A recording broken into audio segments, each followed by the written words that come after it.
Every person who's married will tell you that marriage has its ups and downs. You can go from a dark place where you want to wring your partner's neck for the dumbest reasons to feeling like it's the beginning of your relationship all over again. You'll feel those butterflies in your stomach when they touch you, a feeling of yearning with a simple stare from them. Kevin and I are due our better times. We've been going through our valley for some time, and we've only been married for nearly 2 years. In fact, our anniversary is coming up soon. Kevin shuffles in the bedsheets, rolling over to his side towards me. I take in how gorgeous he is. I truly have a handsome husband. He was always in good shape, but he put on a little weight during our first year of marriage. I thought it was more comfort weight gain. He was no longer looking for a partner. He found his forever mate with me. He was very lean on our wedding night. He's much more active than I am. He loves doing anything outside. Fishing, hunting, hiking, skiing, he loves it all. I was impressed when he showed me a photo of him mountain climbing. I think when you find a partner, you complement each other and take on some of the other's personality traits. I tamed him to be a little less active. He got me to do more outdoor activities. He's lost his comfort weight now. Actually, he's even thinner now than before we were married. He got into fasting and rarely eats breakfast with me now. I feel like such a fatso compared to him when I'm scarfing down pancakes, cereal, or any kind of unhealthy carb I can find in the morning while he drinks his coffee, black with no sugar or milk. "Joe," he always says, "fast with me. We could do it together." Fasting isn't my thing, though. I have a very unhealthy relationship with food. I've always known it, but it's starting to catch up with me in negative ways. Although my husband is looking better than ever, I hate how insecure it makes me feel. While he's gotten better looking by most standards, I've let myself go.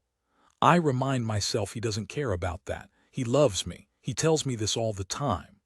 Late last night, he showed me he meant those words. The sex was passionate. It was amazing. Another skill Kevin has. He has a way of reading my body like a road map, knowing which direction to take and when and how fast to drive. It's nearly 5 in the morning, and as I lie in bed with my husband, I reflect on how much I love him. The adventure my life has taken since we met. The love he brought into my life. He's sleeping shirtless. He always does, but with his recent weight loss and workouts, I can see a partial 4-pack on his lower abdomen peeking out, teasing me. The sight of his body makes my mind wander in not-so-innocent ways, and I wonder what would happen if I woke him. I'd love him to read my road map again. He has to work today, though, and so do I, but if I wake him up a few hours earlier, he likely won't be upset. Isn't sex better than starting your day with a cup of coffee? "Hey," I whisper to him. I caress the side of his face, letting my hand follow his neck down to his chest. My hand finds a home on his blossoming abs, and I feel the slight ridge of his abdomen muscles. "Are you awake?" He lets out a puff of air, and for a moment I wait for his gorgeous blue eyes to lock onto mine. I anticipate his devilish smile meeting my own with the same intentions. "Josie," he whispers, his face twitches. "Morning," I say to him as I caress his body more, my hands lowering to find him as excited as I hoped he would be. My hopes for an intimate morning turn sour as he turns to the other side, facing the wall, making weird noises, an odd combination of grumbling and snoring. Perfect. I let out a sigh. I want my husband, but not badly enough to start shaking him violently until he wakes up. Defeated, I stare at the ceiling again. The fan hypnotizes my eyes shut, dazing me back to a sleepy state until I catch a smiling face I recognize beside me. A photo from our wedding day. I was smiling wide for the picture as Kevin dipped me in my wedding dress on the dance floor. It's hard to imagine that it's nearly been 2 years with Kevin. Not too long ago, I said, "I do," and became Josie McNeil. Suddenly, I get another urge. I slip out of the bedsheets and make my way to the bathroom connected to our bedroom. As I do, Kevin makes another snorting sound and contorts his face. I hope that he'll open his eyes and will be game for a fun morning, but he stops moving and continues breathing heavily.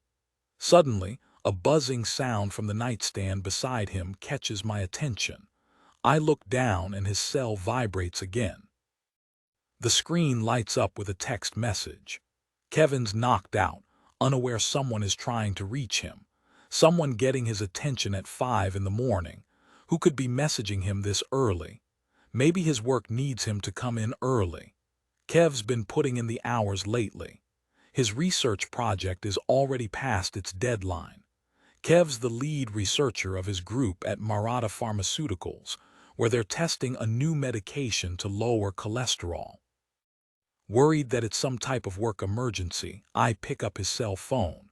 If it's a work issue, I'll wake up my peaceful, resting husband. Otherwise, whoever this is can wait until a much more appropriate time to respond. I look at the cell phone screen and read the message. My mouth drops as I do, wondering what I'm seeing. What does it mean? Who sent it? The number is a bunch of random digits and isn't a saved contact on his phone. I look at my husband lying on the bed, trying to figure this out. Is this some kind of nightmare? Am I still dreaming? I had fun last night. Let's do that again sometime. A stupid winking face emoji is beside the text. I read the message for a third time before the screen goes dark. I grip his phone sternly, my mouth widening, and I try to make sense of it. Had fun last night. Wasn't he out with his work colleagues before coming home? That's what he told me. I click on the side button of his phone and look at the message again to ensure I'm not going crazy. I had fun last night. I stop reading as I get more upset. I can see the winking emoji in my head mocking me. I look down at my sleeping husband as I try to rationalize the message. Who the foo? Chapter 1. Kevin got up and did his usual morning routine. I heard him whistle as he shaved and hummed some song in the shower. I lay in bed, curled up in a ball, feeling paralyzed, unable to move my limbs in any way besides distorting myself like a baby in its crib. Who texted Kev at 5 in the morning? What did they mean that they had a fun time last night? What could that possibly be about? My brain is already filling in the blanks with the obvious. He slept with someone. Did he hook up with some floozy at the bar where he and his coworkers went? He's been going out more often and spending less time with me. It was starting to bother me to the point that I told him I needed to spend more quality time with him. I was worried he was actively ignoring me at home. When I told him how I felt, he told me he wasn't trying to hurt my feelings. Work's been tough, he explained. His team missed an important deadline and they've been working like mad to finish the project. As he explained himself, I felt bad for even questioning him like I'm some clingy wife. He warned me ahead of time that the next few weeks were going to be hectic. And yet, here we are. His life is hectic as expected and he barely has time for anything, but I still get upset. After we made love last night, I felt at peace. I felt connected to Kev again. Perhaps his words didn't reassure me that everything was okay, but his body did. I hear pawing at the door. Q has been waiting patiently for me to open the bedroom door for her. Kev had one rule when we got a cat. She doesn't sleep on the bed. He has trouble sleeping and an animal walking around him as he tries to rest wouldn't help. When I open the bedroom door, Q brushes against my leg and her cute face looks up at me with anticipation. I know what she wants, and I could use a snuggle this morning. I pick her up and lay on the bed, petting her. I wanted to adopt a cat from an animal rescue, but Kevin insisted on getting a kitten. When we went to a pet store, there was a litter of kittens to choose from. All of them had the cutest white kitty fur peppered with black spots.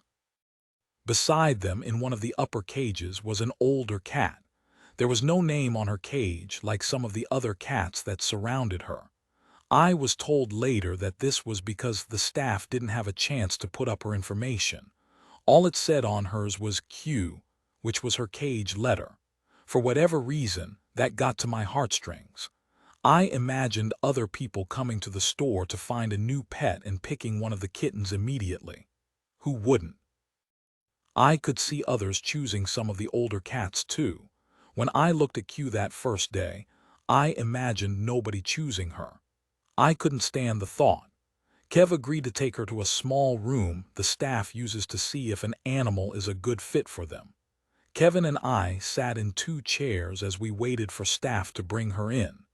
I fell in love with Q immediately when she was brought to us, and she jumped on my lap. The staff told me that Q wasn't her name, but I told them I didn't want to know her real one. She was a rescue that the store took in. The name that was given to her by the people who gave her away wasn't needed anymore. Now she could have a new life as Q, also known as Ms. Q or Cutie Q, or whatever name I come up with when I'm around her. Usually when I pet her, whatever problems I have don't seem as big, but this morning even Q isn't helping. Kev turns off the shower. I hear him step out, humming at a low murmur whatever song stuck on his mind. Who else was at the bar with him last night? His work friends for sure, but I can't help but wonder if that includes Stacy Wingham. She's a slender, pretty blonde girl who always manages to have on the tightest outfits, showcasing her best pair of assets for the world to see. Anybody would notice her, and I'm sure Kev has too. They work closely together. Kev's the team lead, but she's his assistant leader. I joked to him once that she's his work wife. He laughed it off but didn't try to refute it. I had hoped he would have said something like, "No, Joe, stop being jealous." Instead, he just laughed. "I had fun last night. Let's do that again sometime." Was that Stacy who messaged him? If it was, perhaps it's all innocent. Maybe the text should be taken at face value. They went out last night to the bar together with coworkers and had fun, drank and joked amongst friends. Let off some steam after a busy day at work. But she's texting him at 5 in the morning. That doesn't make sense. Did she wake up, think of my husband and message him? That's assuming it's her. I know a few of the other men who work with him. I met a coworker, a guy named James. He picked Kev up from home one night to go out. There's also another guy named Adam that Kev talks frequently about. Both don't exactly sound like people who would be texting my husband at 5 in the morning. Do guys text each other nice things like that after a night out at the bar? I assumed they sat around talking about boobs all night as they drank. That makes me think of Stacy Wingham and her assets again. I know I'm spiraling and I feel like there's nothing I can do about it. At some point, Kevin got out of bed and cleared the message from his phone before going into the bathroom. That means he saw the message. It's no longer on his cell screen. Did he respond? I was too busy being stuck in my head about what's happening to notice. Kev walks into the room, drying his hair with a towel. His damp hair clings to his forehead and the sharp, clean scent of his aftershave lingers in the air as he passes. "Morning," he says with a smile. "Just ask him," a voice says inside me. I don't listen though. I've made the mistake of questioning him before. I snooped on his phone in the past. There was a time when we weren't intimate for several months, and I worried that meant there was someone else. I felt certain there was. I swiped his phone one night while he was asleep and went into the living room downstairs. Back then, I knew his password. I spent over an hour going through any conversation I could find, but discovered nothing that suggested my husband was up to no good. I put the cell back on the nightstand. He went about his day not knowing I had snooped. I easily could have gotten away with it, only I felt rotten inside. Sure, he had no clue what I did, but the guilt consumed me. I was becoming a woman I never thought I'd be. The jealous kind. A husband and wife need to trust each other. Without trust, the foundation of your whole relationship is built on shaky grounds. I fessed up and told Kev that I looked on his phone and why. I'm not sure how I expected him to react. It was intense. Anger, almost on the verge of rage, was his response. He was devastated that I broke his privacy. He told me if I ever did that again, he'd leave me. I thought that was a severe reaction. I thought coming clean to him would make me feel better, but it made everything worse. So much for a gut feeling. He no longer has the same password now.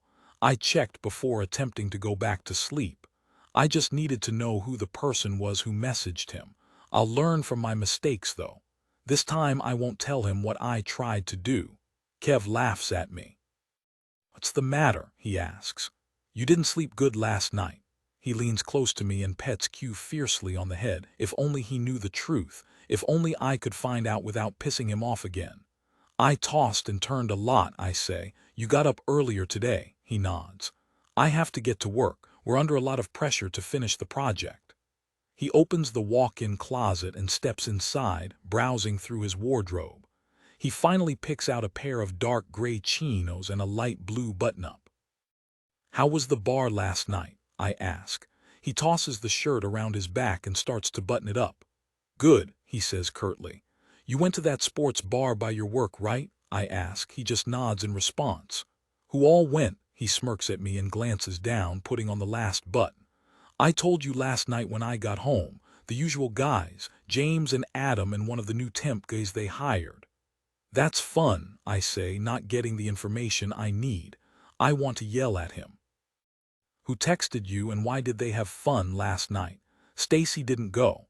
I examine his face like a police detective hoping for a micro-expression to give away the truth. He shakes his head at first. Or wait, yeah, she did, but she came late. Aha, so she was there. Nobody else showed up. As I ask, I continue to pet Q but realize I'm being a little rough. He puts on his pants and wraps a belt through the knots on his chinos. What's with the interview this morning? He lets out a laugh. We just had beers and wings, the usual. Before I can ask more, he walks up to me and kisses the side of my cheek. Got to leave early, love, he says, pulling back immediately and grabbing a tie from the closet. He waves at me as he leaves the room. I sit back on the bed, trying to wrap my head around everything, when suddenly Kev pops his head back into the room. By the way, I had a lot of fun last night. He brandishes a quick smile before leaving. Chapter 2. My morning has been me continuously spiraling out of control. All I can think about is who may have texted Kev so early today. I keep imagining the woman who he works with, Stacy, or maybe it's some random woman he met. One thing's for certain, it can't be another man who wrote him that, and with that winking emoji. There are moments where I tell myself I'm catastrophizing the text message. It's not a big deal. I've doubted Kevin before and look what that brought me. It only gave me more headaches and more issues with our marriage. It got to a point that I asked him to join couples counseling with me. No, was his quick and concise response. I don't need therapy. Of course, he mentioned I should go. Apparently, I was the only one who needs help. He wasn't wrong. What we've been through the past year has been difficult to manage at times. Thankfully, my friends and Kev helped me get through it. It still has its scars, though. I look down at my body, the outline of my stomach visible through my pajama shirt that's a little too tight for me. I'm too stubborn to buy new clothes. I try to take my mind off what happened and get ready for work myself. I work in northeast Calgary but live in the southwest part of the city. I'll likely be late. Not a good time to be late to a job where cuts are on the horizon. Of course, I had to choose a customer service job where a robot may take over my career in a few short years. Why couldn't I have been a plumber? Something that artificial intelligence won't be able to do for companies at a fraction of the cost of hiring real humans. It's all the employees at Nexon Power talk about lately. There were talks around the cubicles of the higher-ups having closed-door meetings speaking with AI companies. Gossip spread that it would only be an AI phone call taker. An AI to handle the initial call to figure out which department the caller needed to be transferred to. I'm sure that's how it starts. Great. Now I've moved on from catastrophizing about my marriage to my job. It feels like I'll have nothing left in my life at this point. I contemplate calling in sick. I haven't taken many sick days this year. Last year, I did have a short leave after what happened, but everyone understood. I should have taken more time off.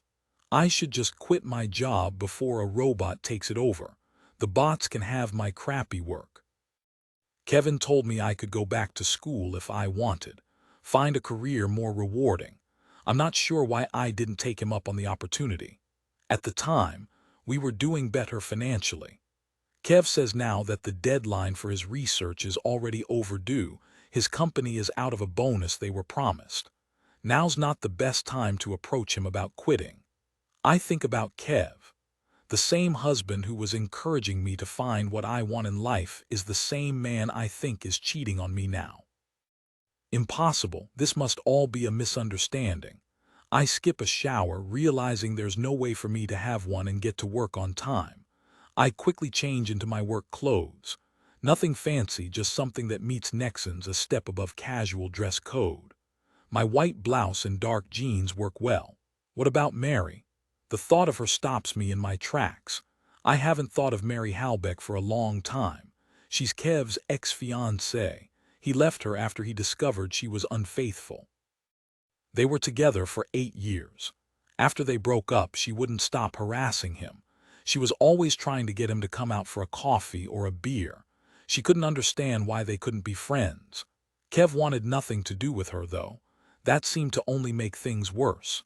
The more he ignored her, the more insane she became. They had been broken up for over 6 months by the time I came into the picture. I was surprised that you could meet a decent man on a dating website.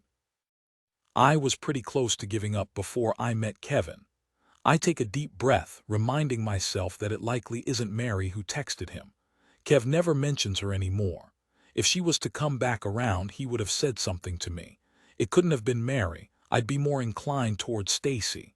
I look at the bathroom mirror and stare at myself, noticing as if for the first time all the issues about my body. My clothes are too tight. My skin looks beat up. My eyes are dull, ringed with tiredness. There's a slump in my shoulder I don't remember carrying. Every flaw feels magnified under the harsh bathroom light. Of course he's cheating on you, a voice says inside me. It's a dark, snickering voice that pops up whenever I seem down. The voice in my head that enjoys kicking me while I'm on the floor. You stop taking care of yourself, the voice continues. Why would a gorgeous man like Kevin want to continue to be with a slob like you?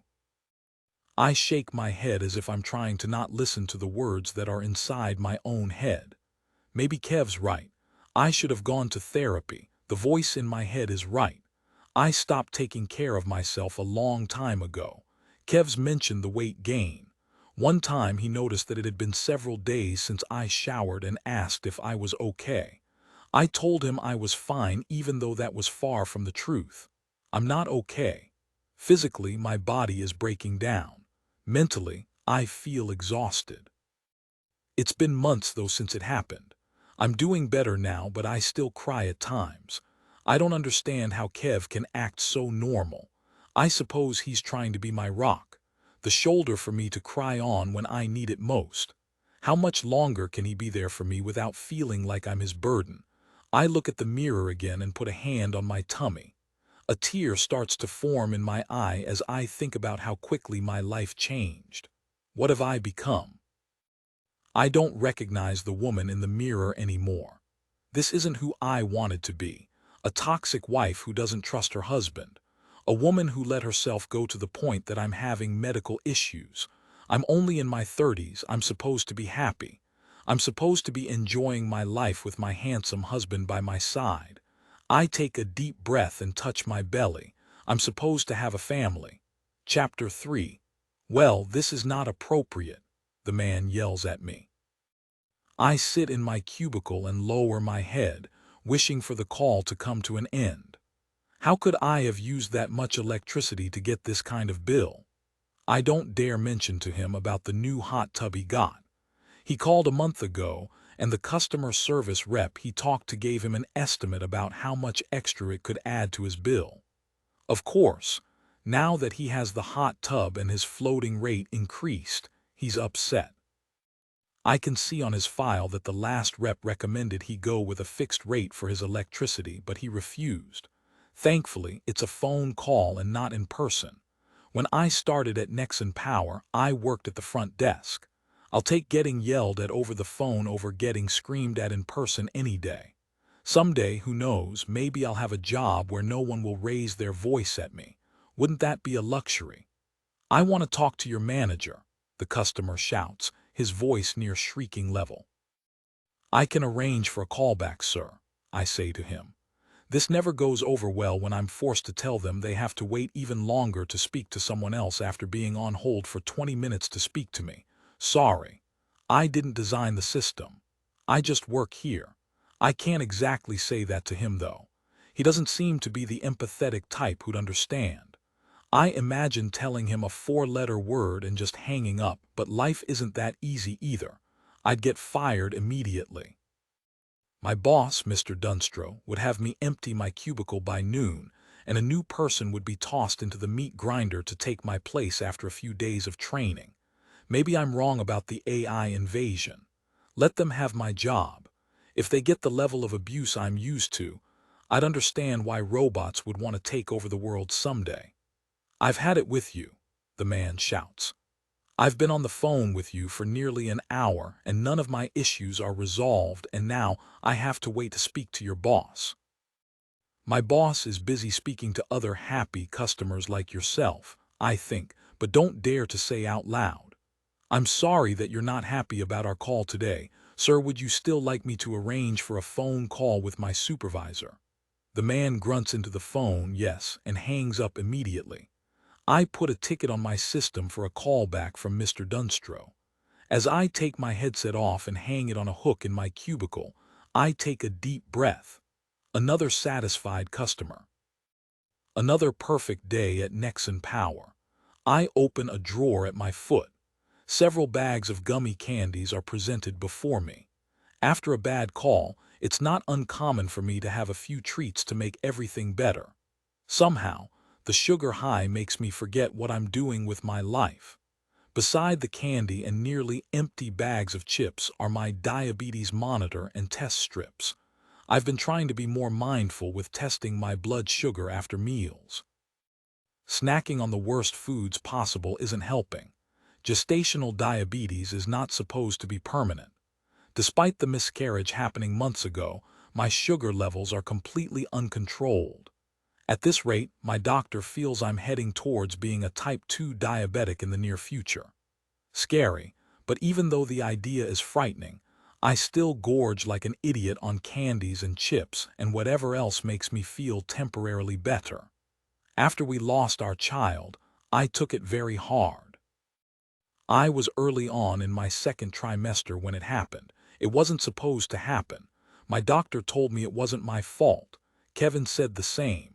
Friends and family reassured me as well. Sometimes I wonder if I had not developed gestational diabetes, would our baby girl be in my arms by now? This is why he's cheating on you, the nasty voice inside me says.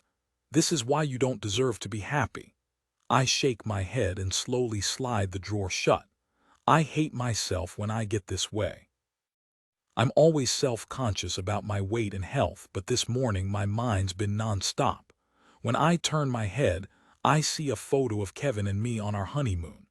I stand up and stretch in my cubicle, feeling the sudden urge to run out of the building. Instead, I slowly walk outside my jail cell. After how brutal that call was, a break is needed. I walk down a few rows of cubicles before passing Trey's workstation. I stare inside his cubicle. He's sitting on his computer, his back to me. Looks like he's taking a break as well. Closer to me is his cribbage board and a deck of cards on top. I smile. Trey is one of my closest friends at Nexon. We started around the same time and even trained together back in the day. He's a funny guy who has a great personality. He also shares my love for cribbage, which is a rarity. We instantly bonded when I told him how my grandma taught me how to play cribbage when I was a little girl. Ever since, he's brought a board and a deck of cards to work, and we play now and then. Every couple has their thing they do. Some friends get together and drink. Others maybe do hot yoga together or run. While Trey and I are just friends, despite one awkward date years ago, cribbage is definitely our thing. Although the thought makes me think about Kevin and me. We've been married nearly 2 years, and I'm not exactly sure what our thing is besides our enjoyment of eating bad food together and going to fancy restaurants. I don't know how Kevin's lost weight. Part of me wants to ask Trey for a game of cribbage, but I see he's busy on his computer. He's reading an online article from a local newspaper. The headline at the top grabs my attention as well. Calgary woman still missing. I've heard about this story circulating in the media. I feel like a stalker outside his cubicle watching Trey. I hate the feeling of being watched in my cubicle. I despise it so much that I rearranged my workstation so that my back wouldn't be to someone entering my workspace. Mr. Dunstro wasn't happy with my interior design skills and forced me to move it all back to how it's supposed to be. I can't stand the idea of someone being able to sneak up on me. Realizing I'm doing what I despise, I continue walking past his cubicle towards a back row of workstations. "That's right, sir." I hear Amber Abbott's voice as she speaks to a customer as I get closer. "Not a problem," she says. I pop my head into her cubicle. She sees me from the corner of her eye and greets me with a smile, putting up a finger, gesturing for me to give her a minute. "I'm happy I'm able to help you today." Somehow, her happy call with her customer irritates me. Why is it every caller I get seems to be pissed off with me, while Amber comes off like she's enjoying her job? I was the one who trained Amber a few months ago. Turnover at Nexen Power is pretty high. Senior customer service representatives like Trey and I are unicorn workers. Out of the 20 in the class we trained in together years ago, we're the only 2 left. Despite Amber only being an employee for a short period of time, 6 of her colleagues in her training group have already quit. Calgary has over 1 million people living in it, but I feel a large percentage of its population could have been employed at Nexen at this rate of hiring and quitting. I really hope Amber doesn't quit though. She's one of the few at Nexen that I've become close with. Whenever there's a training class, management likes to have some of the senior employees in the training room to help out. Amber and I bonded quickly over our love for reality television shows. "Thanks so much," Amber continues as she types in a few notes on her computer. "You have a great day as well." When she ends the call, she hangs up her headset and smiles at me. "Morning," she says. "I came by your cube before, but you weren't in." 10 minutes late, I confirm. I shake my head. "What a morning." "Bad call?" she asks. She knows me. I tend to come over to her cubicle after ending a terrible phone call, which must be why I'm in her cubicle more and more these days. "Well, yeah, actually," I say, "but that's not it." I sit on the empty chair she has in her cubicle. Only a few workstations have a second chair. I was visiting her so much that Amber found one from an empty cubicle of a colleague who quit a few weeks ago. "What's wrong?" she asks, confused. "It's Kev," I say. She purses her lips. "Oh, another fight. You said things were getting better." "We didn't fight," I say. "Someone texted him this morning. They said they had a fun time last night."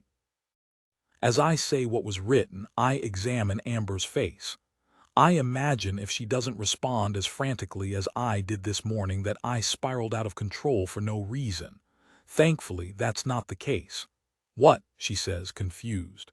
"Who sent that message to him?" Her face is full of expression, and I sense a slight bit of frustration as well, which makes me feel better. "It wasn't a number saved on his phone," I say. "I don't even remember the number. I've been so out of it. All I know, it started with a 403, so it's local. I think there was an 8 after that. I don't know, my mind is scrambled." "So what did Kev say?" she asks. I stare blankly at her. "Who did he say texted him?" I take a deep breath. "I didn't ask him." Before she gives me crap over not asking, I tell her why. "Things have been rough lately. Last night, though, was great. He came back from the bar late, and when he went to bed, he woke me up in a wonderful way." I smile at her and she lets out a laugh. "You should have just asked him," she says. I shake my head. I don't want to come off like one of those crazy women who think that everything their husband does shows he's not faithful. "But it's weird," she says. "That doesn't sound like another dude messaging him." I nod. I know, it's driving me crazy. I just wish I could figure out who it was. She shakes her head and purses her lips. When I thought my ex was cheating on me, I went a little crazy. The amount of gaslighting he did to me was unreal, made me feel like I was actually going nuts. Meanwhile, he was cheating. I snooped on his phone trying to find out the truth, but he had changed his password. Kev changed his password too, I say, embarrassed. I tried to unlock his phone after I saw the text, but it's not the same. When I look at Amber, her eyes are wide. I turn my head and fight the urge to cry in front of her. She catches on and taps the side of my leg. Well, I'm sure Kev isn't cheating. Not like that jerk ex of mine. Kev's a good man. She says that despite not even knowing him. Kev never comes out to our bar nights after work. We used to go out regularly. Amber only knows Kevin through my stories about him. Of course, she only knows the positives or big fights that happen. It just doesn't make sense, I say. Who would text him a message like that so early in the morning? Amber purses her lips again, waiting a few moments to respond. With my ex, I ended up getting his phone records. You can get someone else's phone records. I say, confused. She nods. So long as you share a phone plan together, you can. My ex and I did. We lived together for over a year. So since we shared the same provider, we got a shared plan, and I found out I could get access to who called him. She smiles at me. Well, turns out the woman from his work I knew was always hitting on him was more than just friends with him. She shakes his head. I still remember how pissed I was when I found her number on the list. I look at her blankly. What about text messages? Did you have access to that? She shakes her head. Just calls in and out. I could curse out loud, but instead bit my lip and look away. There's no shame in getting the records, she says.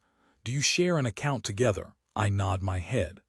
Well, she continues, it's super easy to get them. Just walk into your provider's store and ask for them. They don't hassle you with questions or anything. You just tell them how many months you want the records for. She lets out a laugh. I got 6 months worth. I take a deep breath. I can't, I say. I told you how I snooped on his phone a few months ago. Well, the guilt got to me so much that I told him about it. I'm sure that's why he changed his password. She lets out another laugh. Against my instructions, you told him, she reminds me. She was right. I shouldn't have come clean to Kev. Well, if I start getting phone records and snooping through what he's been doing, I'll feel worse. Like some weird detective trying to discover what's wrong with their life. Amber shakes her head. No shame in finding out the truth. Moments ago, Amber said Kevin was a good man and wasn't the cheating type. Suddenly, she's encouraging me to snoop further. Before I can ask her why she changed her mind, Mr. Dunstro, our boss, enters the cubicle. Morning, ladies, he says, fixing his bow tie. The fluorescent lights above shine on his receding hairline. We're being a little loud this morning. I'd like you guys to speak a little lower, please. I think you need to also return to your cubicle, Mrs. McNeil. Amber smiles at him, and I reassure him that I'm leaving. He smiles back at Amber before leaving and patrolling the rest of the cubicles. He passes by the emergency exit door that leads to the parking lot outside. How I'd love to shove him out of the way and escape. Amber rolls her eyes after he leaves and shakes her head. Lunch today, she asks. Maybe, I say. I don't want to tell her how terrible I feel this morning. The last thing I need is more bad, greasy food for lunch. I'm sure it's not what you think, Amber says. And if you're really worried, you can always get the phone records. I let out a laugh. Thanks, but I couldn't. I'd feel weird. I trust Kev. Chapter 4. I flip through the pages of stapled phone records for the month of May. There's over 10 pages. Kevin calls a lot more people than I thought. He is on his phone often, but I never see him calling anyone. When I ask him what he's doing on his phone, he always tells me he's just looking at online forums or messaging his work buddies. Doom scrolling the net. If only I could get records of his text messages, I could solve this mystery quickly. Instead, all I have are numbers. Random 10 digits. None of the numbers tell me who they are. Life would be so much easier if they were each labeled mom or sister. Instead, I have to cross-reference my cell with the numbers on his records. I was able to quickly erase half the numbers, crossing out ones belonging to family members. I was surprised I had a few of his friends' numbers too. One was from a random message from his friend Adam when Kev's cell died while he was out, and he wanted to let me know where he was. Amber was right. It's extremely easy to get phone records for someone else's number when you share an account. I was so nervous walking into the store and asking for phone records of my husband's cell. Amber was wrong on one part though. The man asked me why I wanted the records. I froze in place for a moment until he asked me if I was worried about being overcharged. I blurted out yes as the man stared at me awkwardly. I was so taken back that I stumbled further when he asked me what months I wanted records for. At first, I told him 2 months, but slowly that turned to 4, and then 6. I smiled awkwardly as the man printed out all the records for me, taking the time to staple each month as well. I left the store determined to find the truth. After crossing out the numbers I knew, I was left with a dozen or so left. It took me a while to figure out what to do next. I need to know who these numbers belong to. I can't exactly call them directly though. How awkward would it be if I called and hung up on them only for them to call back? I'd have no solid reason to be calling them randomly. Telling the truth would almost certainly end worse. Searching online, I remembered about *69 calls. It's been over a decade since I used the phone number blocking number. Anytime you call someone, if you dial *69 before entering the number you want to call, you'll remain anonymous. Ms. Q jumps on the couch, knocking the phone record out of my hand. "Not now, Q," I say, but my cat doesn't understand I'm having a meltdown. If she could understand, she'd probably comment on how crazy I am for obtaining my husband's phone records before licking her butt. I start with a number Kevin called 2 days ago that I don't recognize. The same number is on the phone list several times in the past month as well. As I dial the number, I frantically hang up before calling, realizing I managed to forget to hit *69. My nerves are so shot that I can't function properly. This time, I managed to block my number before calling. With each ring, my heart beats faster. Nobody picks up though. I hang up, feeling even more defeated, my sense of self-loathing getting worse. I open a small bag of gummy worms I have on the living room table in front of me as I start to dial another number. This time I don't have to wait long before someone answers. When I hear a man's voice, I cover my mouth and the half-eaten gummy is trapped inside. I instantly know who it is. Kev's colleague James has an unusually raspy voice. I don't even breathe, fearing he'll know it's me. I quickly hang up, catching my breath and swallowing the remaining gummy. I quickly looked at my phone, worried if I dialed *69 before calling James's number. Thankfully, I did. I imagine what it would be like if he called me back on my cell, finding out that his friend's wife is calling him. I have no clue what I would say in response. "Sorry, just trying to figure out if my husband is having an affair." "Well, see you around." What am I doing? I look at the phone records and the remaining numbers to call. I cross off James's and let out a sigh. Even though I feel stupid for doing it, it's as if my fingers have a mind of their own as they dial the next number. I clear my throat as I put my phone to my ear. My heart quickens as nobody picks up right away. "What am I doing?" I say out loud. I imagine how I must look. Phone records surround me on the couch as I try to sort out, organize, and highlight numbers. As I'm about to hang up, my eyes widen when a woman answers. "Hello," she says with a cheerful voice. I knew it. This is the woman. I'm not crazy for doing this. Part of me wants to yell at her, "Who the hell are you?" But before I can let out a word, she tells me, "Thanks for calling Happy Smiles Dentistry. This is Bate. How can I make you smile today?" My cell phone slips from my hand and hits the couch. I shake my head as I can hear the muffled voice of the woman asking if I'm still there. I slowly grab my cell and disconnect the call and Bates' happy-sounding voice. How stupid am I? What am I doing? I cross another number off the phone list and look at the remaining ones. Am I seriously going to keep going down the list? I'll give myself a heart attack at this rate, and for what? To find out my husband wants to book a cleaning with Bate. I open my cell, but instead of dialing the next number, I text Amber. I got the records and called several people. None of them were a surprise. I feel like a psycho. I hit send and look at my text to Amber, focusing on the word psycho. That's exactly what I am. That must have been how I came off to Kev this morning. All the questions I asked him about where he was last night. What have I become? I look at the piles of records. Whatever I am now, I don't like it. I grab all the papers and put them into a pile. No more dialing strangers tonight. I look at my cell. Maybe Kevin and I can have a last-minute date night. I don't remember the last time we had an unplanned night out together. A random midweek date would help how I feel. I open my phone and text Kev. Hey, do you want to go out tonight? Dinner and a movie maybe. I smile when I text, and to my surprise the message shows a little check mark at the bottom of the screen, meaning that Kev has read it. Little dots appear at the bottom. He's writing back to me. I hope he says yes. I'm craving his attention right now. If only he knew what I was up to today, he'd certainly respond with a no. Who wants to go out with a clingy wife? A wife who goes so low as to get phone records to find out if their husband is cheating isn't a nice way to start a romantic evening. Suddenly, the dots stop. I wait for his reply, but nothing happens. No more indication that he's writing back either.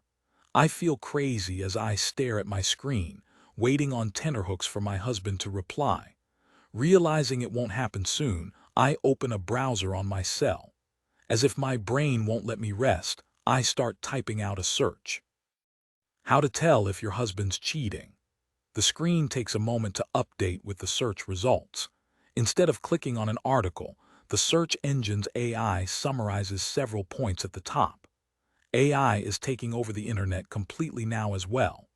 AI summarizes several answers, although I'm unsure where the source is from. If your partner suddenly loses weight, has motivation for going to the gym or change of wardrobe, this may be an indication that there is someone new in their life. If they aren't making the changes for you, who are they making them for? At first, I rolled my eyes at the assumption that this could be because of an affair. What if this person just wants to improve their life? After all, that's why Kevin did it. I suddenly sigh with the realization that this point fits Kevin completely. Kevin's lost around 20 pounds in the past few months. He's down to a trim 160 pounds. His lean muscles show easily in anything he wears. He's been hitting the gym several times a week. Just last week he came home with several bags of new clothes.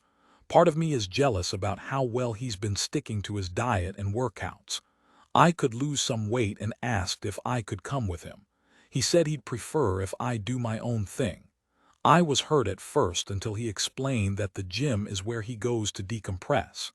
It's his time to get his head sorted out so he doesn't take his frustration home with him. I can understand that. Suddenly, an image of Stacy Wingham is beside him in my imagination, running on a treadmill as he's benching some heavy weights. My mind turns this into a nightmare with Stacy asking him to spot her with her set.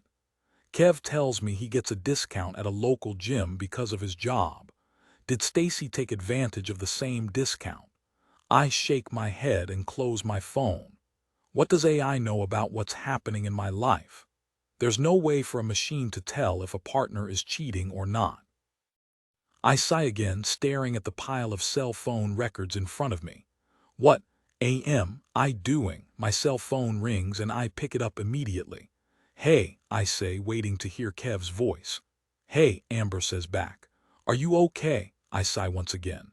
No, I've been calling random numbers, cross-referencing numbers from my own cell, and I feel absolutely embarrassed with myself. I feel so lost right now. There's silence on the phone for a moment before Amber's cheerful voice continues. "Come out with us," she says. "It's been a while since you came to the bar with the gang. We're meeting up at the place across the street from our office at 7, 20-cent wings." She makes a clicking sound with her mouth, trying to entice me with cheap meat. The thought of going to a bar makes me think of Kevin and what he did last night. "I had fun last night. Let's do that again sometime." The text message has been haunting me all day. Did he even go to the bar with his friends, or was that a cover? The whole thing makes me exhausted. "Come on, Josie McNeil," she says with an authoritarian voice. "Your presence is required at the bar immediately." Before I can turn her down, the front door opens. Kevin enters the living room. His expressionless face looks at me and the stack of papers on the table in front of me. Chapter 5. "Hey," Kev says as he enters the living room. He immediately notices the pile of paperwork in front of me. "What are you doing?" There's an awkward pause as I stare at the phone records and my husband's confused expression. He's home much earlier than expected. Hey," I say, unable to hide my embarrassment. I'm surprised when my startled brain comes up with an excuse. "Work has some new policies and they want us to try looking them over. Hopefully, we'll have less requests for a supervisor callback." I smile and almost want to pat myself on the back for coming up with such a solid excuse in a moment. Before he can figure out I'm lying, I lean over and grab the paperwork. There's an awkward moment when Q paws at my hand and stack of papers. "Not a time to play, Q, please don't." I imagine her pawing the records to the floor, revealing my lies for Kev to see. I manage to win the fight for the papers against my cat and shuffle them in my hands. "How was work?" I ask, trying to slide the paperwork to the side of my body, hugging it tightly. Kev wasn't supposed to come home for another hour. Usually, I'd be happy to see him, but I'd like to ask him to leave so I can properly hide my craziness. "Good," he says, looking at me oddly. "I figured it would be another late night for you with your deadline," I say, standing up in front of the couch. I need to get the phone records out of this room and away from his eyes before he realizes how insane his wife is. "I wanted to come home early," he says with a thin smile. "Been working so much lately that I felt like a much-needed break." He takes out his cell. "You wanted to do dinner, right?" I was going to text back, but I was already close to the house. "What did you have in mind?" I let out a nervous laugh. "Chinese, sushi, gyros, whatever you feel like." I walk past him, holding the paperwork closer to my chest and covering it with both my hands. It would only take a quick glance to realize that I'm not telling the truth. "Good," he says. "Chinese sounds perfect. Let's go to that place downtown. That place that created ginger beef. It tastes just like candy." I say playfully. "Let me get ready really quick." I turn and attempt to leave the room when he calls out to me. "Joe," he says with a tone, "what are you doing?" His voice almost sounds irritated until I turn and see his playful smile. "What?" I ask, confused, gripping the papers in my hand. He tilts his head. "A kiss and/or hug for your husband would be nice." He lets out a laugh. "You're acting so weird." I let out a breath as I step towards him. He kisses me softly on the lips, and for a moment my anxieties and worries melt away. All I want is to feel this moment. As my body loosens to the warmth of his lips, my grip slips. One of the stapled months of phone records drops from my hands to the floor. In horror, I try to grab it, but Kev is faster. He bends down and picks it up, examining it. "What did you say this was?" As I stumble over my words, Kevin figures it out for himself. "This is my number," he says, pointing at the top of the report. "These are numbers I've called." He looks at the rest of the papers in my hand sternly. He quickly grabs another batch of records from me, tearing one of the stapled pieces in half. "My phone records," he says. "How many months do you have?" He looks at me with a mix of confusion and anger. "What the hell, Joe?" "I can explain," I say, trying to find the words. "Well," Kev shouts, "I'm waiting. What possible reason could you have? Why would you have this? How can you get my phone records?" I'm tempted to tell him what Amber at work told me. Somehow I know that at this moment telling him that since we share a plan I'm entitled to get his records if I want will not help this situation. "Who did you have fun with last night?" I ask, changing the subject to what really matters. "What?" "I saw the text from whoever texted you this morning. That's what she said to you, that she had fun last night." "She," Kev says with a tone. "What the hell are you talking about?" I sigh. "I know you saw the text message. I saw it before you woke up. You changed your password so I couldn't see who it was. I think of the AI summarized search I did. What are you hiding?" Kev takes a step back from me, tossing the phone records in his hands to the floor. "You actually think I'm what? Cheating on you?" He shakes his head and looks up at me slowly. "We made love last night. I had fun with you. At least I thought the feeling was mutual." I step towards him, but he backs away. "Yes," I say, pleading with him to understand. "I had so much fun with you last night. I just need—" Kev puts up a hand in a gesture for me to be quiet. "That's enough, Josie. Honestly, it's been rough lately for us. Maybe you felt the tension, maybe not. Most days I try to ignore what's happening in this marriage. But last night I felt things were getting better. Instead, today you start accusing me of cheating on you." He shakes his head again. "I don't know what to do with you." "Kev," I say, softening my voice, "I'm just confused. I want us to be better too. I saw that text though and I got scared. I don't want to lose you. I love you." He scoffs. "You love me? You think I'm cheating and come at me like this? You invade my privacy in the—" he looks at the papers on the floor. "Weirdest way possible." He picks up one of the sheets and sees my scribbled names beside numbers and pen markings, crossing them off. "This is scary, Joe." He looks at me with fire in his eyes. "Who are you?" I put up my hands in surrender. "Sorry, Kev, I'm not trying to act this way. I just freaked out." "I know," he scoffs again. "Let's take a break from this conversation," I say. "Maybe we can come back and talk about it when we've cooled off."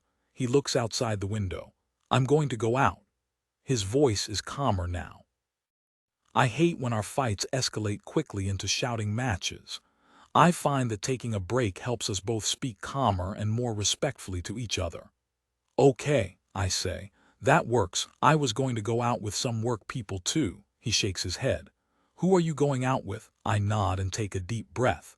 "Some of the usual gang from work. Amber invited me. Trey will be there." "And Trey," Kev says with a smirk and tilts his head. "Your little board game buddy, your ex." "Ex?" I say, surprised. Kev knows we never actually dated. "It was one date, Kevin. We kissed once." He lets out a laugh. "I see what you're doing. You're acting crazy like this. I've seen it before, Joe. I know, this is all projection. Mary acted the same way, and then I found out what she was really up to. She was the one cheating. Is that what you're doing here?" I'm shocked and I'm sure my face shows it. "Kev, I would never. I should get your phone records. I should make you unlock your phone and see all your messages, emails, everything." When I don't respond, he nods. "You don't like how this feels, do you? Imagine how I feel." "Kev, I'm so sorry," he says, beating me to it. "First you snoop on my phone, now you somehow get my phone records. What's next, Joe? Are you going to start following me everywhere I go?" "I'm not like that," I try to explain myself, but Kev shakes his head at me and opens the front door. "Where are you going?" I ask. "Out," he shouts, slamming the door behind him. Chapter 6. I'm such a psycho, I say out loud, covering my eyes. "No, you're not." Trey sips his beer and looks at Amber. "You had every right to have questions," she says. She puts her hand on mine and squeezes.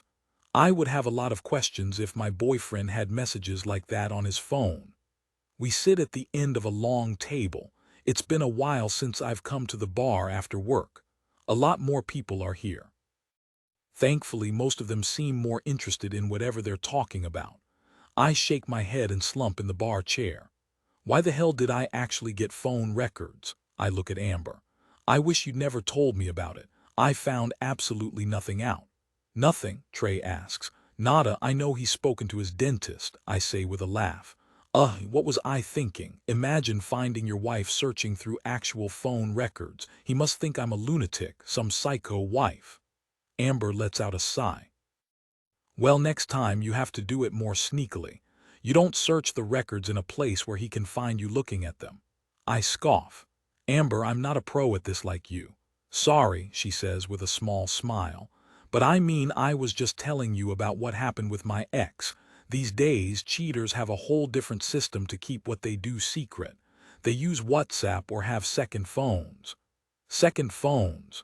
Like a burner phone? Trey asks. The question gets the attention of another coworker who looks at us, confused, before she continues drinking her martini and goes back to her conversation with other coworkers near her. Sort of, Amber says. A phone to keep all their secrets more secret. Well, if he had a second phone, I think I'd have seen it by now, I say. They hide it well. That's why they have a second phone to begin with. They want to keep it all secret. Trey shakes his head with a smirk. Amber, how do you know all these cheating tips and tricks? She lets out a laugh. Let's just say my dating life's been complicated. She looks at me and her smile vanishes. I'm sure my expression shows nothing except confusion and sadness at the moment. It's going to be okay, Josie. Like you said, you didn't find anything on his phone records. What did he tell you about the text message? Trey asks. Amber looks at me, taking a sip of her cocktail mix. I let out a deep breath. Well, he didn't say. He just got upset when he saw the phone records. Really upset, actually. He stormed out. Amber stirs her small straw in her glass. He didn't even explain who sent the text. He didn't tell me who it was, I say again. I glance down at the dirty bar floor. When I look up, both Trey and Amber look at me strangely. Stop, I say to them. I can't keep doing this. Doing what? Trey asks. It's driving me crazy, I say. I need to trust him. Kev wouldn't do something like this. In the time I've known him, he's never lied to me. Well, Trey says, taking another sip of his beer, no lie that you caught him in. I look at him in anger. Why is he trying to get me to second-guess my husband's intentions? Maybe Kevin was right to be upset that I'm going out to a bar with Trey. Instead of responding, I shake my head and stand up. I'm going to go back home, I say. Hopefully, Kev will be back soon. I look at my cell quickly. Kevin hasn't responded. I've sent several texts and calls, but he hasn't responded to any. The green check below my texts show that he's read them, though.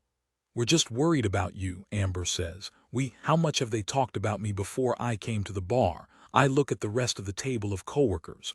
Were they all talking about me behind my back? All this talk about phone records, second phones, and apps has my head spinning. I have to trust him, I say. He's my husband. If I can't believe what he says, why stay married? Joe, Amber says empathetically. We're here for you, okay? Trey nods. We're just looking out for you. I feel like the longer I talk to my friends, the crazier I become. I'll see you guys tomorrow, I say, gathering my purse and jacket before leaving the table. Chapter 7, I toss and turn in bed. It's nearly 11 at night and Kev hasn't returned. He hasn't called or texted. Nothing. I have no clue where my husband is, and it's making me super anxious. Why won't he respond to me? How angry is he? Has he calmed down since our conversation, or has the time away from me made him somehow angrier? Maybe this time he'll leave you, the nasty voice inside me says. Maybe he's with someone, a woman. I put a pillow over my head to stop the voices inside me from making my anxiety worse. Where's Kev? Is he staying at a hotel instead of coming home? He's never done that after a fight. It's something I've always taken pride in our relationship. We always make up the same night we argue. Sure, sometimes when we fight, which isn't as often as I make it seem, it can take hours for us to calm down and talk normally to each other. Typically, we'll start our making up process with a long hug, followed by both of us apologizing for how we acted. Then we talk out whatever started the issue and kiss. Water under the bridge after that. What if he's had enough, though? I like to think we don't fight often, but what if Kevin feels differently? What if there's too much water under our marriage bridge for him to shrug it off? The water's pouring over the bridge to the point where he can't ignore the issues we're having. I told him before I was open to therapy. Of course, he has to be difficult. A bright light shines into the bedroom window. Outside, I hear a car pull up. He's home, finally. Only I don't hear the garage door open. Our bedroom is directly above the two-car garage. Usually, I can hear the door open and close. I stand up from the bed and look outside. A car I don't recognize is in our driveway. However, I know the driver, Stacy Wingham. Beside her in the passenger seat is Kevin. The two are talking to each other inside. Both are smiling wide. Kev nods to her and opens the passenger side door. Before he steps out, he touches her shoulder and waves at her. When he shuts the door, he turns to our house and I duck, worried that he may have seen me watching. He didn't. I peer outside again and now Kev's out of sight. For a moment I'm thankful until I realize I was spotted. Stacy is staring directly at me. There's an awkward pause. She doesn't wave or smile. Our eyes meet before she begins pulling out of the driveway. Downstairs, I hear Kevin inside our house. I slide back into bed and try my best to pretend I'm resting. It feels like it takes hours for Kev to come into our bedroom. When he does, I don't turn to him. Instead, I continue with my restful performance. When he slides into the bedsheets, I immediately smell the liquor on his breath. I don't have to ask him where he's been. I also don't have to ask him who he was with. Stacy Wingham was with him. I wonder who else, or if there was anyone else. His pretty little work wife went out with him after his real wife and him were in a fight. I think about how my time with my friends went. The entire time, I talked about Kev and me. I remind myself of Amber's knowledge of infidelity. What did Kevin say about me when he was out? I can only imagine. "Hey guys, guess what my psycho wife did today?" he'd tell them. I can only imagine the shock on their faces as he explained, walking into our house and seeing me review his phone records. I can see how happy that would make that stupid pretty face of Stacy's look. She'd be delighted to know she's one step closer to making her work husband her real one. I try to calm myself as Kev settles down. "Don't go to sleep angry. I need to resolve our fight before we go to bed. If we don't, I'll continue to toss and turn until morning." I turn to him slowly. "Hey," I say. He takes a moment to respond as he stares deeply into my eyes. "Hi. Did you have fun?" I ask. He purses his lips. He's probably waiting for me to ask him a bunch of questions again like this morning. I won't do that, though. I'll show him he's married to a well-adjusted woman. I already threw away the phone records. I'll never do that again. I'll show my husband how much I trust him. He'll know how much I love him. I won't even bring up Stacy, as hard as that is. I have so many questions. Why did she drive you home? Why not one of your guy friends? Why did it have to be her? Did you leave your car at the bar? I ask. He nods. "I had a little too much to drink," he says with a thin smile. "I can drive you in the morning," I say. So far, so good. Inside, my brain and voices are yelling in unison to demand answers. I won't listen to the background noise in my head. I need to start trusting my husband. "Thanks," he says. He turns away from me and stares at the wall. I place my hand on his back and massage it, not very well. "I'm sorry, Kev. Are you still angry?" "I don't know what I am right now," he says calmly. "Well, I suppose that's better than him yelling at me." "I'm sorry," I say again softly. "It's just odd. I mean, how did you even get my phone records?" I take a deep breath. "I found out you can get another person's records if you share the same plan." "Josie, how did you even figure that out?" He turns to me and our eyes meet. I'm waiting for him to look angry again, but he's not. Instead, he seems hurt. "I'm sorry," I say again, hating how he looks at me. It's as if I took an emotional dagger and stabbed him through the heart. "Amber at work told me she caught an ex-boyfriend cheating that way." He shakes his head. "I would never do that to you. You know that, right? I just don't understand how you think I could." "I'm sorry," I say again.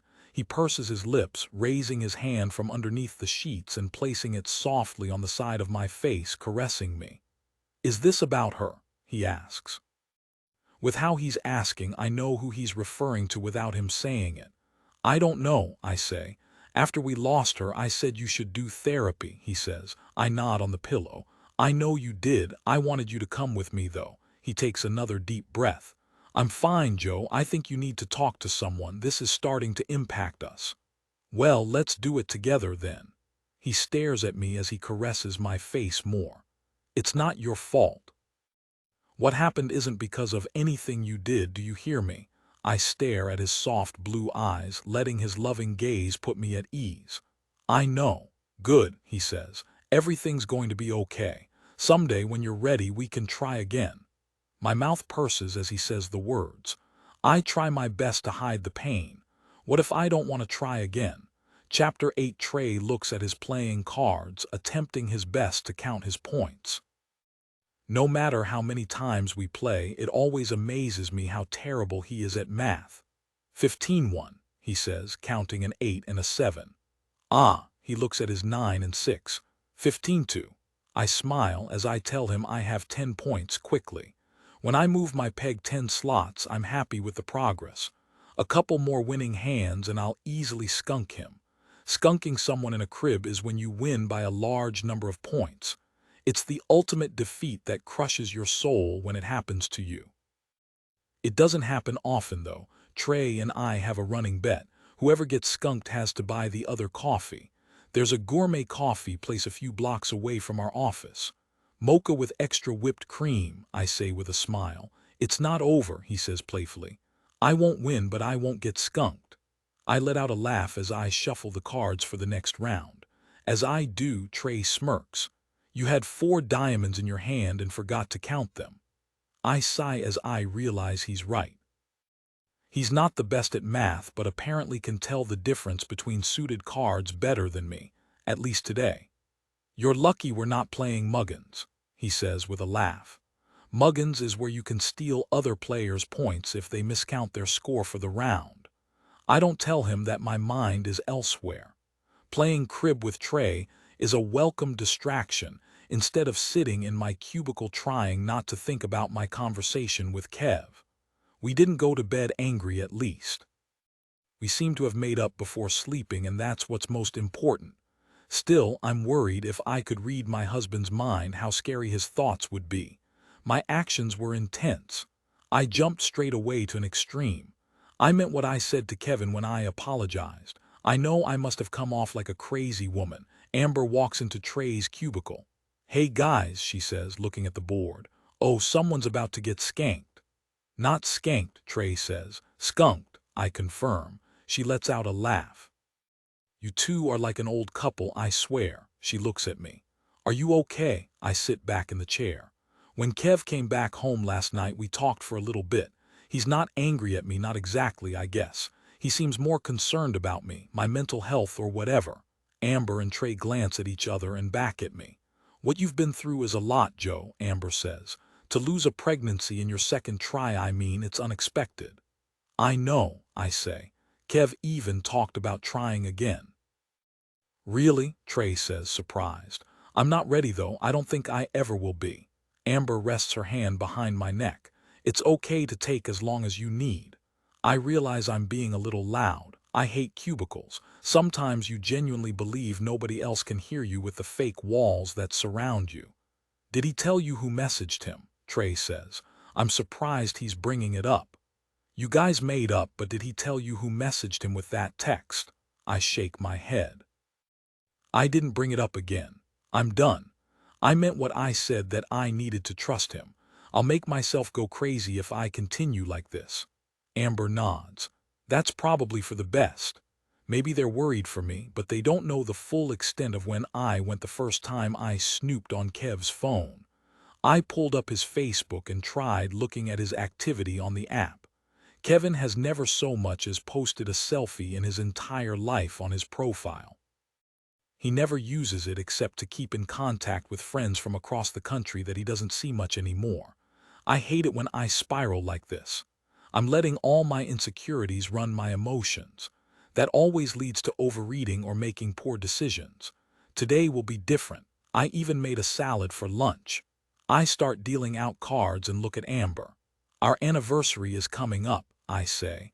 Trey and I play our cards and move our pegs on the board. What are you guys going to do? She asks. I'm not sure. I move my peg 4 points after a solid play. Trey shakes his head in dismay as I get closer to winning the entire game with him behind the skunk line. "What did you guys do your first anniversary?" Amber asks. "They went to that cabin, right?" Trey says as he attempts to count his points. I'm surprised he remembers. "That's right," I say. "It's a few hours' drive, but the cabin is right on the lake. Very secluded." Trey laughs. "Don't forget to mention how you're afraid to be there because of the bears." He looks at Amber. "Bears?" Amber repeats. "Yeah, I don't think so. Take me to a motel instead." I shake my head at Trey. "It's not that bad there. Kev loves it. He's been there a few times in the past. He's gone hunting there before. I like it there." Trey shakes his head after I say the words, but I'm not sure if it's because I'm about to win or what I said. I manage to smile as I show my cards. I have 12 points. Trey double counts it as I place my peg at the end of the board and win the game. I gleefully point at his peg. "Skunked, so grand mocha extra whipped cream." Trey laughs. "No mercy, I tell you, lucky is all you are." I don't know how lucky I feel though. "You skunked me even without counting your points correctly." He shakes his head again. "So lucky we said no muggins." "Muggins?" Amber laughs. "This game is so lame. I feel 50 years older hearing you say the word muggins out loud." I laugh. To my surprise, Trey doesn't. Instead, he stares at me, removing his peg from the board. Chapter 9. I sit on the couch, flicking through the stations aimlessly. Nothing seems to be interesting enough to watch. I've already gone through lists of movies and shows on Prime and Netflix, but again nothing caught my attention. I look at the time and realize Kev should be home soon. It's been a week since we had our blowout. Things are better, but not exactly fine. We talked and I feel like we made up, but not in our usual fashion. Typically, we'd make love soon after a big blowout in a way to mend fences. The only part about having a blowout that I enjoy is the sex afterwards. Usually, it's much more intense. It's as if we're trying to show each other how much we care for one another with our bodies. Our bedroom has just been for sleeping lately, though. I'm not sure why. When I brought it up to Kevin, he told me things at work have been stressful. With him being over his deadline, I'm sure it is. He was supposed to conclude his research a few weeks ago.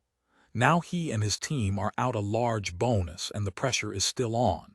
I asked what happened again. He explained it to me, but I have no understanding what he does in his world as a principal research scientist. His work has something to do with data and chemical compounds. Apparently, Health Canada is breathing down his team's neck. He's been coming home late a lot lately.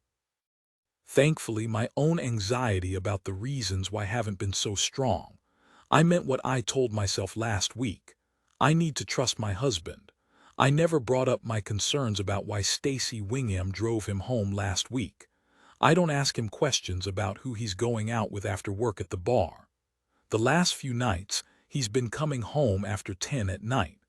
Obviously, he's not working in the office the entire time. Can I blame Kev for wanting to let off steam? Even if that steam is with a woman like Stacy. I know why I get jealous of her too. That's the frustrating part of this. Stacy is gorgeous. Kev is amazingly handsome. Me. Well, I don't like how I look or feel about myself these days. I know I let myself go. I know some of the reasons why I let myself go.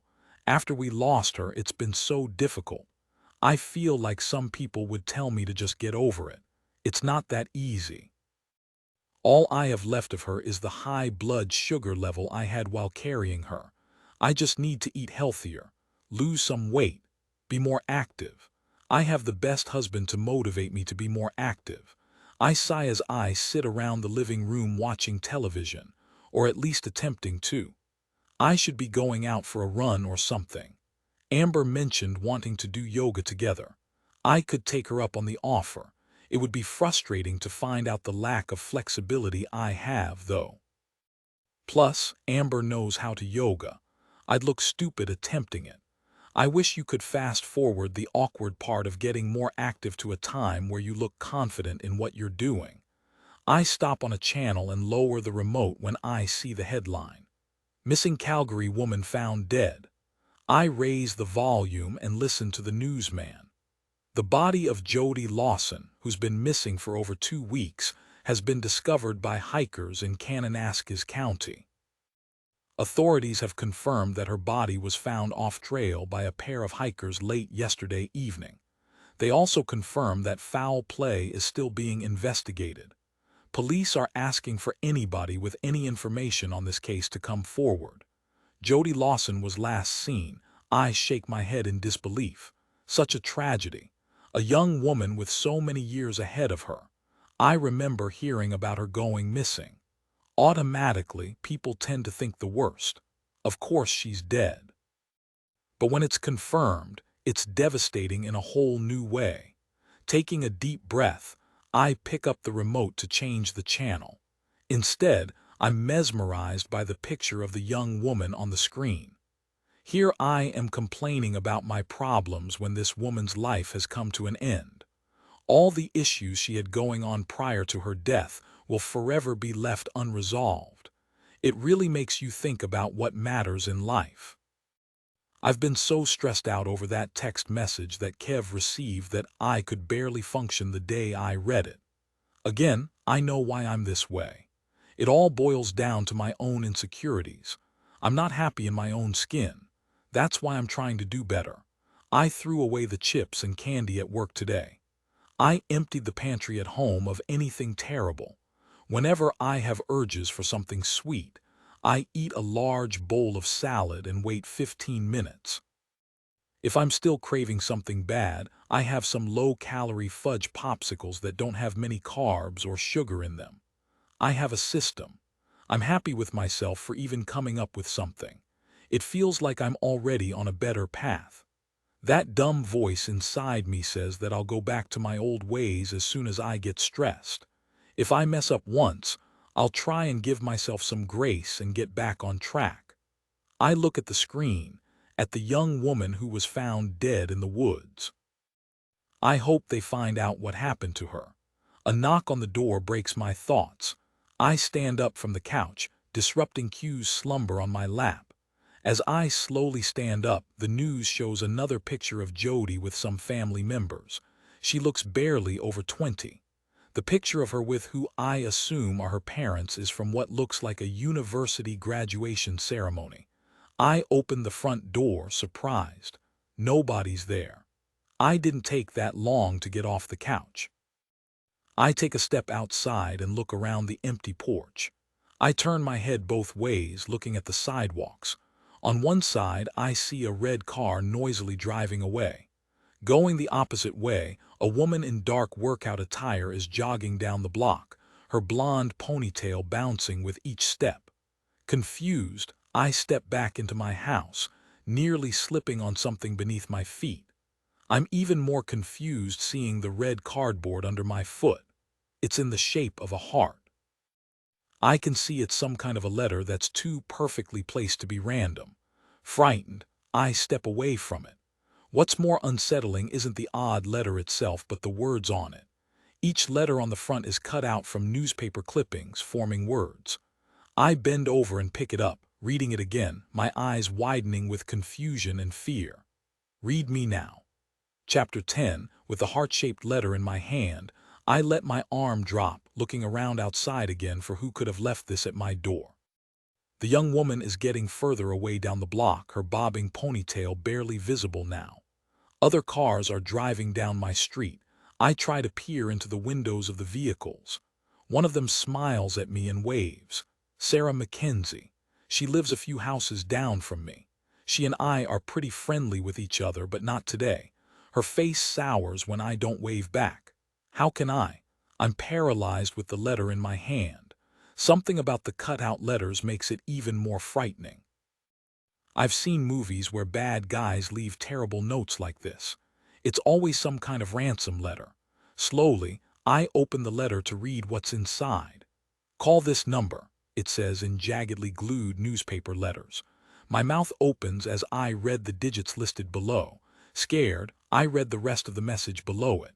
Do not tell him or anybody else about this letter, or else. I read the message over again, not understanding why someone would leave such a scary letter outside my door. Part of me wants to call the police immediately. I read the last part of the message again, warning me not to do so. Whoever sent the message made sure to warn me about telling anyone with capital letters. Who would leave this at my door? Why, scared, I glance around again, looking everywhere.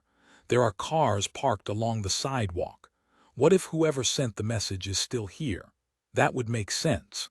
Besides the woman jogging, I didn't see anybody else around my house. Whoever sent it could have been hiding in their car. I could investigate this right now. I could find out if someone is lurking outside my house, watching me from their vehicle as I read their frightening message. The clipped-out letters are designed to scare me. I know it, and it's working. I quickly go inside, shutting the front door hard and locking it. In my state of fear, I realize I had gone into the backyard and watered some tomato plants an hour ago. Did I lock the back door? I run past my living room as Q watches me. In the kitchen, I check and thankfully it's locked.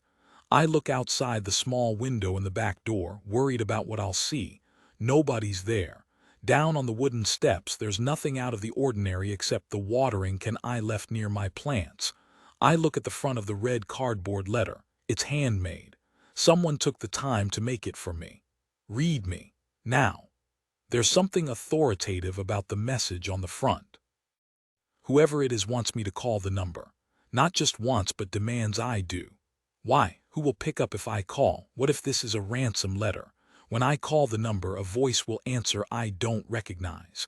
They'll demand money or whatever. In exchange for what? Kevin. If they want money, they chose the wrong couple. We have very little after buying this house a year ago. I run into the living room and pick up my cell phone. I don't call the number the newspaper clippings demand I dial. Instead, I call Kev. I need to know he's okay. As I wait for him to pick up, I open the heart-shaped letter. Do not call Kevin or anyone else. Kev doesn't pick up, it goes to his voicemail. I hang up and don't leave a message. I look at the number inside the letter. What happens if I don't do what this person wants? Why are they wanting me to call this number? What will happen if I tell Kevin? I look at the television. The newsman continues talking about Jody Lawson. Local woman's body found. Foul play suspected. Scared, I turn off the television. Without the sound of the TV, the silence in the living room settles heavily around me. All there is me and the heart-shaped letter trembling in my hand. There's also the number inside. I open the letter and read it again. Curiosity is getting to me now. I take my cell and slowly dial the number, taking a deep breath. Worried what will happen, I end the call but redial the number, only this time using *69. I hesitate before I hit the button to connect. This is exactly what they want. I hit the green button on my cell anyways. It's as if my finger has a mind of its own. I need to find out what's happening. Kev didn't pick up. A strange letter at my door told me to call this number. I need to know what happens when I call it. My cell continues to connect with whoever owns the number. I wait, worried who will pick up. What will they say when they do? What will I say to them? Who are you? That seems like an obvious way to start this conversation. My heart flutters with each ring. After the 6, with no one picking up, dread starts to creep in. What am I supposed to do now? The letter didn't exactly say what to do. I'm supposed to just call this number. Isn't something supposed to happen? Whose number is this even? Soon, a voicemail may start and I'll find out. I don't plan on leaving a message, of course, but I need to know who this number belongs to. After the 10th ring, I realize that it won't be that easy. Suddenly, it hits me. The first number I called on the phone records didn't have a voicemail either. Am I calling the same number? I hang up, giving up on the number listed in the anonymous letter. I let out a sigh of frustration when I realize I threw away the phone records. I told myself I was done playing investigator. I wasn't going to keep going down the unknown numbers on my husband's list. I smile when I remember that I called the number on my cell and I should be able to easily find it. I scroll through my call history on my cell until I start seeing the *69 numbers I called. When I see the first number I called, I look at the heart-shaped letter in my hand and compare the two. They don't match. Of course, it's not that easy. I look at the mysterious number in the letter and the one on my cell. What are the chances they're connected? I dial the number from Kev's phone record list again, hoping someone will pick up. I ensure I hit *69 again before calling it. The last thing I need is for one of Kev's friends to pick up again and ask me why I'm calling them. That's when I hear a car outside. I look out the front window and see Kev driving into the garage. The number continues to ring, and nobody picks up. I see Kev leave the garage and head towards the front door. My eyes widen as I realize I'm still holding the heart-shaped letter in my hand. Do not tell him or anybody else about this letter, or else, the letter warned. Chapter 11. When Kevin enters our house, he genuinely smiles at me. His endearing sense of being happy to see me makes me feel more guilty. Tell him, a voice says inside me. I managed to hide the anonymous letter under the living room couch cushion before he came inside. When I don't greet him quickly, I worry he'll catch on that something's wrong. Last week, Kev knew instantly something was off with my expression and the stack of phone records in front of me. This time it's not as obvious. I greet him with a hug and a peck on the lips. Q rubs her back between our legs. Tell him, the voice urges me. I don't listen. My inner voice says a lot of terrible things. Why should I listen now? How was work? I ask him. Kevin sighs. It was something. We got a lot done today, so for a change, no late night. I figured I'd come home. He lets out a laugh. I know it's been hard lately. Thanks for understanding.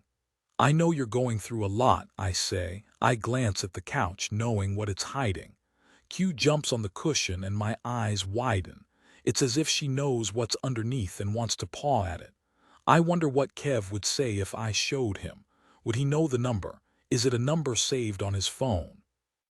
Does it belong to the person who texted him last week? So many questions. I feel my head spiraling and I can't think straight. Why would someone leave such a frightening letter outside my house? Whose number is it? It has to involve Kev. Why else would the letter demand I don't tell him about its existence? Does that mean Kev is hiding something? I know how he reacted last time I came clean. Do I really want to go through that again? A part of me is telling me to ignore the letter. Pretend it doesn't exist, but don't play along. Don't play the game it wants you to start. Pizza and a movie in, Kev asks with a smile. Perfect, I say, managing a smile of my own. I'm barely able to keep it together, though. I want to tell my husband what happened. I'm nervous. The clipped newspaper letters are scary. Someone went out of their way to do this to me. Why? Can you order? Kevin asks, walking past me towards the stairs. I'm going to take a nice long shower and try to get work off my brain. Perfect, I think. I nod and tell him I'll get the usual order. The usual consists of a Mediterranean vegetable pizza with chicken. He walks up the stairs slowly as I put the cell to my ear. I don't call the pizza place to order the usual, though. I can't stop myself. I need to know why someone left a letter outside my door with what feels like a random number inside. I redial the number, ensuring I dial *69 again before I do. I wonder how much *69 even costs. I've already used it a handful of times. I imagine if Kevin obtained my phone records, he'd have a lot of questions. The number rings as I wait impatiently for someone to pick up. I need someone to give me answers. Why would a letter give me a number where nothing happens? Then again, nothing happens the second time I call. The number continues to ring. No voicemail appears to be attached. How very anticlimactic. I hear the shower turn on, and even from the basement I can hear Kev humming some song. This time it's one I've heard before. I heard it through the grapevine. I wonder why he has such an old song on his mind. Don't play this game, the voice inside me says. And yet I look at my cell, wanting to redial. None of it makes any sense. How can I rest not knowing why someone would do this to me? Someone anonymous left a letter outside my house, rang the doorbell and quickly escaped before I could see who they were. There are teenagers on the block. I don't know the parents very well, but when they left on a short trip to Europe, their two teenage sons took the opportunity to throw a mega party. Many of the neighbors were quite upset with the shenanigans of drunken underage teens puking on their front yard. What's the chance the letter is more shenanigans from these teens? The letter isn't addressed to me specifically. It doesn't mention my name or Kevin's. It's very generic. Call this number or else. There's something juvenile about someone knocking on my door and running away only for me to find a spooky letter. I smile, thinking how stupid I am for getting so nervous over it. It's a prank. A joke. Kids having fun by scaring someone with a letter. I slowly climb the steps and make my way into our bedroom. Kev's in the middle of the chorus of the Motown song in the shower. At some point when he's done with his terrible shower karaoke and he comes to the bedroom, I'll tell him what happened. I'll show him the letter. The thread on the card is empty, especially if it's who I think it's from. I take out some comfy clothes from the dresser and lay them on the bed. I change out of my work clothes for the cozy loose ones, my cell phone staring back at me as I do. Inside, I'm battling the urge to call the number again. If it's a prank, it's a real dumb one. Why give me a number that nobody picks up? If it's a prank, shouldn't it be funny? Another thought hits me. The teenagers that threw that party came off like the stereotypical lazy, sleeps until noon types. I don't suspect they would take the time to cut out letters and make a letter like the heart-shaped one hidden under the couch cushion. Seems like a lot of work for very minimal laughs. If it's a prank, wouldn't it be a number they could know what's happening on? Wouldn't they answer the phone and laugh uncontrollably at how frantic I am? I pick up my cell, angry and scared all at once. I dial the number with *69 again, knowing that I'll likely get the same outcome as before. Nobody will answer. Just as before, nobody does. In my anger, I don't immediately hear the sound coming from inside the bedroom. As the number rings again, I hear it better. Something is vibrating near me. I look around the room, frantically trying to find the source. With another ring, I know the sound is closer to Kev's side of the bed. It's almost as if it's coming from under the bed. When I get to the edge of the nightstand, I hear it much clearer. The nightstand has two drawers. I open the top one first, but it's nearly empty. When I open the bottom, I see a blue light between Kev's underwear. I sift through the drawer and pick it up with a loose finger, my stomach tightening the moment I recognize what it is. As Kev starts to whistle his song from inside the shower, I look at the bathroom door, unable to understand why he has this hidden in his drawer. Kevin has a second cell phone. Chapter 12. Kev grabs a slice of pizza, with half the toppings getting stuck to the rest of it. He makes a face and tugs at the missing toppings until they break free. With contempt, he tosses it in his mouth and takes a large bite of the top of the pizza crust. I always found it weird how Kev eats his pizza. It's just weird eating a slice crust first. You know what else is odd? Him having a second cell phone. I can hear Amber telling me a story about her cheating ex now. Here I am unable to think straight. An anonymous letter was left outside my house with a number inside. That number belongs to Kevin. He owns a second phone. A cell I had no clue existed. Why? I feel my blood pressure rising just thinking about it all. Kev laughs at something happening on Love is Blind, the reality show we're watching. His laughter temporarily wakes Ms. Q, who's resting beside me. Instead of a movie, Kev wanted to continue with our show we've been marathoning. Although, with his work schedule, it's been hard to get into this season. I enjoy watching any reality television show.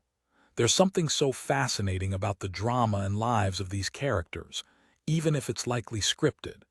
In Love is Blind, single strangers are put in opposite rooms where they can meet potential partners through a wall, but they can't see each other.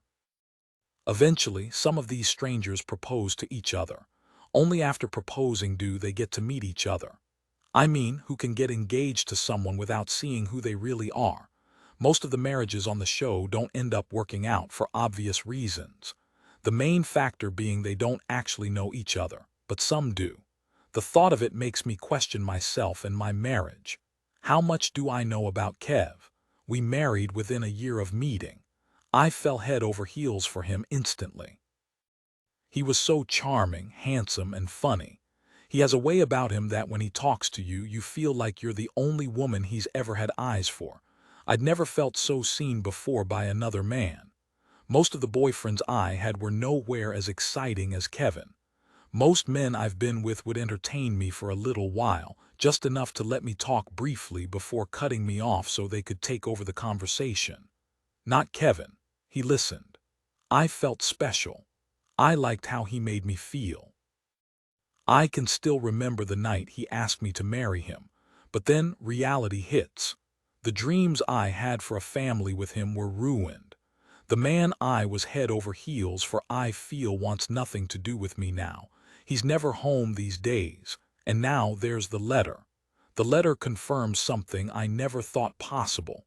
Kevin's cheating on me. It's just like Amber said. He uses a second cell to call his girls on the side. Kevin takes another large bite of his pizza crust and wraps his arm around me. My entire body stiffens with his touch. He notices. "You okay?" he asks. "Feels like you're shivering." I take a small bite of the pizza I've been holding for minutes without tasting. "Good, just watching the show," I say without looking at him. I don't want him to see my face. If he does, I'll break down and either shout or cry at him. It's hard to tell which reaction I'll have. I need answers, though. Why does he have a second phone? Who is he cheating on me with? Then there's the text message he got last week from someone. The person he had a fun time with. But if he has a second phone, why would this mystery woman message him on his main one? If he's cheating, why wouldn't he be better at it than this? Cheaters always get caught. They mess up.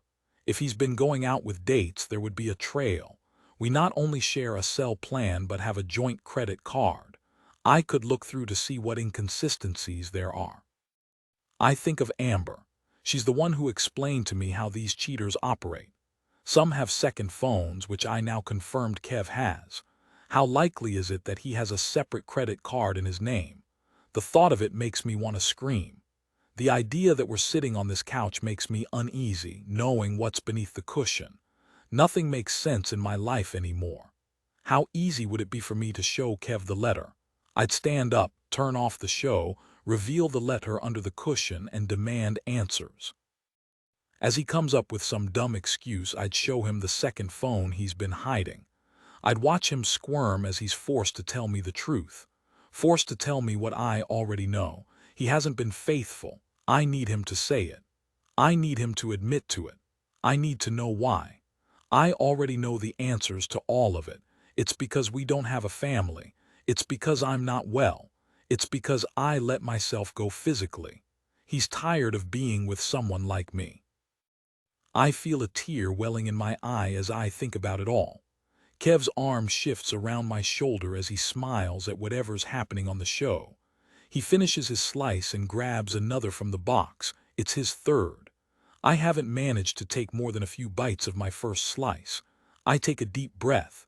I need to know what's happening. I open my mouth not knowing what will come out. That's when I remember the letter. Do not tell him or anybody else about this letter, or else. This isn't some prank. Teenagers didn't make it. The person who wrote me that letter spoke of consequences. I have no doubt they mean it. Somehow, I know this won't end with strange knocks at my door. That doesn't mean I can't get answers. I smile to myself as I think of the perfect solution. A way to force answers from Kevin about the second cell without telling him about the letter. "Be right back," I say to him. "You want me to pause?" Kev asks. In my haste to follow through with my plan, I don't answer. Instead, I head up the stairs, my cell phone ready. I dial Kevin's second phone number again, ensuring I use *69 before I do. I don't care how much the service costs. It will be worth it when I come back downstairs. I don't mess around.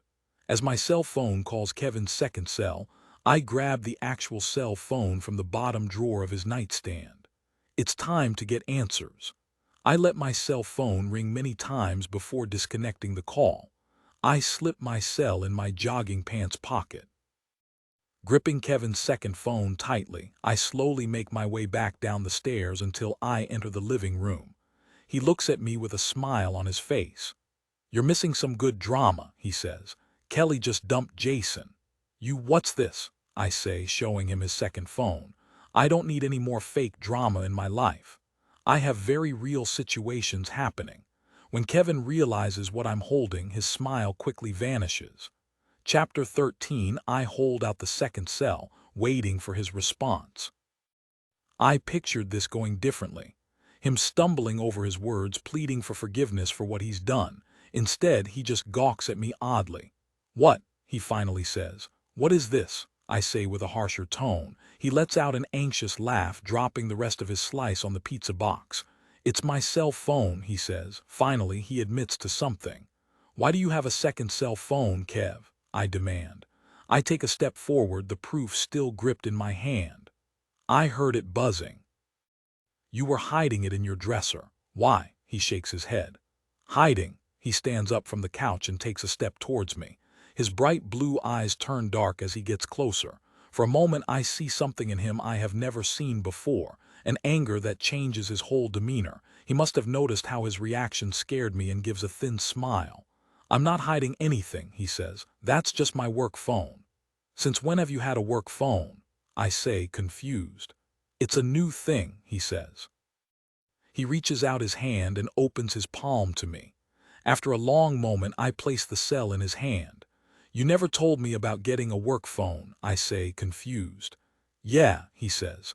"Well, I have one. What's the big deal, Joe?" I think of the letter that's hiding under the couch. "I'm surprised you wouldn't have told me about your work phone," I say confidently. "Wouldn't you want me to have the number 2 to call you in case of an emergency or something?" He laughs. "I don't even know the number to it." "I do," I think to myself, "but don't share that information." "I haven't even set up the voicemail on it yet," he says with a smile. "How did you find it?" "Some random number tried to call you," I say. "I heard it vibrating in the bedroom." "You heard it," he says. He opens the cell. "It looks like someone called with a private number." He shakes his head. "I need to set up the voicemail." He looks at me. "If it's important, they'd have called me on my regular cell." I stare at him, examining his face and expression for clues he's lying. All I see is his beautiful eyes and gorgeous face staring back at me. Suddenly, he furrows his eyebrows and scowls at me. "Why are you so upset about this?" he asks. "What did you think you found? It's just a cell." I lower my head. The answer to the question is hiding under the pizza and couch cushion behind him. I remember the threat the letter said. "I don't know what I thought," I say, confused. "It just doesn't make sense." "Me having a work phone doesn't make sense," he repeats. When he says it so plainly, I feel stupid. I have a right to be worried, though. The letter left at my door is telling me something is wrong. "Who messaged you last week?" I ask. I feel my heart beat faster and weak at the knees. His facial features harden. "This again," he says. "This is what I get." He scoffs.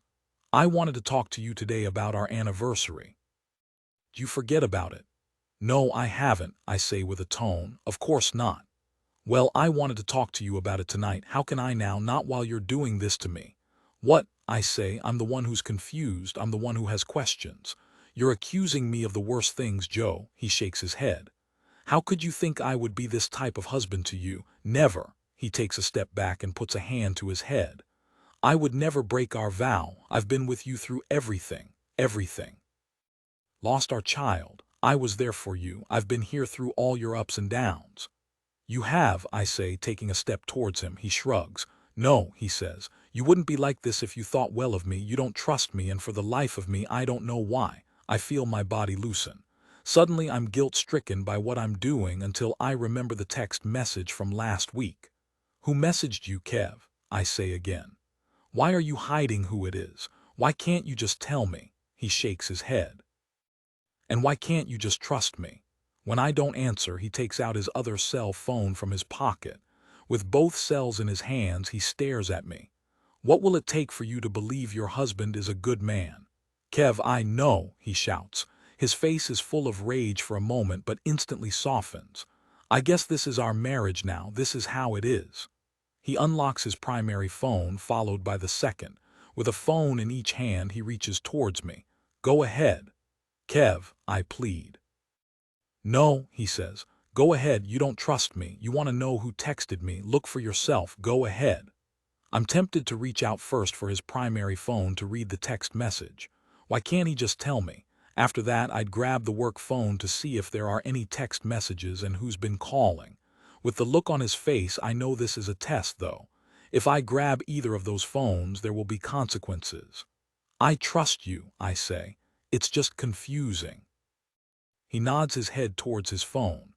No matter what I say, you won't believe it, right? I'm such a liar, a terrible liar, a no-good husband, right? So why would you listen to anything I have to say? Find out for yourself. He takes a step towards me, the phone's getting closer. Stop, Kev, I plead. I lower my head and wave him to get the phones out of my face. I trust you. He lowers his hands and scoffs. You trust me, he repeats with a tone. I need you to start showing me that you trust me, Joe. When I don't answer, he shakes his head. What's wrong with our marriage? What's wrong with us? He looks at me, his bright blue eyes striking my soul with his words. What's wrong with you? Chapter 14. I lie in bed, staring at the ceiling. Tonight was rough. After our argument, we ended our pizza and reality television date. He went to our bedroom. I paced around the house, trying to think of what to say to make it better. I thought about showing him the letter. Anybody would question their husband if they found a letter like that outside their house. After a while, I went to our bedroom, and to my surprise, Kev was already sleeping. It wasn't even 8 at night, and he was sound asleep. I heard his deep breathing and random snorts. I knew he wasn't faking it to not speak to me. Part of me wanted to wake him to talk about what happened. I shouldn't have taken so much time downstairs. I was too busy trying to process everything. It's too late now. He's asleep. Feeling defeated, I slip into the sheets. I stare at the ceiling, wondering how to recover from this. Nothing makes sense. Part of me wishes I just grabbed his cell phones. I could have quelled my anxieties by finding out the truth. Kev's right, though. If I grabbed them, I would only prove how much I don't trust him. Why would you stay married to a person you can't trust? The problem isn't Kev, it's my mistrust. It's my own insecurities, it's me. I need to trust my husband. Even if I looked at his cell phones, maybe I'd feel better at the time, finding out nothing was going on behind my back, but the next time something fishy happened, I'd spiral again. That's not how marriage is supposed to work. I'm supposed to be open and honest with my husband. I shouldn't have kept the heart-shaped letter from him. A normal person would have likely told their spouse about it immediately. Part of me thinks the anonymous person who wrote it is on my side. They're trying to show me something. Why, though? As my mind runs a mile a minute, Kev turns over and looks at me. I'm surprised he's not sleeping. I wonder how long he's been awake for. Hey, I say softly. He doesn't respond. In the dark, I can see him purse his lips. We need to talk, he says. I nearly gasp. That's not how you start a good conversation. This is it. This is the moment that changes my life forever. What did I expect? Of course he's going to break up with me. The next few words will confirm it. He wants a divorce. It makes sense. After how I reacted in the living room tonight, how could he want to stay with a woman like me? He moves his head so it's closer to mine. I love you, he says. He reaches out and grabs my hip. I love you, Josie, he says again. You know that, right? I'm already nearly in tears as he says the words. It's exactly what I needed to hear. It's almost like he read my mind and could tell how insecure I was. I'm sorry, I say, nearly whispering. I need you to trust me, Joe, he says, caressing my hips. I need that. The rest of the world can burn, but I need my wife to trust me, okay? I nod my head and turn to him. Okay, I say. I'm sorry, Kev, he smiles. It's okay. I know it's been tough, but someday you'll be the mother of my children. He's saying it again. Last time we fought, he brought up having kids. What if I can't? What if I'm too scared to attempt it? I'm nearly a type 2 diabetic now. My body's changed and it feels like it won't ever look like how it did before I was pregnant. Kev, what if it doesn't happen? I ask. What if I can't give you a child? He smiles again. You'll see, he says. No matter what, everything will be okay. What happened wasn't because of your diabetes. You're a good woman, Joe. That's why I fell in love with you. I never met someone like you before. You're special. Whatever happens, we'll be okay. He kisses my forehead and turns and looks up at the ceiling. I was going to go out with the guys after work tomorrow, if that's okay. I sigh. Here we go. Now he thinks he needs permission to do things with friends. Of course it is, I say. He turns and looks at me. Isn't tomorrow your bar night with your friends? I think you should go. I'm surprised he's encouraging me to go out. Last time I mentioned the bar, he got so upset. Even bringing up that tray would be there as a reason why he didn't like the idea. Okay, I say. Thanks. I'm not sure why I thank him, but he smiles at me. Maybe I'm just happy that he woke up and talked to me. Never go to bed angry. It's the one thing I always pride myself on with Kev. He looks back at the ceiling. You know what's weird? I could have sworn I put my work phone on silent. He takes a deep breath and turns away from me. Chapter 15. I sit in my cubicle, thinking about everything that's happened. I think about my crazy behavior lately and the talk I had with Kev last night. Anytime I start to feel better and calm my anxiety, I think about the mysterious letter I found. It's still under my couch cushion at home. Kevin left early this morning.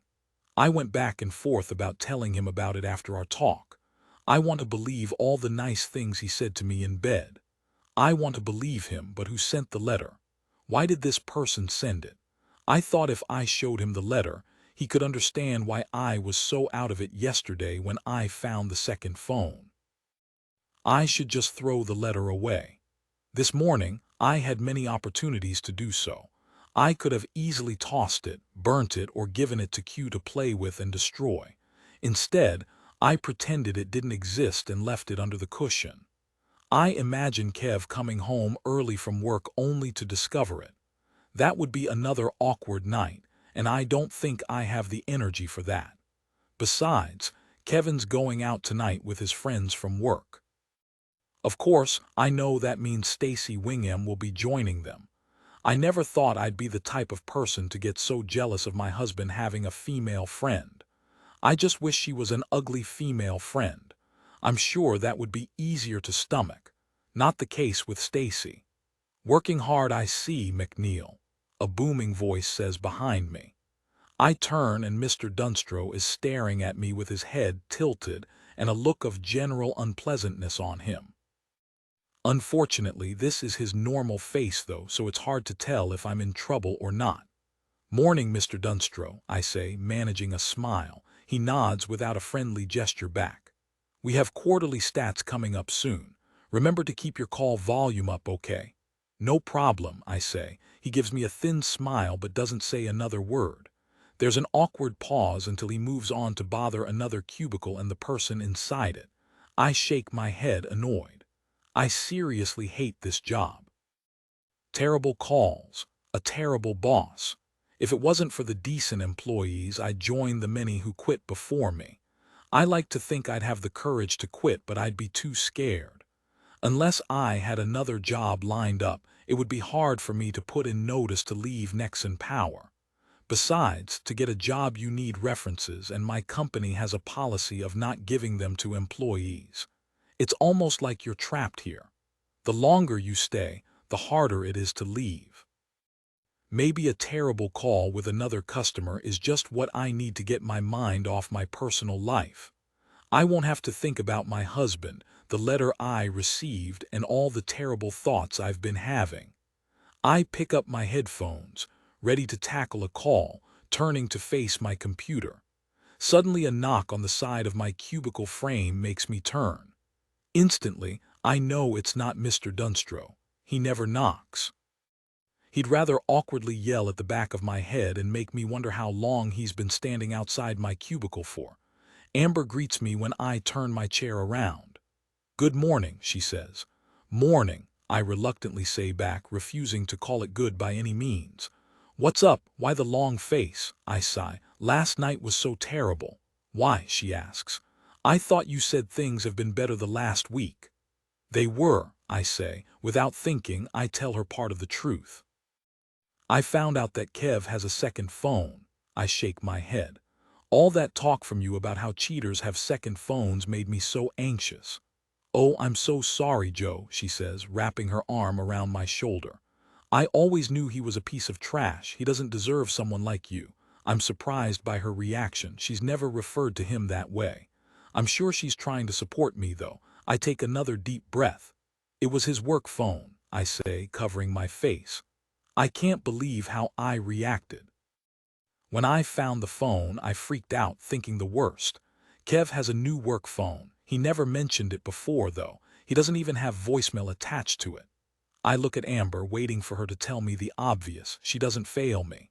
Well, Joe, how do you know that it's a work phone if he doesn't have a voicemail? She looks at me with an endearing gaze. When I glance back, she knows her words are hurting me. Sorry, Joe, I'm just worried about you. I don't know what to believe sometimes. Kev got really upset when I showed him the second phone and I confronted him about it. I take another deep breath. He unlocked both his personal cell and work one and told me to look at whatever I wanted. Amber raises an eyebrow. Well, what did you find out? I let out a laugh. I didn't look at the phones. What girl, come on. I shake my head with an awkward smile. You don't understand. If I picked up one of those phones, my marriage would be over. Why would he unlock his phone if he has something to hide? I glance at Amber and lower my head. He's upset and he has every right to be. His wife is sneaking around, getting phone records and now more accusations. Amber purses her lips. How did you find the phone? I shake my head, knowing that it was dumb of me to overshare. That's an obvious question to follow up with after what I said. I can see the frightening letter I found outside my door in my mind. I see the blocky cut-out letters that made the shocking words. That's a bit of a story, I say. Amber looks at me confused. What does that mean? I should have told Kev last night about the letter. Me staying quiet is giving this random person power over me by scaring me into silence. Someone left a letter outside my door last night, I say, glancing at Amber and looking away. They rang my doorbell, and when I opened the door, nobody was there. That's when I found the letter. Amber looks shocked. What did it say? I don't have to think too hard to remember. The words have been ingrained in my brain since reading it. I tell her word for word what it said. Amber shakes her head. So the number belonging to Kevin's second cell was from the letter, I nod. I called the number on the letter and confronted Kev about it. I glance back at Amber, who still looks shocked and confused. Somehow, that helps me feel better. Did you tell Kev about the letter? She asks. I shake my head. I was too scared to. I take a deep breath. Tonight I will, though. I'll show it to him. This is weird, she says. Understatement of the century. I let out an anxious laugh. You know what else is weird? Kev says he put his work phone on silent. That makes me wonder. Wonder what? She asks. Did whoever left me the letter come into my house and turn the phone off silent so I could find it? Amber looks at me strangely. You don't just tell Kev about the letter, Joe. You need to call the police. Before I can answer, Trey walks into my cubicle. Did you say police? He asks, confused. Letter? I look at Amber, who understands not to say a word. It's nothing, I say. Just talking about a show we're watching, Amber says, coming in with a solid white lie. He nods. Bar night tonight, count you girls in. Amber looks at me. I'll be going, I say. Amber nods and says she will too. Perfect. He looks behind him and back at us, his eyes full of expression.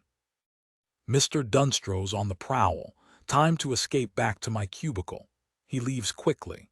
I expect Amber to do the same, but instead she stares at me. This is weird, Joe, she says. Scary stalker weird. Chapter 16. The rest of the workday goes by at a snail's pace. All I can think about is Amber's reaction to what happened. She's genuinely worried about the letter at my door. I didn't even mention how the letters that made up the words were cut out from a newspaper. After my whirlwind of a night with Kev, I'm too exhausted to really process it all. This isn't normal. I think about calling the police. What would I even say? The truth, obviously, but how would an officer respond? I doubt they'll take it seriously to the point of checking for fingerprints or testing for DNA. I'll tell them about the weird letter and they'll look back at me, confused as to why they should care. Yes, it's odd, but not exactly a crime. When I get to our driveway, I take my time parking inside. We have a two-car garage with no connecting door into our house. Despite being made for two vehicles, there's very little space left with just one car parked. Kev jokes that I just don't know how to park a car. Plenty of space, he always jests. He's even used a permanent marker to help me line up my parking better. I think it's fine, but he's just too type A today. I couldn't care less. I park and get out of my car and close the garage behind me before walking up the steps of the front porch. When will Kev come home tonight? After speaking with Amber, I feel the need to tell him everything. The first thing I'll do is take the letter out from underneath the couch cushion. No more pretending it doesn't exist. It's time to take whoever left me this letter more seriously. Someone has it in for me, or is it Kev? It's all so confusing. I turn my key and unlock the door. I gently push it open, and when I do, a heart-shaped letter reveals itself at my feet. On top of the indoor mat inside our house is a second message. In bold cut-out letters, the words mock me. Read me now. Chapter 17. I look at the cut-out letters on the front. The letter was inside my house. Whoever left it was inside my house. My arm goes limp as I look around. Nothing seems out of place. Even Q doesn't seem that alarmed. She leaps off the couch and brushes against my leg, greeting me. If only I got a dog, maybe this wouldn't have happened. A big, vicious dog. When I look at Q's face, I instantly forgive her lack of securing my house. With Q comforting me, I let go of a breath I didn't know I was holding. Part of me wants to grab Q, run outside my house, and call the police. The other part can't help but read what's inside. I reluctantly open the letter. He's cheating on you. As I read the words, I take a deep breath. I feel my heart sink inside my chest as I continue to read. He's bringing her to your house tonight. Tell nobody about this letter or there will be consequences. I reread the letter a few times, the words feeling more painful. I take a deep breath, realizing this is ridiculous. Whoever sent me this letter knows what Kevin is doing. They know he plans to bring a woman to our house tonight. How? Someone who knows Kev is trying to ruin our marriage. Or help me discover the truth. It hits me. Kev asked me last night if I was planning on going out after work. I told him I was. If he's having an affair, why would he even think about bringing her back to our house? A house he shares with his wife. Pictures of us surround me. Whatever woman he brings here, if he even does, would see the same memories that I do now. It's ridiculous. Yet an anonymous person went out of their way to tell me it's not. They left a letter saying my husband is cheating. Instead of feeling scared or sad, I feel rage inside me. Why are they taunting me this way? Why would they leave me letters that scare me half to death? Now they've broken into my home and left me with another surprise. I storm into the kitchen. Just as in the living room, nothing seems out of place. I go to the back door and open it. To my surprise, it's unlocked. My mouth opens as I realize that's how they got inside. The person who left me the letter was inside my house and came through the back door. Did I leave it unlocked? When I open the back door fully, I step outside and look around, shocked. Who's doing this to me? Why are they doing this to me? I want it all to stop.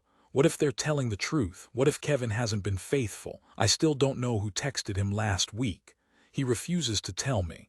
When I look around the edge of my house, I see the back gate that leads to the front of the house is open. I know for certain that I didn't use the gate. I take out my cell phone. No more games. Whoever's doing this broke into my house. As I quickly dial 911, I hesitate. After all the arguments with Kevin, my brain won't let up that something is off in our relationship. With the arguments I've been having with my husband, I felt that it was just me. What would happen if instead of going out tonight, I stay in? What if I didn't go out as Kev expected me to? When he comes home, will he be by himself as expected? Or is the letter right? I step inside and close the back door, ensuring it's locked. If I did stay home, I couldn't keep my car in the garage. If I did, Kev would see it immediately. I quickly go out the front door, grabbing my keys along the way. It's almost as if I'm possessed.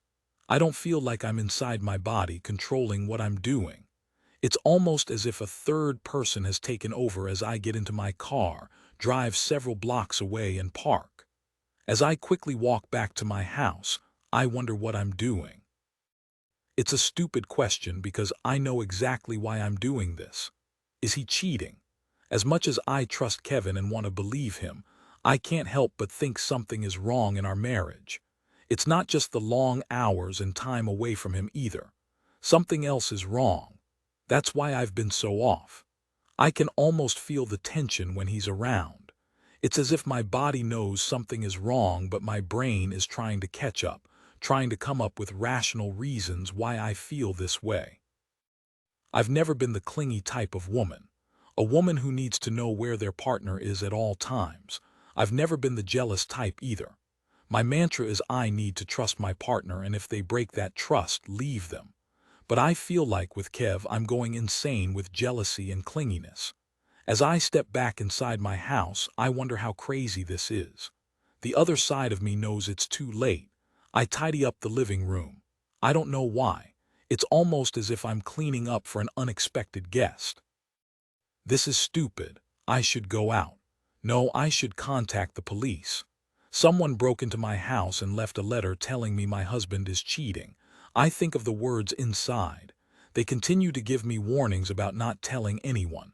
I remember the first letter under the couch. I quickly lift the cushion.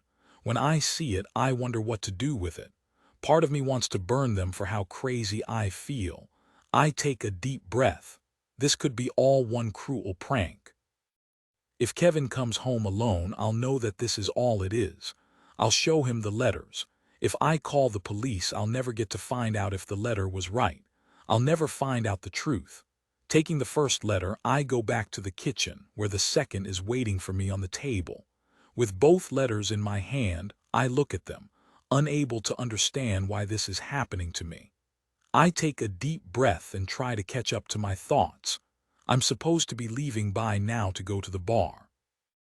Amber will be wondering where I am. How do I even explain this to her? I take out my cell phone and start to text her.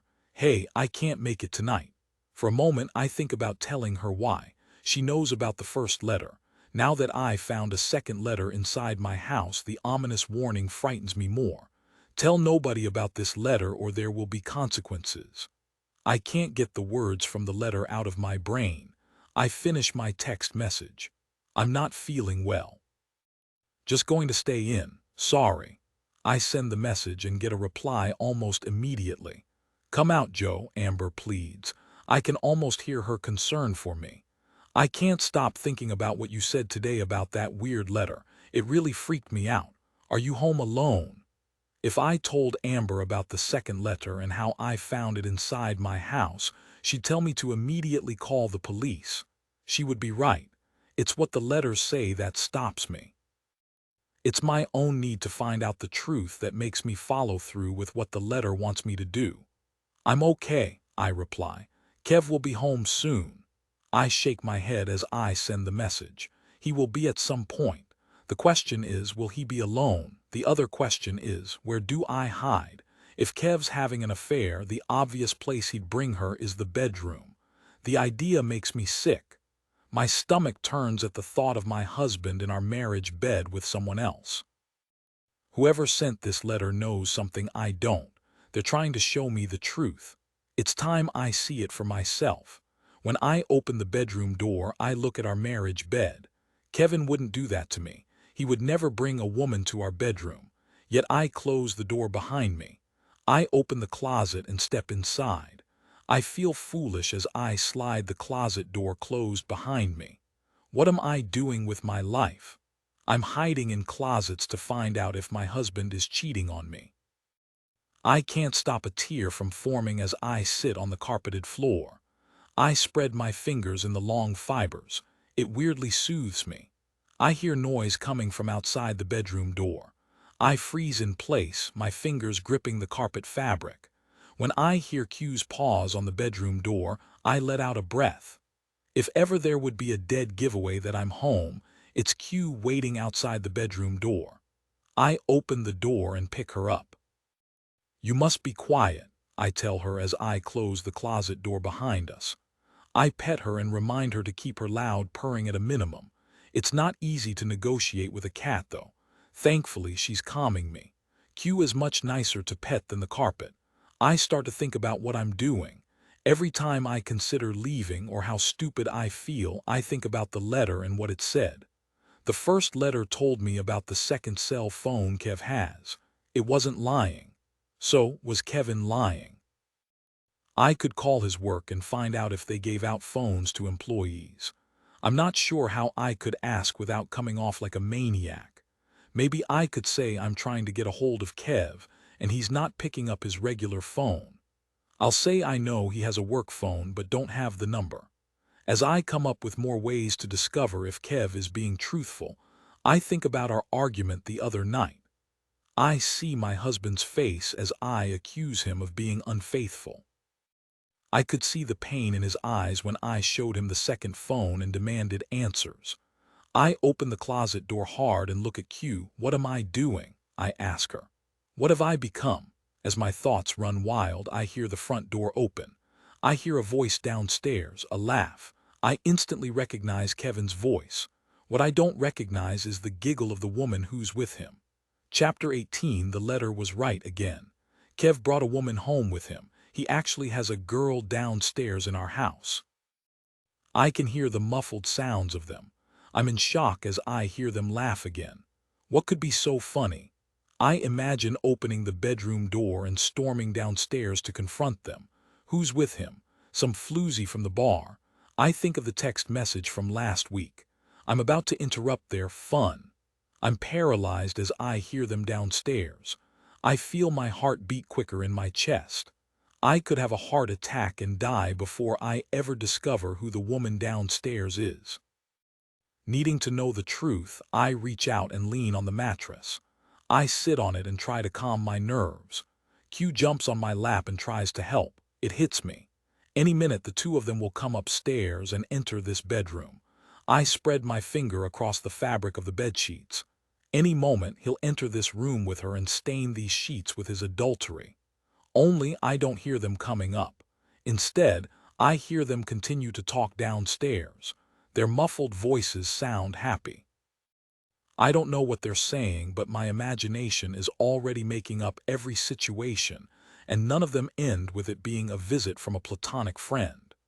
Kev laughs again, almost confirming what's happening downstairs is playful banter leading up to one thing.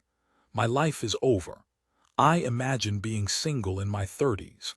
I imagine having to tell my mom that I'm divorcing Kev. I can only imagine the pity in her voice as she finds out what he did. I imagine whoever sent the letter to me finding out the same. Will they be happy? Whoever's leaving the messages for me wanted this to happen. Well, here it is. It's all led up to this. I thought I wanted to know the truth. What if I continued being happy with Kev and didn't ruin the facade? Maybe life would have been better if I never knew what he was doing. I know that's not true, though. I know I'm just prolonging what I have to do. I need to confront them. I need to see who she is. Standing up from the bed, Q jumps off my lap. I take a deep breath and quietly open the bedroom door. Their voices become clearer as I do. "Before we start," Kev says with a charming tone, "how does a glass of wine sound?" "You read my mind," the woman says back playfully. Oh God, what is happening? I feel a tear run down the side of my face. While I was preparing for this moment, I thought about what I would say if a woman did come back home with Kevin. As I walked back to my house after parking my car blocks away, I imagined in my head what I would do. I'd point at the woman and call her a homewrecker, a slut. A few times, I imagine striking her in the face. As I take another step, the stair creaks. I stop. That's not how this is going to go down. Tears are running freely down my face now as I get closer to the living room. I take my time with the final few stairs as the woman in my living room is in sight.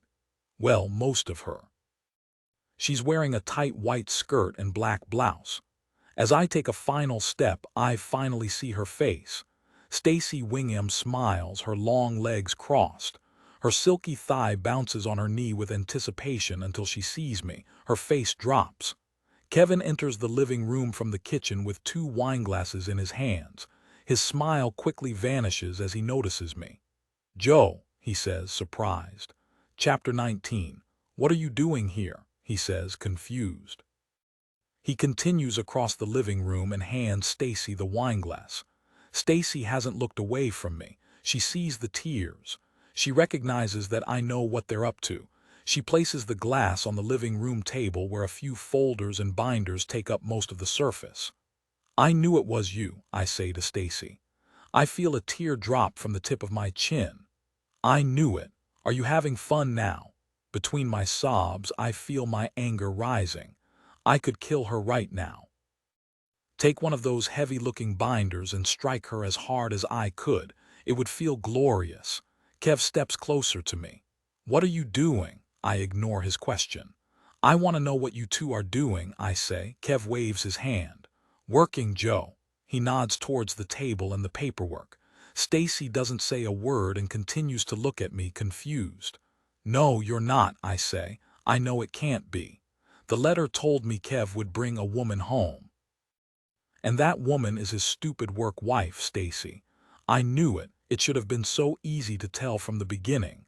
I realize that must be why her text message didn't show as a saved number on his phone last week. She must have sent it from her work phone." Kev lowers his head. "Let's just call it a night, Stacy." When he raises his head, he looks at his colleague. Stacy glances at me and back at him. "Okay. I'm sorry," he says, fully turning to her. Stacy starts to gather the paperwork on the table. I don't even know what to say. "It's okay." She hurries to collect the rest. I watch them, my mouth gaping open, tears still rolling down my face. I can only imagine how I look. Stacy looks gorgeous.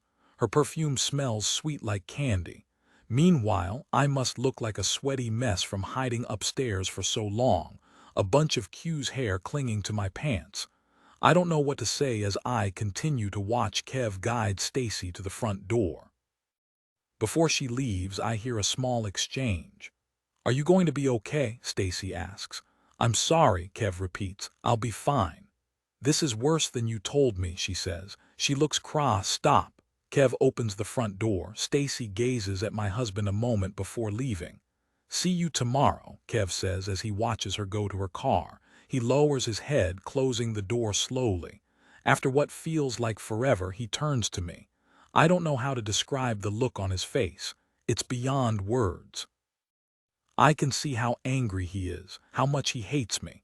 I see all the resentments he's been holding onto, all the disappointments. He truly hates me. Finally, he speaks. "Where's your car?" he says. "It wasn't in the garage." He squints as he looks at me for an answer. Instead of answering, I freeze at his rageful gaze.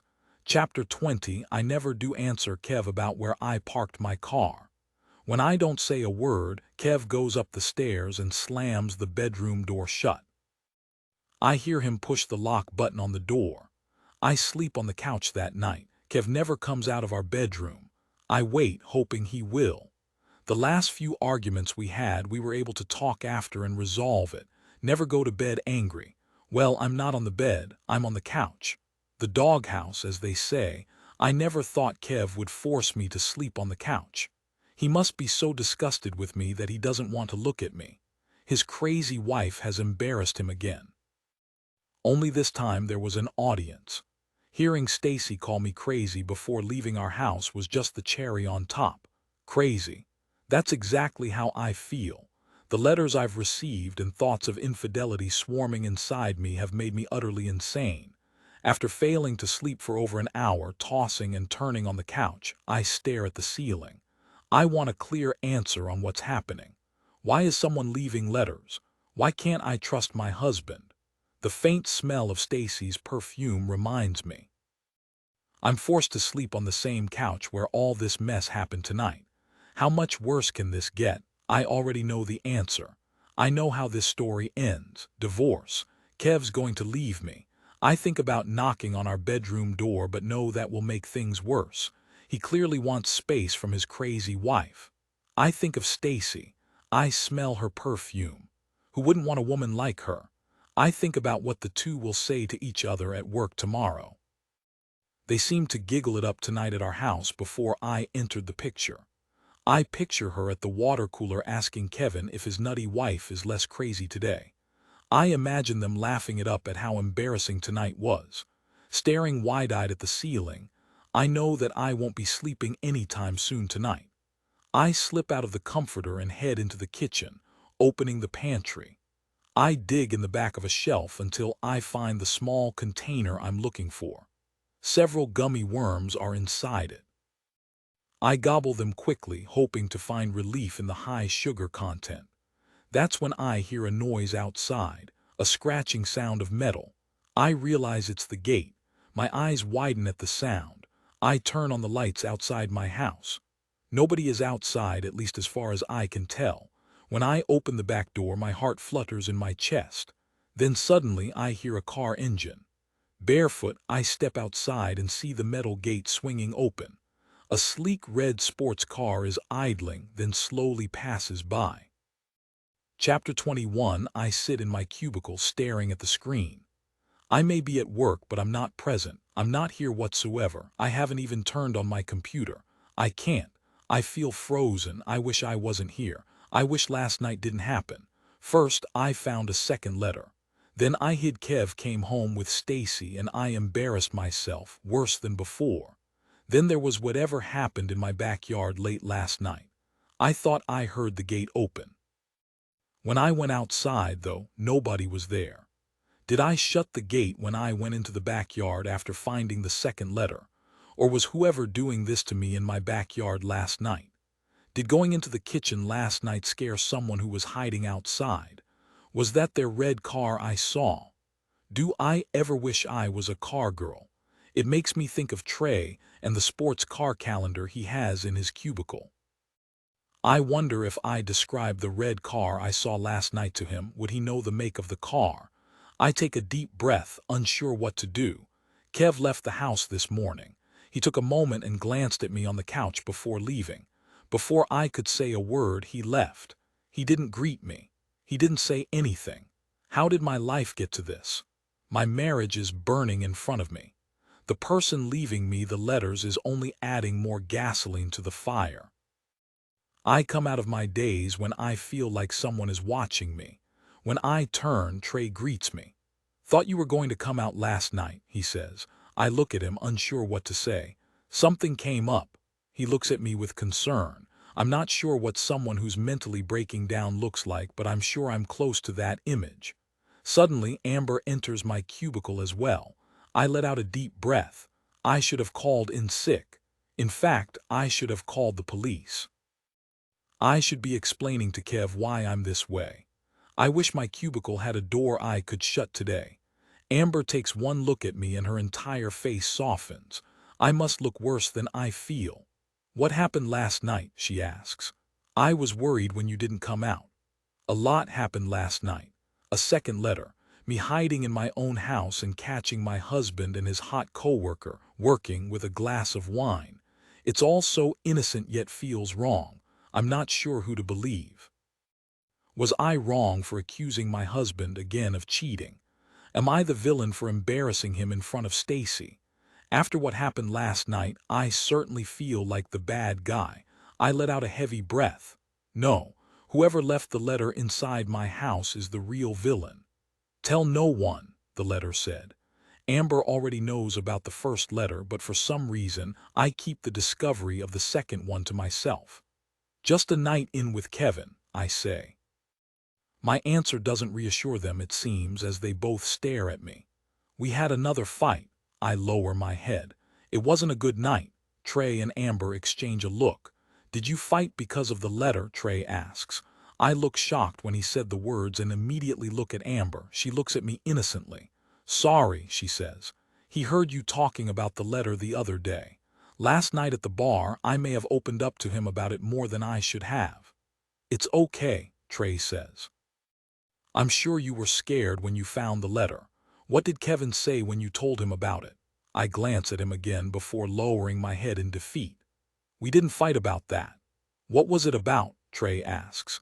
His questioning starts to annoy me. It's none of his damn business. I'm not going to tell him that my marriage is breaking down, that I can't stop thinking my husband is cheating on me. I can't tell him that every time I call Kevin out, he has the perfect excuse. I can't tell if I'm being gaslighted or losing my mind. Add on top of that, an anonymous person is sending me letters and I know my entire life is breaking down. I don't want to talk about it, I say. Trey catches the hint and doesn't ask more questions about Kevin. He does, however, give me an unwelcome opinion. Sorry, he says. I guess I'm just thinking, what if whoever's sending you these letters is trying to help you? Help me, I say, surprised. I look at Amber. I wonder how much she told him. Did she mention the cut-up letters that make the words inside? Did she share the warnings? Of course they don't know about the second letter. If she knew, Amber would drive me to the police station immediately. Trey looks at me, pursing his lips. I mean, it sounds like this person is trying to show you something about Kevin, something that you don't know. I shake my head. I don't want to know anymore. I just want to forget the whole thing. Trey's about to say something, likely more unwelcome opinions on the anonymous letters, when Mr. Dunstro walks up and joins us outside my cubicle. Company meeting, he asks with a tone. He doesn't wait for one of us to answer his rhetorical question. Back to your cubicles, please. Trey and Amber do as asked. Mr. Dunstro stands outside mine. He looks at my computer monitor that's still turned off. When he meets my eyes, his expression is full of disappointment. Josie, he says, I think you and I need to have a conversation. He clears his throat. The tardiness lately and job performance has me quite concerned. I'm so close to telling him what I really want to say. Instead, I bite my lip. Okay. Chapter 22, what a day. The meeting I had with Mr. Dunstro turned into an official disaster, with one of the ladies from Human Resources sitting in. Mr. Dunstro chewed me out for being late, and for a list of other infractions I wasn't aware he was even keeping track of. I've been put on an official performance plan. In all my time at Nexen Power, I've never had these types of work issues before. I've known a few coworkers who were put on a performance plan in the past. Usually, it's a one-way road to an eventual termination. The company's paved way to fire someone to lessen the chance of being sued afterwards for wrongful termination. I'm very surprised it's happened to me, who actually wants to work for Nexen. It's a revolving door of unhappy employees. I've put up with this place for so many years, and this is what I get, a performance plan. I now have to meet with the HR woman once a week for the next month. Not only is my marriage falling apart, but it looks like I'll be needing to find a new job as well. Perfect. Just perfect. The rest of the workday went on as usual, which is pretty terrible on its own. I had a few nasty calls with unhappy customers. One called me several four-letter names. I hung up on them. There was only so much abuse I could stand today. Amber didn't come back to my cubicle. Trey didn't ask for a game of cribbage. Things spread quickly at Nexen. The clear glass walls couldn't hide what happened with my meeting with HR and Mr. Dunstro. There's only one thing that's positive. It's the end of the workday. As I gather my things to leave, my cell buzzes on top of my desk. I let out a heavy breath when I see it's from Kevin. I can't help but smile. He's texting me. We didn't talk last night. He didn't want to speak to me this morning. Now is our chance to finally resolve what happened. Now I'll be forthcoming about everything that I've been keeping secret. I quickly open the text. I'm not coming home tonight, his message reads. My heart sinks in my chest. I need a break. I don't have to ask who from. The answer is me. But does it mean our marriage? Does he want to separate? Does he mean he just needs more time before we speak? How can we resolve what happened if he doesn't want to talk? I take a moment before I start my reply. When will I see you? He responds immediately. I don't know. My arm slips to my side, my cell nearly dropping out of my hand. I lower my head, defeated. What have I done? How could I let my marriage get to this? Our 2-year anniversary is in a few days. We may not make it that long. I look around my cubicle. On one of the fake walls are a few pictures of Kev and me. All of them are happy moments captured over the years we've been together. In the corner of my cubicle wall is the space left by a picture I removed months ago. It was the ultrasound image we had near the start of my second trimester. This wasn't how my life was supposed to be. I wanted to be a mother. I wanted to have a family. Now, I may not even have a husband soon.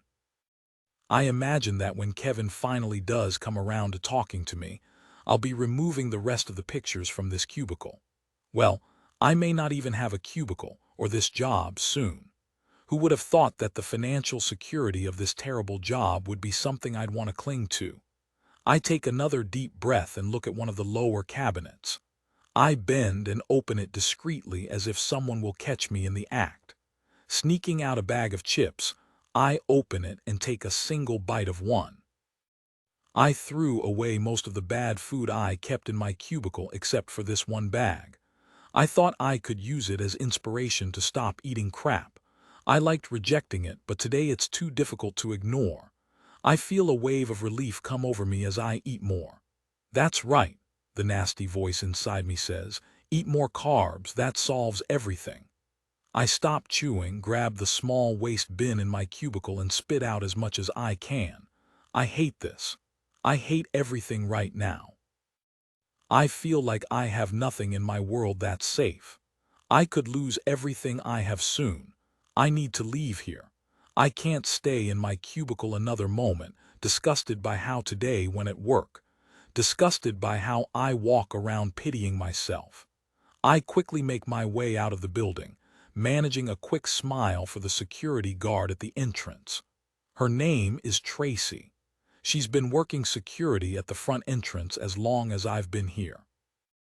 I remember when I interviewed for my position with Mr. Dunstro, I was quite nervous waiting at the lobby for my interview. Tracy comforted me as I waited for him. After being put on a performance plan, in a short time Tracy may have to guide me outside with a box of everything from my cubicle in my hands. As I continue to think about the total disaster my life has become, I unlock my car and quickly get inside, turning on the ignition. What I need is to hibernate in my bedroom. I'm looking forward to being comforted by the only thing that won't leave me. Cutie Q, that's when I see it. The edge of the heart-shaped letter flaps in the wind, most of it tucked into my wiper blade. I stare at it with disbelief. I look around the parking lot, but nobody else is near me except for a few parked vehicles. I turn off my car and open the door. When I step outside and close the door, I notice something else. A long, thick scratch starts from below my car hood and runs along the driver's side to the back. I glance around the parking lot again, scared that the anonymous person is nearby. I know they aren't, though. It won't be that easy for me to figure out who it is. I grab the heart-shaped letter from my windshield. As always, the front gives the same instructions. Read me, now. I let out a breath as I slowly open it to see what message they've made for me now. I warned you not to tell anyone. Chapter 23. I'm sick and tired of this. I've had enough. No more games. I won't play with them anymore. I open the car door, throwing the letter in the backseat. What happened? I turn and see Amber looking at my car. Trey's beside her and immediately comes up to it, feeling the scratch with his finger. That's deep, he says. He shakes his head. This happened last month too. Remember that crazy guy whose power they cut off? Tracy from security literally had to chase him off the property. He stands up and stares at me. Sorry, Joe, do you have insurance for this? I don't answer his question. At this moment, I don't care. I'm more scared than angry. Who's doing this? I look at Trey, who bends over and examines the scratch again. When I turn, Amber is staring at me, her look of concern apparent. How did the person sending me the letters know I told Amber? What happened to my car must be retribution for Trey and her knowing. How could that be possible? Suddenly, Amber's look of worry seems fake. Trey's concern over my car seems just as ungenuine. My imagination runs wild with thoughts. Odd ones. What if it's one of them doing this to me? Why, though? How else could the letter writer know that I told Amber and Trey unless it's one of them who's the culprit behind it all? I glance at Amber. Why is she even at work? She's usually off before me. She comes in early and goes home early. Not today, though. Why? Could she have put the letter on my windshield while at work? I look around the near-empty lot. There are no security cameras on this side of the building. That's something employees have been complaining about for some time. The only cameras are focused on the front entrance and the limited spots for employees there. Most parking spots that are monitored with cameras are for customers. Trey shakes his head. Someone did a real number on your car. Amber looks at me. You told me Kev's ex scratched your car once. I look at her and remember she's right. In my fear, I forgot entirely about the ordeal. Mary was so crazy after she found out Kev and I were engaged. A month later, I found a large scratch across on the hood of my car. I always assumed it was Mary who did it but don't know for sure. But that scratch was tiny compared to this. This time the deep mark runs up the entire driver's side of my car. Trey lets out a sigh. Well, I'll go to the front desk and get Tracy. It's best to report this. None of this makes sense. Now I'm getting letters at my work. The person sending me them knows I told my coworkers about the letter. How? Again, I look at Amber and Trey suspiciously. I feel the urge to get away from my supposed friends as quickly as I can. Don't, I say. I'll figure this out on my own. Trey looks at me confused. Let's call the cops at the very least. He takes out his phone. Stop, I shout. He looks surprised while Amber raises her eyebrows. I don't think either have heard me raise my voice before. Even when we have terrible phone calls with customers, I never shout back. I said I'll handle it. I open the car door and step inside, slamming it behind me. Chapter 24, I sit in my house, the doors locked and drapes shut. Before relaxing on the couch with Q, I looked around each room. I don't know what I was expecting. It's not crazy to think who's ever doing this could have been in my house. They've been inside my house before. I let out a nervous laugh as I opened the closet door in my bedroom, knowing that the other night I hid in here myself. When I got the second letter, I felt in my core that this time I would find out the truth. Whoever sent it was so specific. Kev is cheating, it said. A woman would show up at my house with my husband. And sure enough, that's exactly what happened. Kev came home with Stacy. After I found the third letter, my mind raced with crazy thoughts that perhaps it was Trey or even Amber that's behind them. How else could the anonymous person know about me telling Trey and Amber about the letters? I sit on my couch. Q purrs on my chest as I pet her. Usually, I find it comforting lying with her. But all my mind can think about is figuring out who's ruining my life. What would happen if I just called the police immediately? Part of me thinks about what Trey said. What if this person sending letters to me is trying to help? Why would someone threaten me the way the anonymous person is if they were truly friendly? Sure, because of the letters, I discovered a second cell phone, and just like the second letter said, Stacy came to my house with Kevin. Stacy Wingham. It would make a lot of sense for her to be behind the letters. Kev's work wife. What if she wants me out of the picture? How could she do that? Make Kevin's real wife go insane with jealousy. She could send me letters, telling me things that make it seem like Kevin is cheating on me, even though she knows it's entirely innocent. That makes a lot of sense. No wonder Kevin's been so upset. He's done nothing wrong. Stacy would have known about the work phone. She would have received her own second phone herself. Stacy would have known she would be coming to my house the other night. She could have easily manipulated the situation with Kevin to come to our house to work. There is, of course, the scratch on my car. Was Stacy at my work today? I remember what happened last night. I saw a red car drive away. Last week, Stacy gave Kevin a ride home from the bar. He left his car in the lot after a night out. Stacy didn't drive a sports car, though. I'm not a car girl, but it seemed like a normal vehicle. Nothing that stood out like the one driving away last night. Q lets out a screech. I realize I'm petting a little too hard. Sorry, girl, I say. Q gives me a look before demanding to be petted nicely. If only pets could talk. Q could give me all the answers I need. Who did you see inside our house leaving a letter for me? I take out my cell phone and open up the Facebook app. What Amber said about Mary has been on my mind. My husband's ex was a little more than unhinged in the past. When I search her name on Facebook, a few profiles pop up. I scroll down until I recognize her picture. Mary took a selfie outside on a wooded trail. She looks so happy. I can see why Kevin was attracted to her. She's gorgeous. She's very active herself. The two likely bonded over their passion for outdoor activities. Who would have thought their engagement would end with her cheating and acting like a complete lunatic after the calls to Kev? She scratched my car over a year ago. Right before I found out I was pregnant, she stopped. I was worried she was going to continue to harass us while I was carrying a child. I always wondered if she found out I was pregnant and that's why she stopped. Did she find out about the miscarriage? I can imagine how happy it would make someone as psycho as her to know I lost a child. The thought of someone finding joy in the worst time of my life makes me sick. I let out a breath as I click on her Facebook profile. A message pops up on my screen. You have blocked this person. Do you wish to unblock them? Below it is a yes or no option. I hesitate before I click yes. I forgot I blocked her. Immediately, I'm brought to her profile. She has some restrictions limiting what I can see. Only a few posts on her profile are visible to me.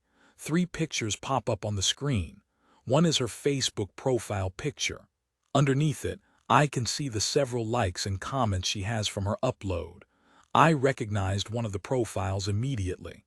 Kevin McNeil hearted her profile picture. My stomach feels like it's in not seeing him like her image. When I look at the date it was posted, I feel relieved seeing that the image was posted 3 years ago. They were still together at that time, more than likely. Still, I don't remember the last time Kev liked any of my social media posts or photos. Mary must not be a big social media user. No new Facebook profile in the past 3 years. The second image makes me just as sick. It's one of her and Kevin kissing. Below it is a bunch of heart emojis. Some woman commented, "The big day is coming." Only 3 more months. The big day was supposed to be their wedding.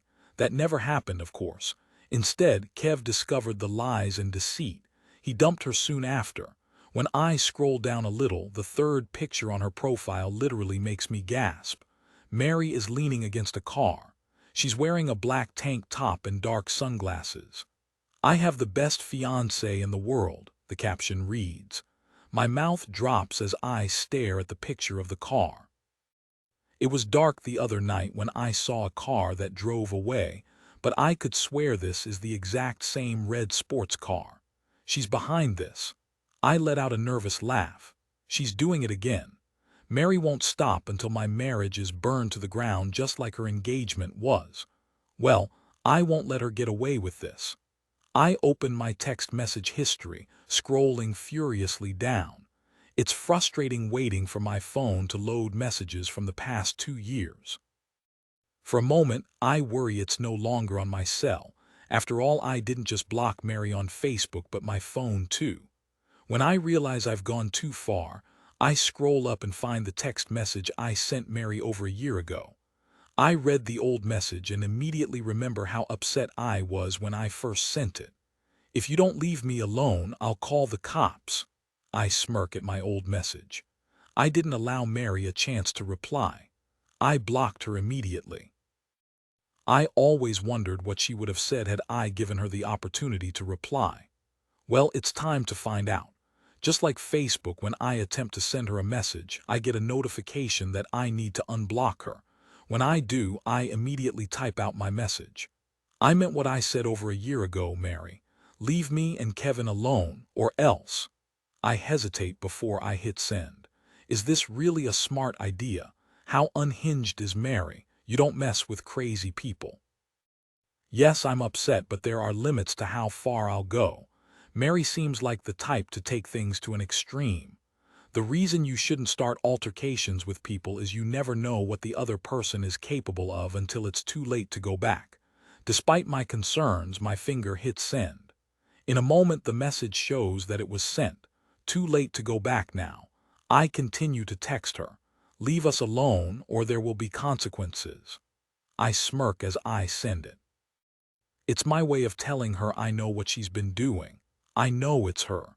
I'll use the same language in the letters. My face drops when I see a check mark beside the messages. Mary saw them. There's definitely no going back.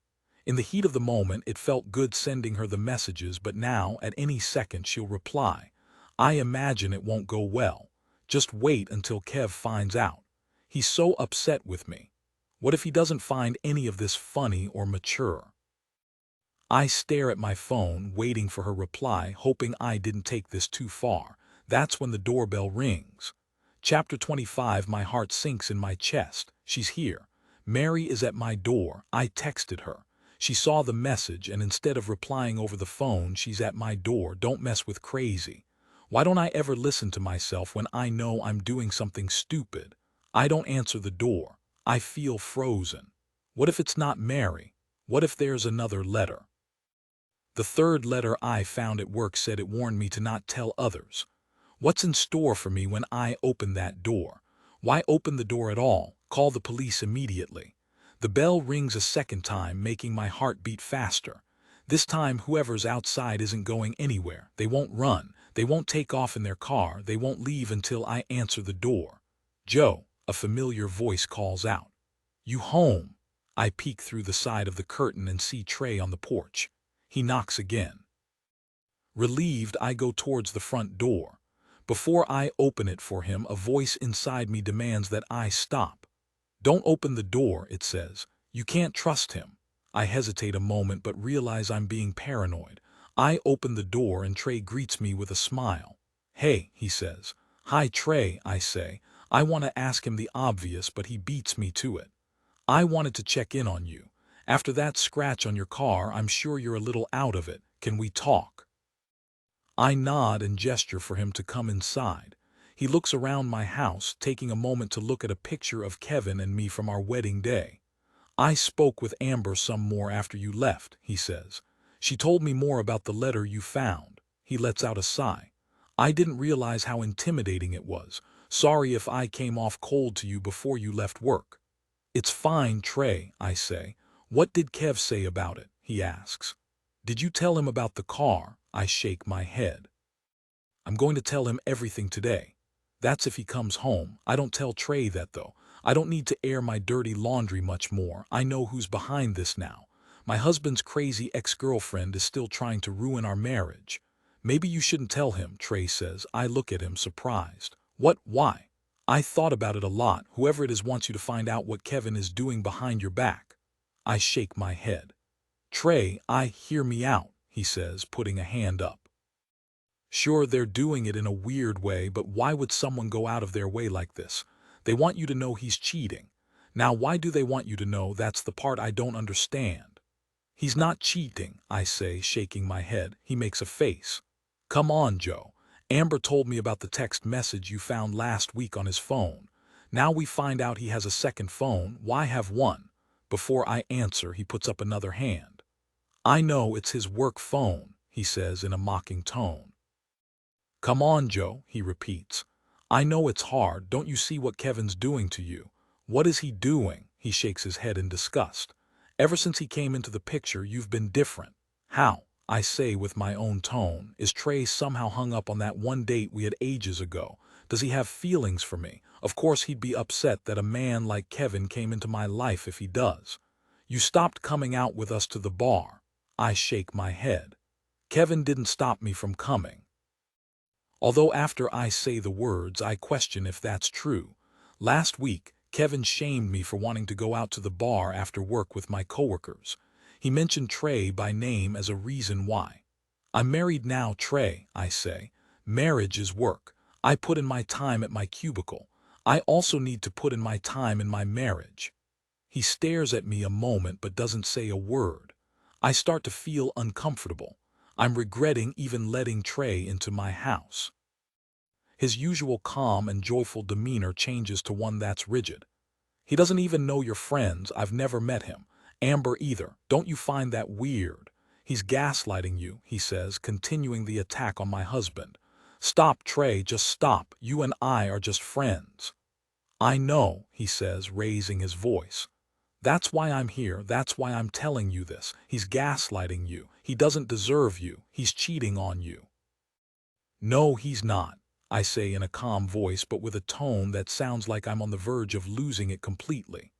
Now stop. Kevin's telling me the truth. How do you know? He asks, taking a deep breath, waiting for me to respond. I open my cell and show him Mary's profile. See, I say, showing him the picture of her leaning against the car. That's the car I saw last night. It's her. My husband's ex-fiancée is behind this. I know the truth now. She's trying to ruin my marriage still. Last night I think she was watching my house from our backyard. I saw this car leaving when I tried to catch her. Trey blinks at me several times and lowers his head. But what? I cut him off. I'm done with this conversation, Trey. I'm not comfortable having you in my home right now. Please leave. He looks at me in disbelief. I'm waiting for him to continue the argument, but instead he gives in. Sorry, he says as he walks past me. I'm sorry I came. I take a deep breath but don't respond. Instead, I watch as Trey opens the front door and leaves without another word. When he's outside my house, I quickly lock the door. Taking a deep breath, I look through the peephole at Trey walking slowly down the steps. Before he enters his car that's parked on the street, he turns and looks at my house. Now I wonder if he knows I'm watching him. He lowers his head as he opens the driver's side door and gets inside. Why does it feel like I can't trust anyone in my life right now? It's like everyone is against me. I know who's behind this, though. Mary Halbeck. I saw her car last night, or did I? Maybe nobody was in my backyard. Perhaps it was a sound coming from a neighbor's yard or the wind pushing the gate open. Even the car could have been entirely coincidental. There could be many reasons for what I saw. None of them could be what I think. Is this how it feels like when someone has a mental breakdown? I let out a laugh, wondering if I truly am going insane. Suddenly my cell buzzes in my pocket.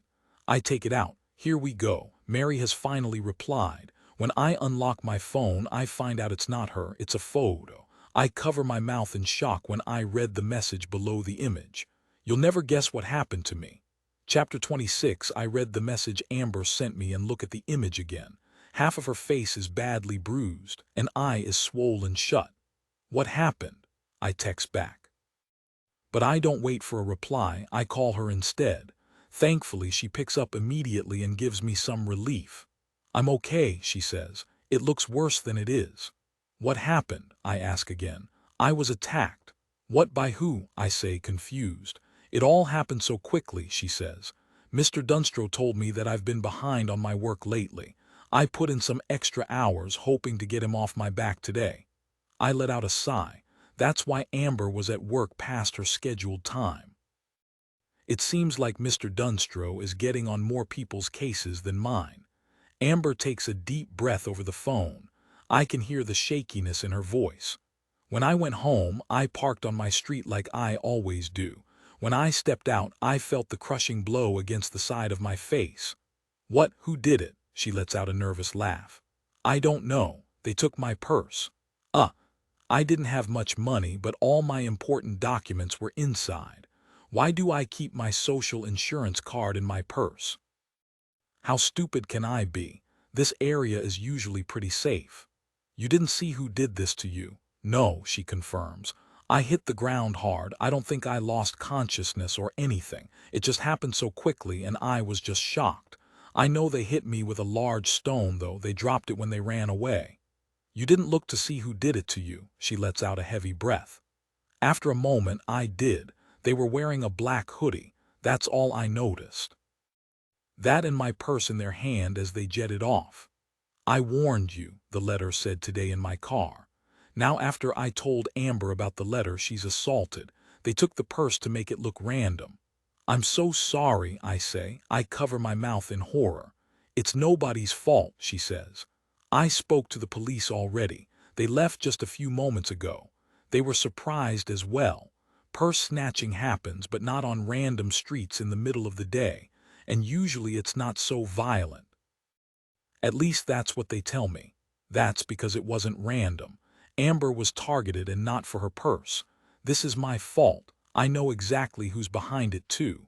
Are you okay? I ask again. I'm okay, she says. A little shaken up, but okay. This old bag of peas from the back of my freezer is doing wonders. She lets out a nervous laugh.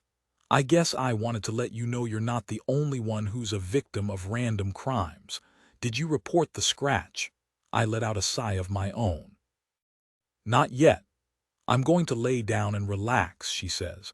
As we end the call, I hate myself for not telling her the truth. I'm full of rage for what she went through. I immediately open my text messages with Mary. She's crossed the line now. It's no longer intimidating letters and property damage. She's escalated to violence. Where does this end? She still hasn't replied to my messages, but I know she's read them.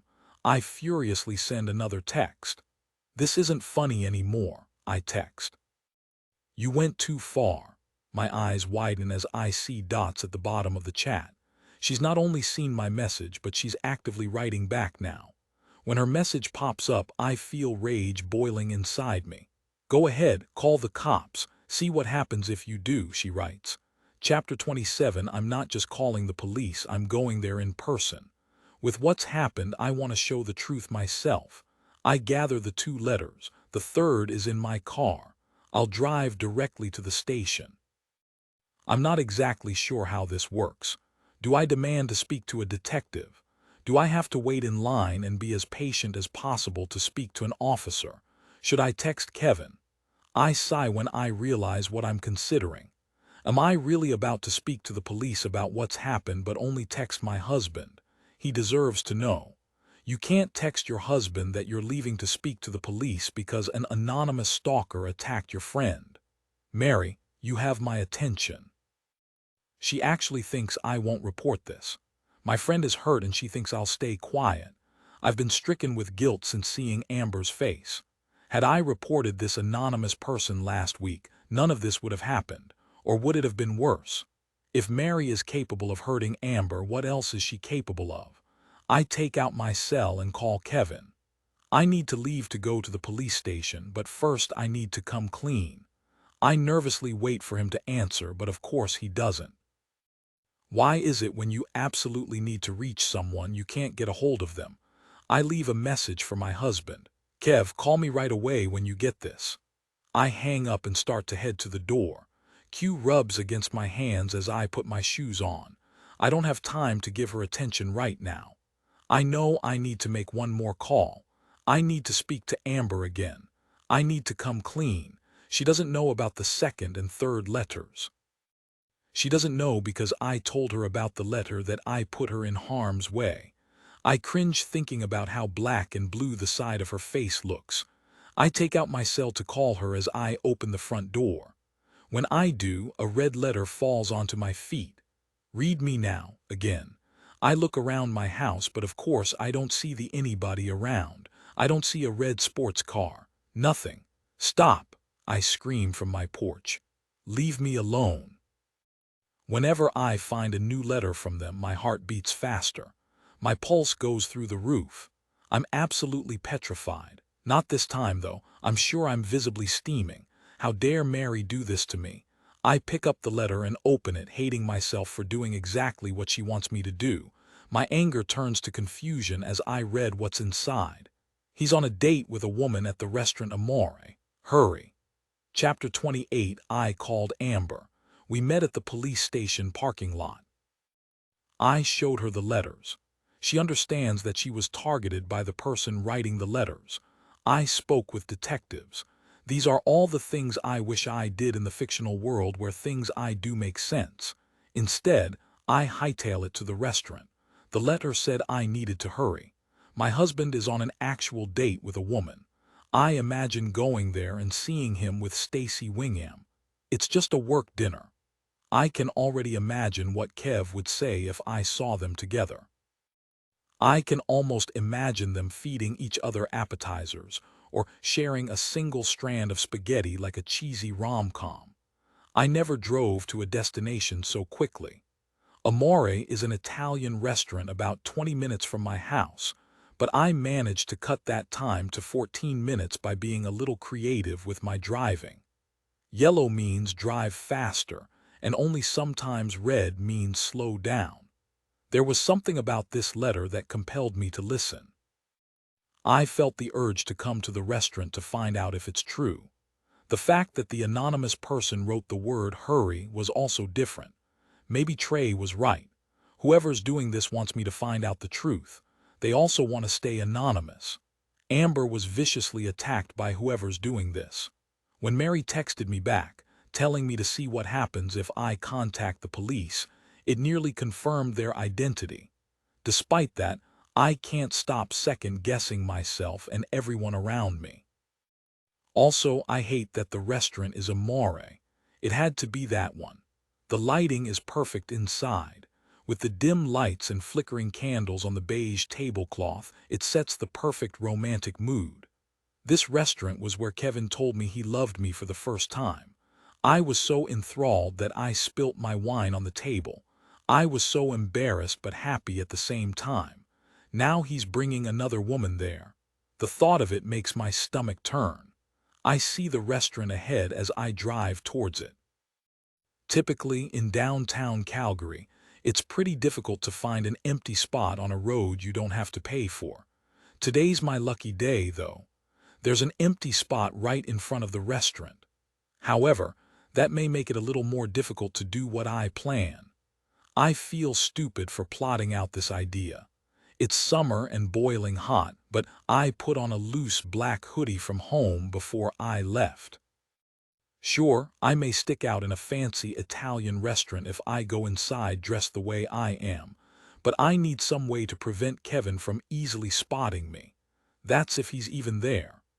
I had all this time to reverse what I planned when I read the fourth letter. Instead of doing what's logical and going to the police, I'm here, sneaking about where my husband may be to find out if he's being faithful. How many times will I do this to myself? What will I need to confirm that my husband is not doing anything wrong, that he's not hiding anything? My face drops when I spot his car across the street in front of the restaurant. So much for that thought. Seems like I'm not the only lucky one when it comes to finding parking spots. That's not all. He's walking along the sidewalk towards the restaurant. And just as the letter suggested, he's not alone. Slightly ahead of him is a woman in a slender white dress. Their backs are to me as they head toward the restaurant.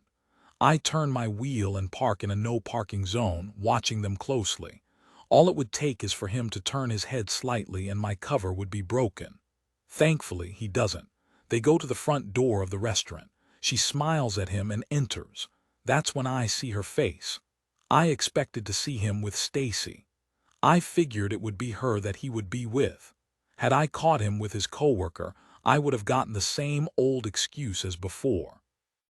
We're just out for a work dinner. What's wrong with you? I let out a sigh. I was right. There is someone, only it isn't anyone I know. This woman is notably younger than Kevin. From a distance, I put her in her mid-20s. Isn't it all so cliché? An older man having an affair with a young, pretty woman. Kev wanted something new, something shiny and young. He doesn't want his boring wife who eats too much junk food while watching reality television. Affairs felt like a concept that happened on TV or movies. Never would I think in a million years I'd be following my husband around to find out who he's sleeping with behind my back. The woman has orangish hair and completes the Irish look with freckles that I could spot from my car. She's gorgeous. That makes me think of Mary Halbeck. If she's truly behind this, I suppose I owe her a big thank you. I remind myself what happened to Amber. Nobody deserves that, though. I catch my thoughts and remind myself that I haven't really seen much. I saw my husband and a woman I don't know walk into a restaurant, that's it. I didn't see them come from his car. I didn't see them embrace. I didn't see them kiss. He opened a door for her and stepped inside. I remind myself that Kevin wants a break. Is that what this means? A break for him is him running to the arms of a pretty redhead. But in marriage, there's no such thing as breaks. The power of the ring is supposed to mean you don't just walk away so easily. And yet, here I am. I drive past slowly. Thankfully for me, Kev picked the best restaurant for me to discover him having an affair in. Amore has a row of windows that allow me to peek inside. I drive around, attempting to find parking that's not too close to the restaurant, and end up driving a solid few minutes before I find a space. I take a deep breath before stepping outside my car. Now what? I know what my plan is. Well, sort of. I need to see them. I need to see them embrace. I need to see them kiss. I need to watch them flirt. As terrible as that all sounds, I need definitive proof that he's cheating. I can't keep living this way. I'm going insane trying to figure out who's lying and who's telling the truth. Never would I have thought I'd end up this way. I trusted my husband. I love my husband. But now I'm trusting the words of an anonymous letter over the man I love. Even before the letters started, I suspected something was up. More and more, he spent less time with me. More and more, I suspected he was spending that time with someone else who has his heart. I thought it was coming from my own insecurities. I thought it was from the trauma of what we lost. But the letters are telling me differently. I walk down the block towards the restaurant. I'm not a fan of walking around downtown. I'm always so hypervigilant by myself. But those concerns are furthest from my mind right now. All I can think about is the smile Kevin brandished as he opened the door for the young woman. No wonder he didn't want to come home tonight. He had a hot date planned. Why go home to the old ball and chain when you have her replacement ready? How could Mary know about him having a date tonight, though? It's another reason I continue to question if she's truly behind this. How could his ex-fiancée know what he was intending to do tonight? I think of Stacy Wingham. Maybe he talked about what he was planning to do at work with her. That could be how Stacy would know. I can almost hear Trey's words in my mind. The writer of the letters wants me to know the truth. Why, though? That's the real question. Why would someone go out of their way to show a wife that her husband is cheating on them? Why would someone be so invested in this? I look down the block and Amore is now in sight. Here we go. What are the chances that I'll see Kevin and his special dinner date if I just walk by the restaurant? Thankfully, my husband chose a restaurant with enough exterior windows for me to try and find out what he may be doing. I let out a sigh. When I catch them, it will change everything. There's no going back once you know the truth. Once that trust is broken, you'll never regain it. That makes me think of why Kevin is so upset with me. He knows my trust is wavering. With the fourth letter and me knowing he's inside that restaurant with another woman, it's too late. The fast-paced walk to the restaurant is starting to take its toll. I can feel how sweaty I am under the heavy hoodie I'm wearing. I feel like I'm being baked inside my clothing. I pull my hood over my head and open the camera app on my cell. It's not the most intricate plan, but then again, I didn't have enough time to prepare. I feel like I've had no time to think about what I'm doing either. I'm purely reacting to everything that's happening. I take a deep breath as I near the front of the restaurant and hit record on my camera. This is it. I'll walk by and try to catch them on video. I'm not sure what I'll do if I don't see them, but this is a solid start to my plan. I imagine catching him kissing the freckled girl on the lips as I walk by. I'm not sure what I'll be more upset by. Part of me wants to catch him in the act just to know that I'm not going insane. I take my first step by the restaurant window and hold my camera awkwardly up as I walk, pretending to look on my phone while aiming it inside the restaurant. That's when I see him. Kevin's sitting at a table at the edge of the restaurant. He's at the first table I see. Only he's sitting alone and looking outside the window, and he's looking directly at me. Chapter 29. I never thought I was capable of running so fast. In fact, I don't remember the last time I had to run. I had my cell perfectly positioned to catch a video of Kevin with his date. Instead, I saw him sitting alone at a table, nobody with him. The freckled redhead was nowhere to be found, and worst of all, Kevin saw me, I think. He was literally looking directly at me, but I didn't stick around to confirm. I turned my head and ran in the other direction. Maybe I got lucky. After all, I had my black hoodie on. It covered most of my face as I walked by the window, at least I thought so. He wasn't expecting me. I could have easily been a jogger just innocently running by. A jogger wearing a thick sweater in 80-degree weather. And it's not at all odd that this random jogger bolted the opposite direction suddenly. And I still haven't stopped. I'm scared that if I do, I'll turn and see Kevin behind me. How would I even explain this? Of course, my grand plan of catching my husband having an affair ends with him discovering me. I'm not so good at this sneaking around stuff. My heart pounds as I make it several blocks away from the restaurant. I pause, leaning against the brick exterior of a corner store. When I look around, I don't recognize where I am. I'm lost on top of it all. Out of breath, I try to calm my nerves to think clearly. I take out my cell, half expecting Kevin to have texted me, "Hey, was that you?" Or "Hey, WTF." Thankfully, there's no message. As I catch my breath, I realize I'm a few blocks away from my car. Now I'm glad I didn't park near the restaurant. Kev could have easily seen me. There is the odd chance that he didn't recognize me. As stupid as the thought is, I hope that's the case. How could he not recognize his own wife, though? I cross the street, turning at another intersection. When I see my car, I let out a nervous smile. I pat my workout pants and panic when I don't feel my keys. Of course. Did they fall out during my escape? Are they somewhere in the gutters of downtown Calgary? Perfect. I put my hand inside the front pocket of my hoodie and let out another nervous laugh. I found my keys. I may have lost my sanity, though. This is ridiculous. Every time I receive a letter, I put myself in a position where I look foolish. How many times will I continue to do this until I realize that whoever is sending me the letters is not exactly my friend? They're not my enemy either, though. Kevin was at the restaurant with a woman, although I don't know why she wasn't sitting with him once inside. Maybe she went to the restroom, or maybe she wasn't with him. My thoughts run wild as I open my car door. I sit in the driver's seat and slam the door shut. Defeated, I lean my head against the steering wheel. I could slam my head into the horn out of frustration. It's as if the letters I receive are all half-truths, or I'm just not lucky enough to discover the truth. Is my husband having an affair? Is the person sending the letters trying to help me discover the truth? Or is this all one big game and I'm the main contestant? And what's the prize? A divorce. That's the end result. No matter what, that's how the show ends. Either I find out he's been cheating and leave him, or he discovers what I've been up to and leaves me. The worst part is I can't stop playing this terrible game. I need to know the truth. I need to know who's sending me these letters.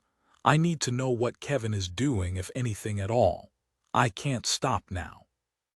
Part of me knows the right thing to do is come clean. Tell Amber the truth about why she was attacked. Tell Kevin about the letters. Report it all to the police. Instead, I know I won't do that. I can't. If I do, I won't be able to find out what the anonymous person knows. My phone buzzes. On the screen, I see his name and know the end of the game may be coming sooner than I thought. My eyes widen as I read a new message from Kevin. Chapter 30. When I arrive back home, I slump on the couch. Q immediately jumps on my lap, purring. She paws at my shoulder, demanding attention. I give it to her, petting her. I feel a tear welling in my eye as I do. Everything is coming to an end. The message from Kevin only proves it. I'm not coming home tonight, he texted. I'll be staying at a hotel.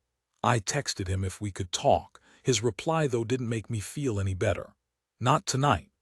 When I asked him what hotel he was staying at, he didn't reply. He read my message. A green check mark was under my text, but he didn't respond. Why can't he tell me where he's staying? Is it because he's taking the pretty redhead back to his room? I had fun last night. Let's do that again sometime. The text message from last week haunts me. I'm sure they'll be having fun tonight. This is how my marriage ends. Never go to sleep angry. Well, what do you do when your husband refuses to even sleep in the same bed? There was a time I thought I knew who my husband was. Nothing he's been doing makes sense. Him staying at a hotel room overnight makes no sense. Did he bring any clothes with him? Did he bring a bar of soap with him? Kevin hates the small bars of soap hotels provide. Whenever we go on a trip, he brings his own. I thought it was funny seeing a man pack soap with him on our honeymoon. I thought it was cute. He thinks ahead. He plans things out, unlike me. My behavior has shown that lately. What was I thinking today? Sneaking around in a hoodie trying to snap photos of my husband and his date inside a restaurant. Did I really think I could get away with something like that? The adrenaline in the moment made me think I could. As scared as I was to see what Kevin was up to with the woman, part of me thought I was being slick. I imagined taking a picture of the two of them at dinner. I'd print it. Blow it up to a poster size. When Kevin came home, I'd show him the lovely new artwork in the house. I'd leave him telling him what a terrible person he was for gaslighting me, making me believe I was the one going crazy when he was one two-timing me. That's far from what happened. Instead, I was caught. My hand was fully engulfed in the cookie jar. I still can't believe it. He was just sitting at the first table I saw by himself, looking right at me. What are the chances of that? I considered asking him if he saw me. I could text and see what he says. I imagine what his response would be if he didn't see me and I admit to what I did. Ms. Q snuggles her petite face against mine. I smile as she digs her head against my chin, licking me several times. Her tongue's worse than sandpaper, but it makes me laugh. I rub her fur and kiss the top of her furry head. I almost want to thank her for breaking me out of my spell. Only my terrible thoughts rush back to me nearly immediately when I think of my precious Q. What happens to her if Kevin and I divorce? Everyone talks about custody of children following a separation. I have no clue how it works with pets. I picked Q from the pet store. Kevin didn't even want her. I was the one who fell in love with her that day. Kevin wasn't fond of the idea of having a pet at all. He tried to talk me out of getting her entirely. How about a goldfish? He actually suggested before going inside the pet store. I suppose that means I'd have Q to myself, but Kevin's grown to love her too. Do we have a weird post-divorce custody of a cat? Do we switch weekly with her? Would he pay me for cat support? Somehow the humor helps me not to think about how terrible my life will be if we divorce. Kevin's aged wonderfully. He's lost weight since we first met. I'm a complete mess. I'm heading towards diabetes. I've nearly all but given up on taking care of myself. Q nudges her head against my chin again as if to tell me that everything will be okay, but I don't think it will be. I feel a tear welling in my eye again as I think about it. Sure, since Kevin makes more than me, I'd likely have alimony. The only asset we share is the house, but he bought it before we started dating. I kiss Q on the head again. Her face wrinkles as I do. I put my hand in front of her and she licks it. I don't care what happens, I say out loud to my cat, you're coming with me. The idea of divorce makes me physically ill. I take out my cell. Kevin still hasn't replied. Defeated and knowing that my life has completely burnt to the ground, I open a text message. My sadness turns to anger as I type out the words. If you know what's going on, just tell me, I text Mary. No more games, please, just tell me. I need to know. Almost immediately, Mary reads my message. I stare at my screen, anticipating her reply. No more letters, no more intimidation. You have my full attention. My life is already ruined. Just tell me what's happening. She doesn't reply, though. She doesn't say a word. Chapter 31. I sit in my cubicle, hating myself even more than I did the day before. Kev hasn't texted or called. I don't know where my husband is or who he's with. At this point, I almost wish I'd get another ominous letter that spells out everything. I don't care anymore. I just need to know the truth, the actual truth. No games. I don't know who's gaslighting me more, Kevin or the letters. Mary hasn't responded to my text. It was so difficult to sleep last night. It was hard to fall asleep, and when I did, I'd wake up throughout the night looking at my phone for a reply from either Kevin or Mary. Neither did. Now I'm at work. Another beautiful day at my job. I've already had several terrible calls today. I managed to get through them. I even managed to smile at Mr. Dunstro when he popped by my cubicle to see what I was up to. It feels like I have several stalkers. Wouldn't it be amusing if it was Mr. Dunstro who was behind it all? The man seems to have a mission in life to be utterly annoying. I was in the middle of a terrible call when Mr. Dunstro entered my cubicle. As the customer was giving me crap for the rise in his energy costs, Mr. Dunstro smiled at me and gave me a thumbs up. I smiled back and gave him one finger back. My thumb. I wish it was another finger, though. I hate this job. I hate my life. I hate whoever is sending me these letters. I hate myself most of all for letting myself get to this point. Amber isn't at work today. Makes sense to take a day off after being viciously assaulted.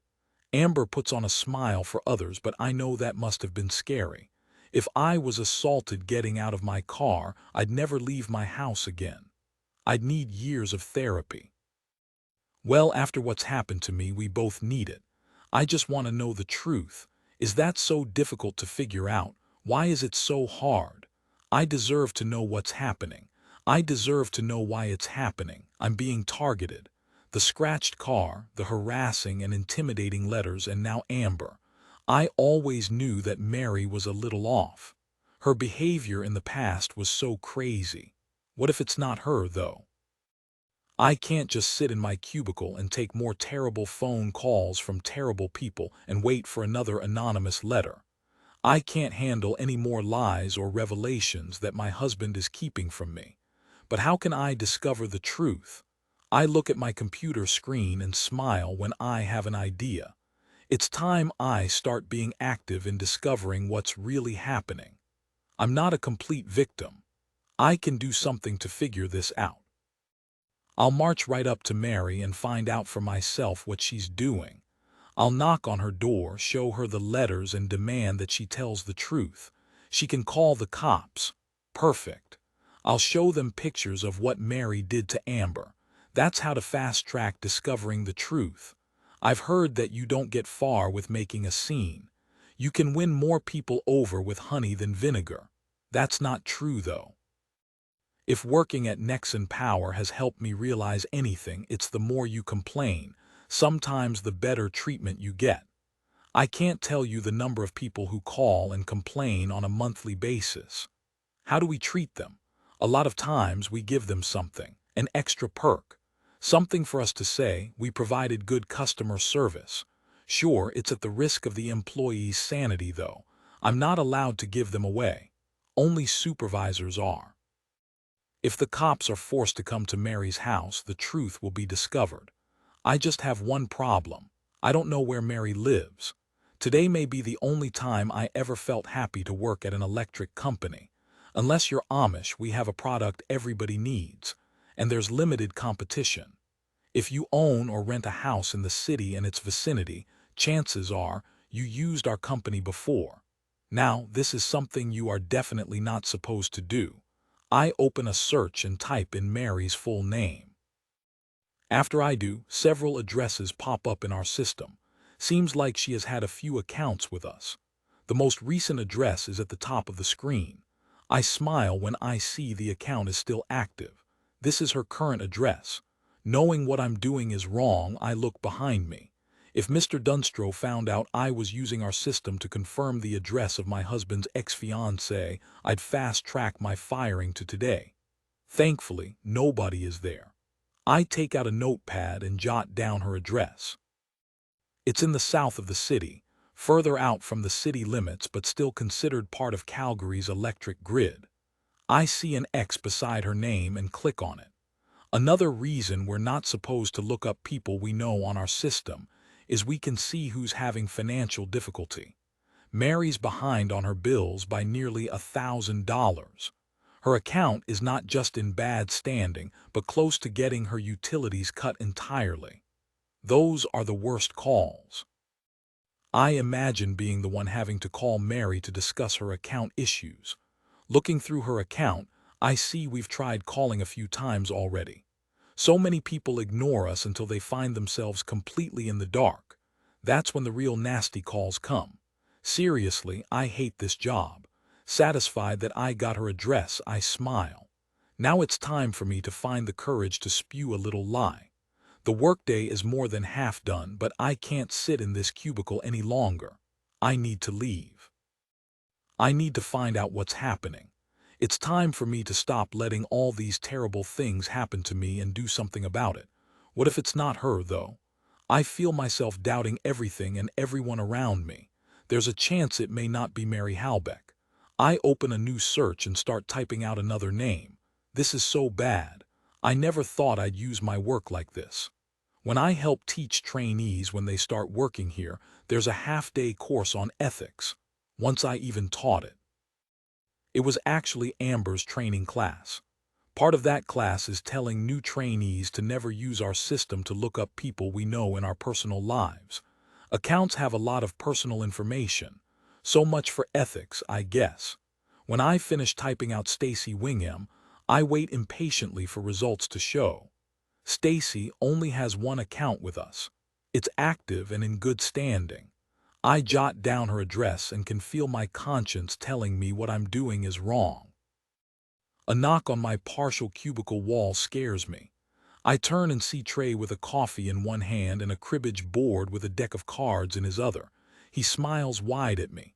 "Hey," he says. I quickly turn and power off my monitor. Hey," I say, stumbling over myself.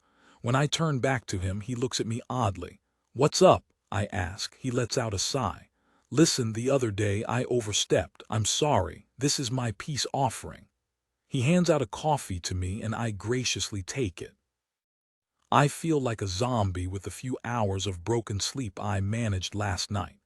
Mocha with extra whipped cream. Plus, I'll let you skunk me today in cribbage. He lets out a laugh. He stares at me, his grin widening. There's something about the way he's looking at me that makes me feel unsettled. "I don't like how you talked about my marriage yesterday," I say. He nods and purses his lips. "Yeah, I'm sorry. I was trying to be a friend. I'm worried about you." "I can handle myself," I say. He looks at me and glances away. "I don't know what's happening with you and Kevin. I know you have Amber to talk to about this too. I know I made a scene the other night, but I'm just going to say this. You look super stressed out. I won't bother you for details, though. If you need someone to talk to, just know that I'm here, okay?" I nod. "Okay, thanks. Sorry if I came off a little too strong the other night as well." He gives me a thin smile. That was completely on me. I need to realize that not everybody needs to know my opinion. He puts the cribbage game on my desk. "So, what about a quick game? We can even play Muggins too." He grins at me again, and as he does, I can't help but feel my stomach turn. I'm not sure if it's paranoia or if I'm justified. Sometimes it feels like I can't trust anybody in my life. "I have to go," I say, standing up from my chair. "Thanks for the mocha." I grab the cup in my purse, brushing past Trey. "Where are you going?" he asks. "I don't feel well." Chapter 32. My husband still hasn't returned home. He went out on a date and stayed in a hotel room last night. My life has completely spiraled out of control, and I have no clue what's happening. But I know someone who knows the truth. I stare outside my car window at Mary's house, tucked away on a quiet stretch of a rural country road. Large farm fields stretch out on either side of the small property. I know from our system that she's renting the house. It's not the address I imagined a woman like Mary would be living in. I know it's her, though. While I'm not completely sure how old my husband's ex-fiancée is, the birthday of a Mary Halbeck on our system with this address is about what I assume her to be. Already I'm a little uneasy. If Mary is the one leaving me letters, will confronting her be a good idea? Look what happened to Amber. Would she hesitate to do the same to me? Likely not. But I'm not defenseless. Kevin is a very active man. He likes being outside. He enjoys biking, hunting, hiking, skiing, off-grid camping, and many more activities I find horrendous. We are complete opposites in that way. His love for the outdoors is part of the reason he loved our one-year anniversary at the cabin he rented.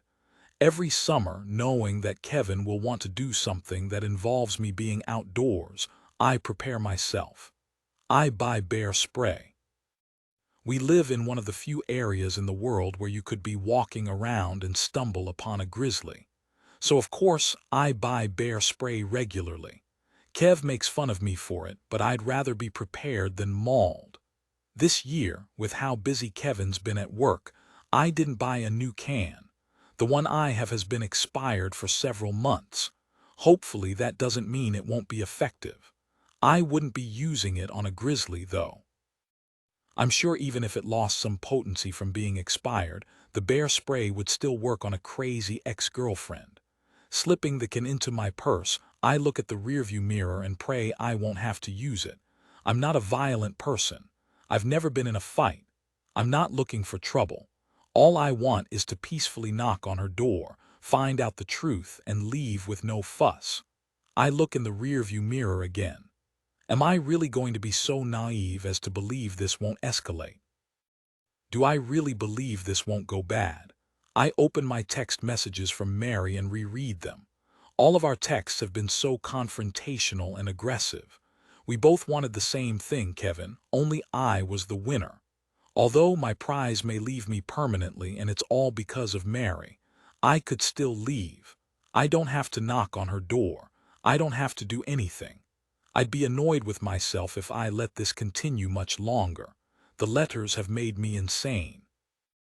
What Mary is doing to me is far from fair or appropriate. It's illegal. It needs to stop. But before it does, I also need the truth. Look at how much trouble I went through to get Mary's address. I can't leave. I broke my company's rules by searching for her. I went to Mr. Dunstro and told him I wasn't feeling well. I said I had to take the rest of the day off. He wasn't impressed. He asked me to try and trooper it out, as he called it, but I explained that I needed to leave. That was certainly not a lie. Now I'm here outside Mary's house about to make another mistake. But the car wreck I call my everyday life must go on. I'm committed now. I open my door and step out, letting out a deep breath. I look around the small property. Her sports car isn't in the small driveway, but there's the attached garage that it could be parked in. Kevin told me some time ago that Mary was a nurse who worked midnights. Likely she's home and fast asleep inside. I reluctantly take a few steps towards her porch, my mind racing as I look at the front door.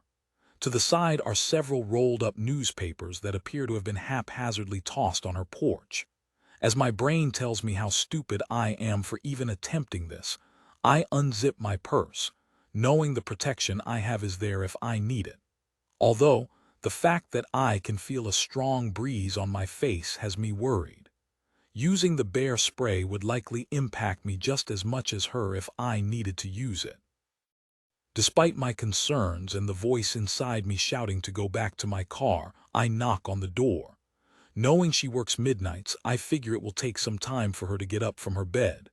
I wait patiently for her. After what feels like forever, I knock again. Nothing. I don't hear anything coming from inside. I start pounding on the front door. I don't care how tired she is, we need to talk. After another few moments and realizing this isn't going how I planned, I step back. I peer through the window next to the front door, but it's difficult to make out anything with the drapes mostly closed. All I have for visibility inside her house is a sliver the closed drapes don't hide.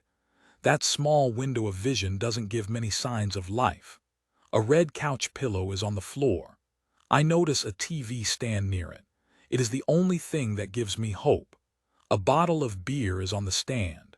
Even better, it's a half-drunk bottle. Someone's home. It's past 2.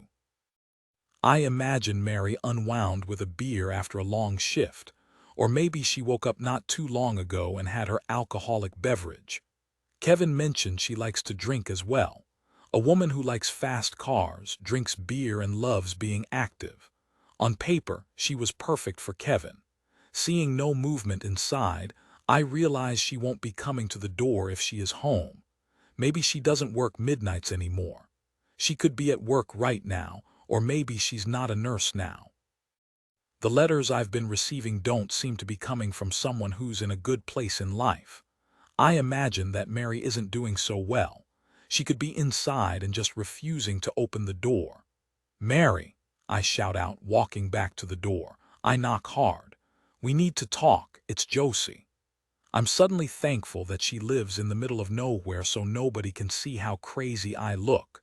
If anybody went through what I've been through, they would be within their rights to be a little more than upset. Mary is lucky I don't attempt to break in her door or window. Movies make it look so easy to do. I think of the scratch on my car. She's lucky she didn't park her fancy sports car in the driveway. "Mary," I say again and peer inside her house. I look for any clue that she could be home. A moving shadow inside, changes in the lighting, anything. Frustrated, I take out my cell and text her. "We need to talk. I'm outside your house right now. I just want the truth." Just like before, a green check appears almost immediately. Mary saw my text. She's not replying, though. I peer inside her window again but don't see any movement. Why isn't she saying something? If a woman showed up at my front door and started knocking furiously, peering inside my house and texting me, I'd have some sort of reaction. I'd call the police at a minimum. It hits me that this must be her plan. Get me to look like the bad guy in the situation. She could go to Kevin, police report in hand, and show him how crazy I've been. Well, I have the letters I could show him. Wasn't the police showing up part of my plan anyway? Completely defeated, my adrenaline starts to wind down and I realize how insane I must appear. I slowly head down the porch steps, hoping as I do the door behind me will open. It doesn't. She's not here, and if she is, she won't be answering the door. I let out a heavy breath, feeling worse and with more questions than I did when I arrived. I lower my head and look back. The rolled-up collection of newspapers near the front door makes me think of the cut-up letters in the special cards I've been receiving. Chapter 33, I may feel like a complete psycho stalker, but that doesn't stop me from what I do next. I wrote down 2 addresses before leaving work today. Now, I sit outside Stacy Wingham's house. It's exactly the type of house I pictured perfect Stacy Wingham living in. Everything is prim and proper. The lawn outside is maintained perfectly. She has an abundance of different types of flowers in a small garden. Long pink peonies stick up above the rest. I love peonies. I've tried to grow them several times, but Calgary's climate works against me. Not for Stacy, though.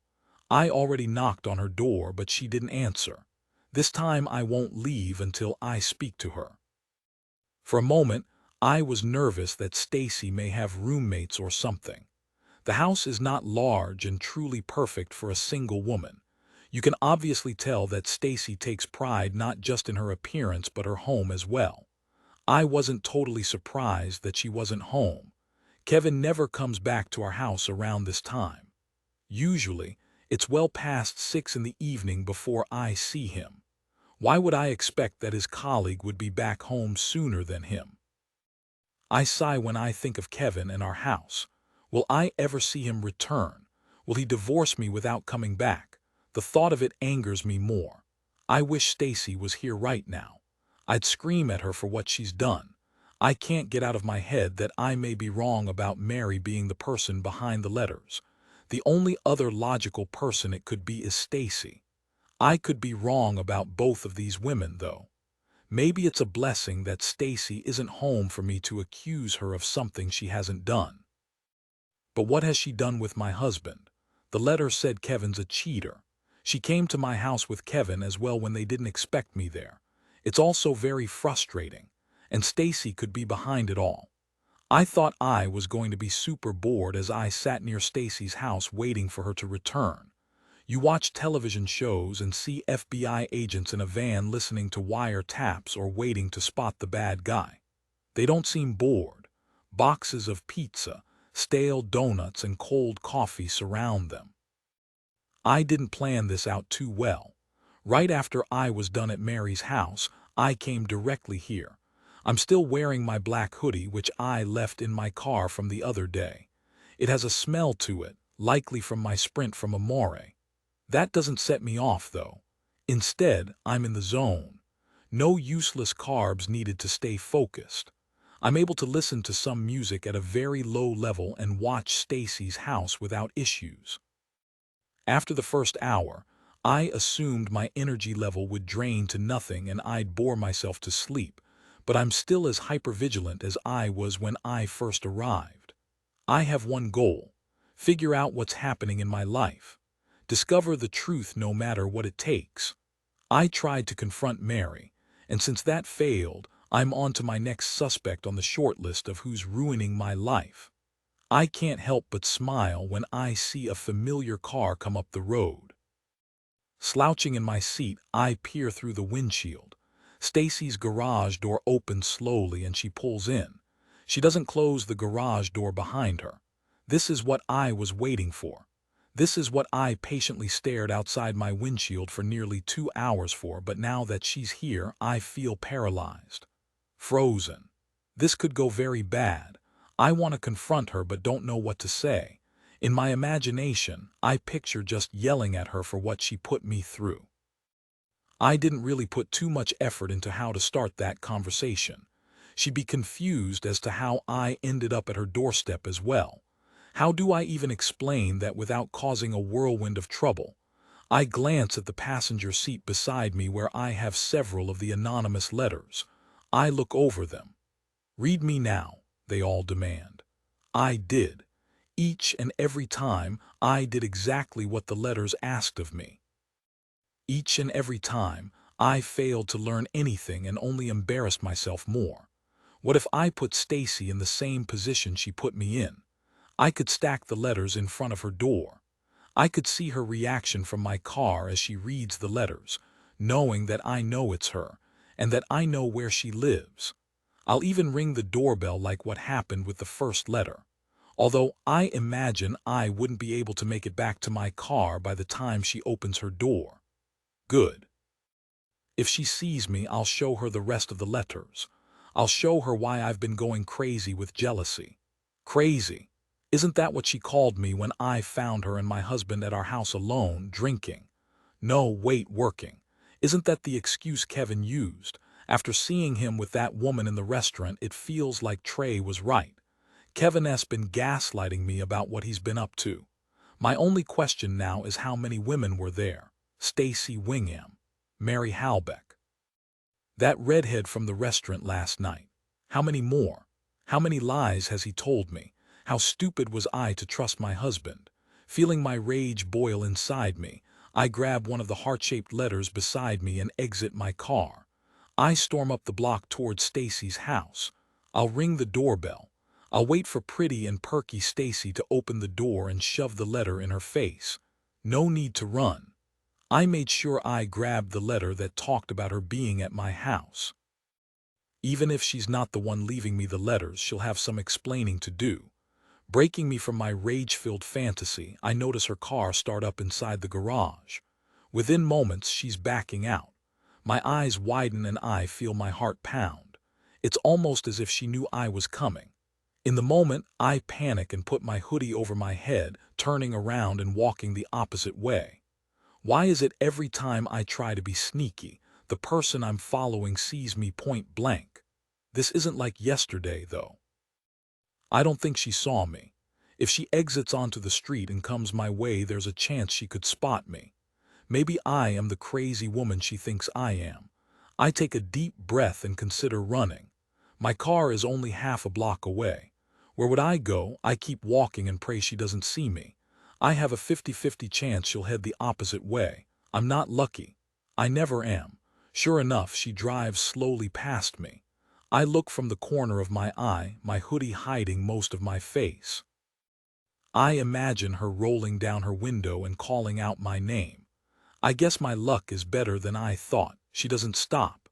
She drives past me and begins picking up speed down the street. Where is she going? She just got home. Why is she already leaving? I never got a text or call from Kevin all day. Are him and Stacy meeting up somewhere? Are they going out for drinks again? Or maybe they're going to be doing more work out of his hotel room. I need to find out for myself. I run to my car and start the ignition. I turn my wheel frantically and enter the street much faster, heading towards her. I need to catch up, but my eyes widen when I see a children playing sign, demanding that I slow down. What am I doing? I slow down and ask myself the same question out loud. How much of my sanity have I already lost because of what's happened, and how much more am I willing to lose? The question answers itself when I spot Stacy's car in the distance. I push down the pedal and drive faster to catch up. The image of her in my husband's arms keeps me from moving forward. The sound of her laughter in my house the night I caught them in my living room keeps me from turning around and going home. I need to know where she's going. This is my first time tailing someone. I have to say I'm doing well. I keep a 4-car distance away from her. I've watched enough detective shows to know you don't follow too closely. Rookie mistake. I should have been a private detective. To my surprise, she turns into a parking lot with one large store. Sam's Hobby and Craft Store. A craft store. Of course. That makes sense. Seems like my anonymous letter writer needs more supplies. Stacy Wingham likes to take her time to present herself well to the world. She's not lazy with anything she does. She takes pride in her appearance and her house. Of course she takes her time with the letters she's been sending me, coming to a store like this to get the materials she needs. That makes me think of the rolled-up newspapers at Mary's house. A large supply of letters to cut out and make her ominous warnings to me. I wish I knew for sure who's doing this. Stacy enters the store as I slowly step out of my car. I must admit that I'm surprised that she came here. I expected to see her go directly to my husband. This may be even better, though. I open my cell and start a recording. If I catch her getting the supplies she needs to make the letters I'm receiving, that will be all the proof I need. I enter the store with my hoodie on. I spot myself on a CCTV camera that's recording the entrance and has a camera showing me in the recording hung on the ceiling. Thieves will be prosecuted, a sign says on the monitor. I stand out like a sore thumb. In the middle of the summer, I'm wearing a full sweater. It wouldn't take much for Stacy to see me. I need to be careful. I walk by a few aisles until I see Stacy halfway down one of them. I glance at her. She doesn't notice me. She's entirely entranced by whatever she's looking for. Around her are different paints and colored card. I'm not a crafty person, but it looks like it could be the same type of cardboard the handmade letters are made from. I walk past the aisle into the next, hiding myself. I pretend to look at the products on the shelf, trying to figure out what to do. I didn't get a good shot of Stacy with my recording. I'll wait until she's going to the cashier with everything. It will be easier to see what she has purchased and harder for her to refute being the anonymous letter writer when I see what she's buying. I take a deep breath, wondering how long I have to wait. A crochet pink bunny smiles back at me on the shelf. I look around at the small, knitted animals. I'm a fan of crafts but never found myself trying to do one. I hear it's good for anxiety to color. I smirk at the idea of buying an adult coloring book after I'm done following Stacy around. Maybe if I purchase one, I can stop being a complete mess. My thoughts are broken when I see Stacy walking into the aisle I'm in.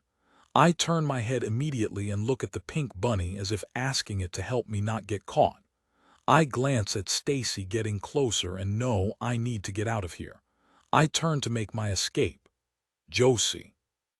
I hear her soft voice and know my cover is broken. Perfect. I'm really not good at this.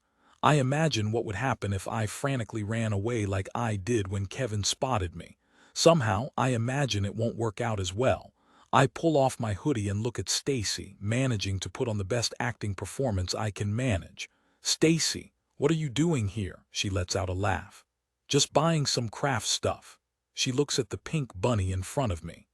I didn't know you were a crochet girly. She smiles. I have that bunny at home. I look back at the pink bunny in disgust but hide my true expression as I smile back at her. I'm not really good at it, trying something new. Well, that's a good one to start with, she says with an oddly cheerful tone. Good for beginners. Just from her playful voice, I know she's messing with me. She saw me when I came inside the store. She saw me as she was picking out the cardboard.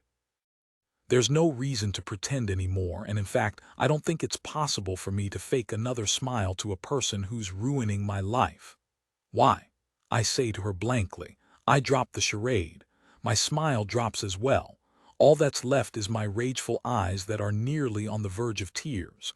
Her fake smile disappears as well, but she doesn't answer me. Why are you doing this to me? What have I ever done to you? Stacy looks around the aisle and back at me, putting a hand on her chest. Josie, what do you mean? I shake my head. Why are you playing games, Stacy? The letters, I know it's you. I let out a nervous laugh. That's why you're here. Stop playing games. Just be honest. Tell me the truth. Truth, she says, surprised. I can't stop the tears that have formed in my eye from falling freely now. Why are you sending the letters? Why are you doing this to me? What have you done with my husband? Kevin, she says, looking down. I knew it. The way she says his name tells me everything I need to know. I can hear the regret in her voice. I glance behind her and a woman is looking strangely at us. I imagine if I start screaming at Stacy, the cops will be called. I don't care anymore. I don't care about anything. When Stacy looks at me, I see a tear of her own. I'm so sorry, Josie, she says softly. I look at her confused. This was not how I imagined confronting her would be. I can feel the pain from her as another tear drops. Kevin told me. Now I'm the one who's utterly confused. Another woman joins us in the aisle, watching the show we're making. Stacy clears her throat and wipes her tears. She lowers her head again. I knew that she was up to no good with my husband, but I never expected a woman having an affair with him to be so emotional when confronted by the wife. She reaches out to me and holds me tightly. Confused and paralyzed, I open my mouth, but no words come out. I know about the baby you lost, she says. I wasn't working with Kevin while it happened. He never told me. I have a sister who had a miscarriage. I don't know from personal experience, but know from watching someone I love go through the same that it must have been the worst. I struggle to find the words and Stacy helps me. I feel so terrible for what I did, she says almost at a whisper. When she says it so softly, I find my anger again. This is a woman who's ruined my marriage, either with the letters or by sleeping with him. I feel bad for calling you crazy at your house the other day, she says. I know you heard me say it. I didn't understand why you were so upset. Now I get it. I'm so sorry. She looks at me endearingly. I thought about reaching out to you to apologize but don't have your number. I purse my lips. I have her number. I stole it from her Nexon profile at work. I don't dare say that though. If you ever need to talk, she says, I'm a very good listener. She looks at the pink bunny. We don't even have to talk about anything. We could get together and have a crocheting party. I look at her, unsure what to say. I came here to discover what my husband's affair partner was doing, not to make a friend. I have to go, I say, utterly confused. It's okay, Joe, she says. I've got to go, I repeat. The two women behind Stacy are both putting on great acting performances themselves as they pretend to not watch the show. I put my hoodie over my head as if it has the power to make me invisible and hurry towards the exit. When I look back, Stacy's watching me leave. Chapter 34. That was not what I expected. I thought we'd make an entire scene, but not the empathetic type I just shared with someone I thought I truly hated. But I have to say, I'm surprised by how much she appeared to care. Either she's the best actress I've ever seen, or she meant every word. She said her sister had a miscarriage. She crochets. I was too traumatized by her being nice for her words to fully sink in. I'm not sure what I'm more surprised by. I wouldn't expect a woman who looks like Stacy to be into crocheting. I also didn't expect her hug to make me feel so nice. This was a woman who for the past few weeks I imagined squeezing her head off like a dandelion. I start to drive home, feeling defeated. Mary wasn't home. Stacy turns out she's a complete sweetheart. All I wanted was answers. Instead, I'm more confused. Is Stacy pretending to be nice to me to throw me off? Is Mary missing because she's with my husband? Where is Kevin? When will he come home? Is my marriage completely over? So many questions. My anxiety is through the roof. I'm half tempted to go back to the craft store and buy the pink bunny package. I do have Stacy's number obtained from work. Wouldn't it be nice to crochet and forget about all these terrible questions? In 2 days, it's mine and Kevin's 2-year anniversary. Will I be single before Saturday comes? My life is not that simple. Somehow, I know all the questions I have won't be answered easily. My life is burning to the ground, so I may as well make it worse. Instead of turning down the street towards my house, I decide to make a quick detour.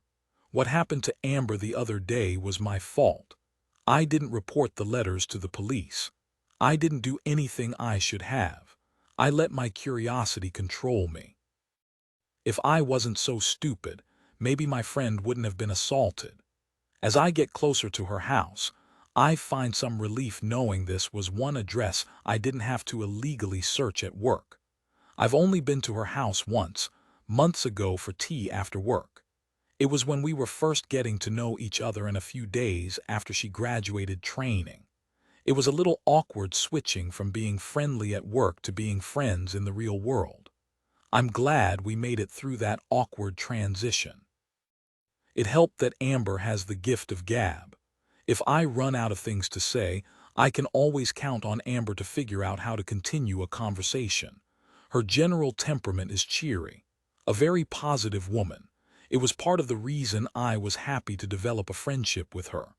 I can be a big downer with how I talk about myself sometimes. Amber is the opposite, positive to a fault. Maybe that's why not seeing her at work made today even more upsetting.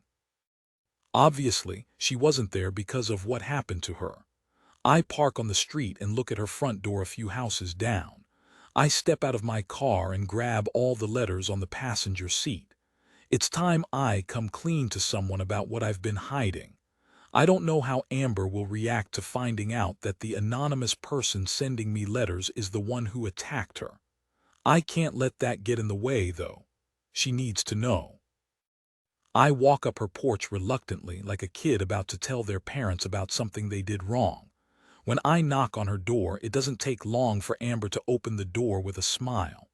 "Hey, Joe, what are you doing here?" "Hi, Amber," I say. Her face is worse in person. I cringed at the picture she sent when I saw how black and blue her bruise was. The swelling in her face hasn't improved, but now she can see out of both eyes. It's been a wild day. I wanted to talk to you. Are you okay, though? Does it hurt? She slightly touches her face. It looks worse than it feels. She opens the door fully. "Come on in. Do you want some tea or something?" That was one thing I liked about her place when I first visited her. She had an upper cupboard full of different teas. I had never seen something like it before. "I'll take matcha again if you have it," I say. She gestures for me to sit in the living room as she goes to the kitchen. She turns on the tap, filling a kettle. "Trey told me you left work today," she says. "I was going to text you to see if you're okay, so I'm glad you came." The comment puts me back. I'm surprised that Trey and her text each other. For a moment, I wonder if something is going on between them that I don't know about. They go to the bar together. Well, not alone on a date. They go together with a group of our colleagues. Still, though, they're both single, both attractive. I didn't think Trey was Amber's type, though. Trey has an old soul while Amber is much more vibrant. As they say, though, opposites attract. Yeah, I say, I left work early. That's part of the reason I came today. I have to tell you some things. Amber looks at me from the kitchen with a playful face. Oh, that doesn't sound good. She puts the kettle on the stove and sits on the couch across from me. So don't keep a girl waiting. I take a deep breath. Well, there's been more letters, I say, lowering my head. I only told you about one, but since then there's been 3 more. Really, I'm surprised you didn't say anything to me. I nod. I wanted to, I really did, but the letters warned me not to tell anyone, and even after things got worse, I didn't say anything because I wanted to know the truth. Amber looks at me confused. What are you saying, Joe? I take another deep breath. One of the letters told me that Kevin was going to bring a girl home. It said he was cheating on me. When I was supposed to go to the bar that night, instead I parked my car blocks away and hid in my own house to see if whoever sent me the letter was telling the truth. And sure enough, Kevin brought home a girl, she says with a sickened face. Stacy Wingham, I say slowly. Only when I confronted them, he said they were working late. They had binders of whatever in front of them as they drank wine together. I shake my head. Another letter said Kevin was having a date with a woman. Amber shakes her head. Joe, what's going on with you? I ignore her comment and frantically tell her the rest. I went to the restaurant the letter said they'd be at, and I saw him with a woman, sort of. When I tried to see them together, he was sitting alone. I don't understand it at all. At first, I thought it was Mary, his ex-fiancée, doing this. You even said it yourself. She scratched my car in the past. She's a little unhinged. When I say the word, I have a weird smile, but Amber looks at me oddly. I must be the one who looks unhinged to her right now. I even went to Mary's house today to confront her, I continue, but she wasn't home. Next, I followed Stacy from her house. I don't think it's her, though. Wait, Amber says, putting up a hand. How did you even figure out where they live? I look at her wide-eyed. I sort of looked them up on our system at work. Amber immediately covers her face. Joe, what the heck are you doing? You don't understand, I plead. Amber, I need to know who's doing this to me. Whoever it is warned me not to tell others. Right, she says. I wish you didn't tell me. This all seems insane. You can't be looking people up at I know, I say, cutting her off. It was wrong. I'm already a few steps away from getting canned. I look at her bruised face. It's because I told you about the letters that you were attacked. What? She says, confused. The day my car was scratched, I found a letter as well. Whoever's doing this knows that you know. They may know about Trey as well. I'm not sure, but they definitely know that I told you about the letters. That's why you were targeted. Amber looks at me wide-eyed, unable to speak. I thought maybe Amber would be upset when I shared the news with her. I didn't expect her to be her bubbly self, but her face right now is killing me. I can see the anger in her eyes. I can see the confusion. Why didn't you tell me about this sooner? She says. I lower my head. Whoever's doing this knows the truth. Kevin hasn't even returned home. He texted me last night and said he was going to stay at a hotel. I'm not sure where he is or who he's with. He could still be out with the redhead I saw him with. I don't know, but whoever sent me the letter knows. Amber looks pissed now. So let me get this straight.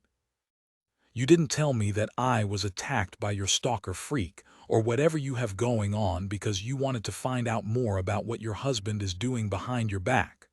When she puts it like that, I suddenly feel like the worst person in the world. It's the truth, though. It's exactly what I did. I'm so sorry, Amber, I say. Look, I'm going to report this to the police.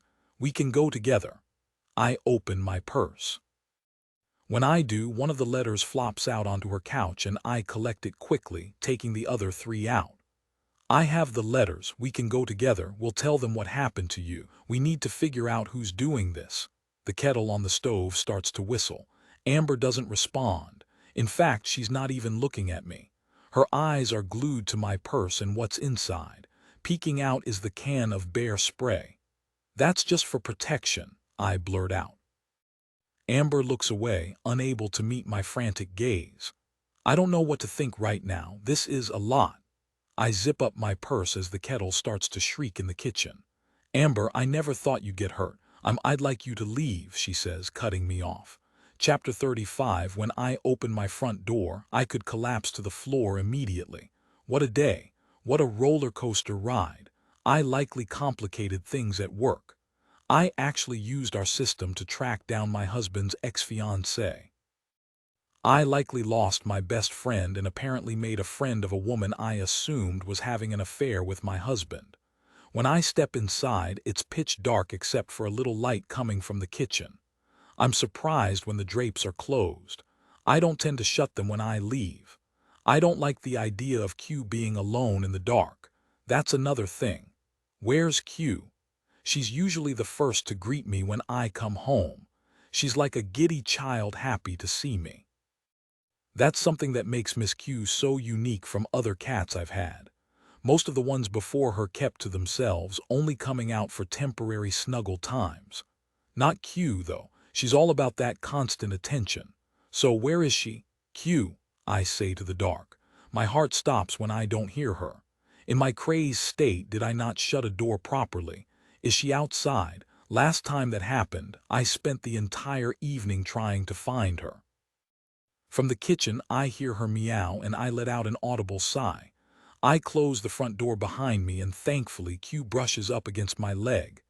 "You wouldn't guess the day I had," I say to her, bending over to pick her up. I hold her close to my chest as she purrs. "Sorry I left you in the dark."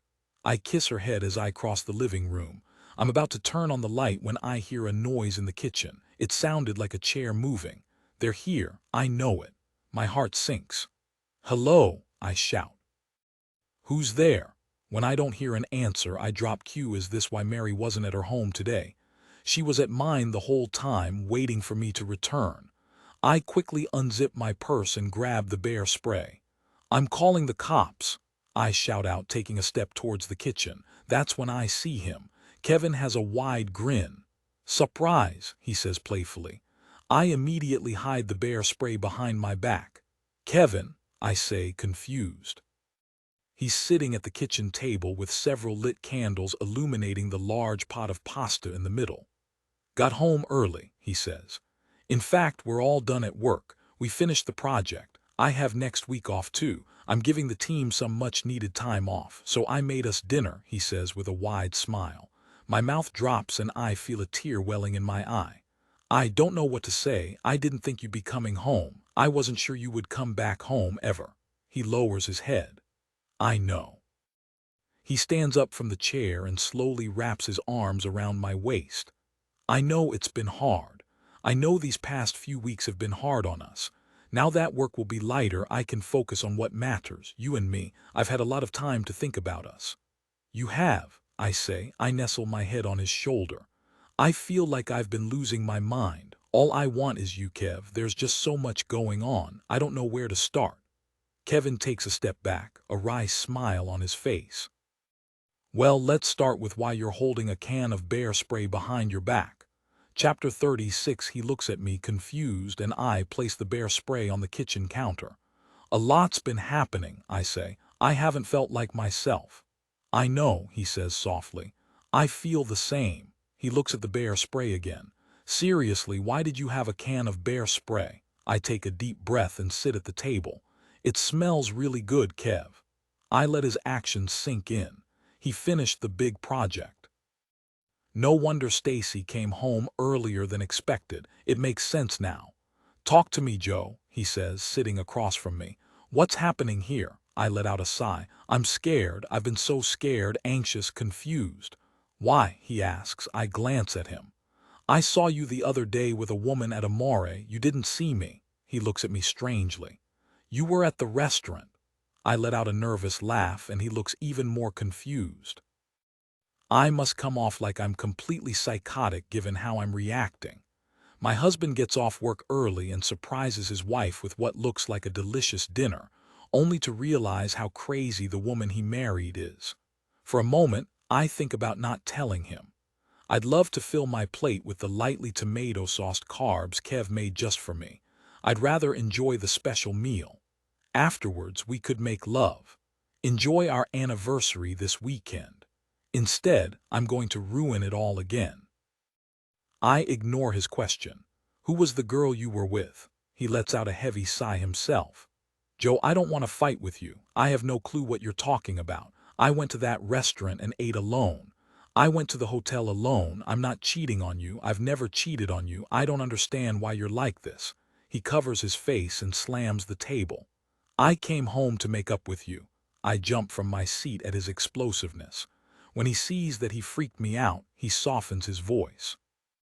I don't understand why you've been so, well, like this lately. Why? I look down at my purse. Here we go, I think, as I grab one of the letters. I place it on his empty plate. He reads the front and looks at me. What is this? He asks. The first letter I received, I say, taking a deep breath. Read me now, Kev says as he examines the cut-out letters and heart-shaped cardboard. He runs his finger along the side and opens it, looking at what it says inside. His eyes widen. That's how you knew about my work number, he says. I reach down and grab the rest. This one I found inside our house. He reads the next and looks at me. You never did tell me why your car wasn't in the garage, he says, glancing at me and back at the letter. It's because I parked it blocks away. I hid in the closet upstairs and waited for you to bring home a woman. He shakes his head as he snatches the third and fourth and reads them. And the restaurant. He looks at me strangely. I don't understand. Who would do this? I shake my head. I don't know. He looks over the letters, glancing at me several times. Did you make these? He asks, staring at me oddly. What? I yell. Of course not. I take a long breath. Who could be doing this? He says, picking up one of the letters and looking inside again. It's freaky. I thought maybe it was Stacy or maybe Mary. My ex. He shakes his head slowly. Why would you think it's her? I texted her that I'd call the cops about the letters and she replied that I'd find out what happened if I do, I answer. He looks at me oddly. There's also my car. I found this letter on my windshield. I pluck out the one I found. This letter was waiting for me after work with a long scratch along my car. Someone keyed it, he says, eyes wide. Worse, I say. After this and the letter saying I've been warned about not telling anybody, Amber was assaulted. I told her about the letter. Your friend from work was assaulted. She doesn't know who did it. She was hit pretty hard. He lowers his head. I can't believe this. I take out my cell and open Amber's message. See, that's what they did to her. He takes my cell and looks at the photo Amber sent me. He looks utterly shocked, lowering the phone in his hand. This is, I don't know what to say, no wonder. He looks up at me. That's why you've been acting this way, these letters. Why though? He looks down at the picture of Amber, taking a deep breath, pursing his lips. I'm so sorry, Joe. I must have come off like I was going crazy. He lets out a heavy breath. None of this is your fault. He shakes his head.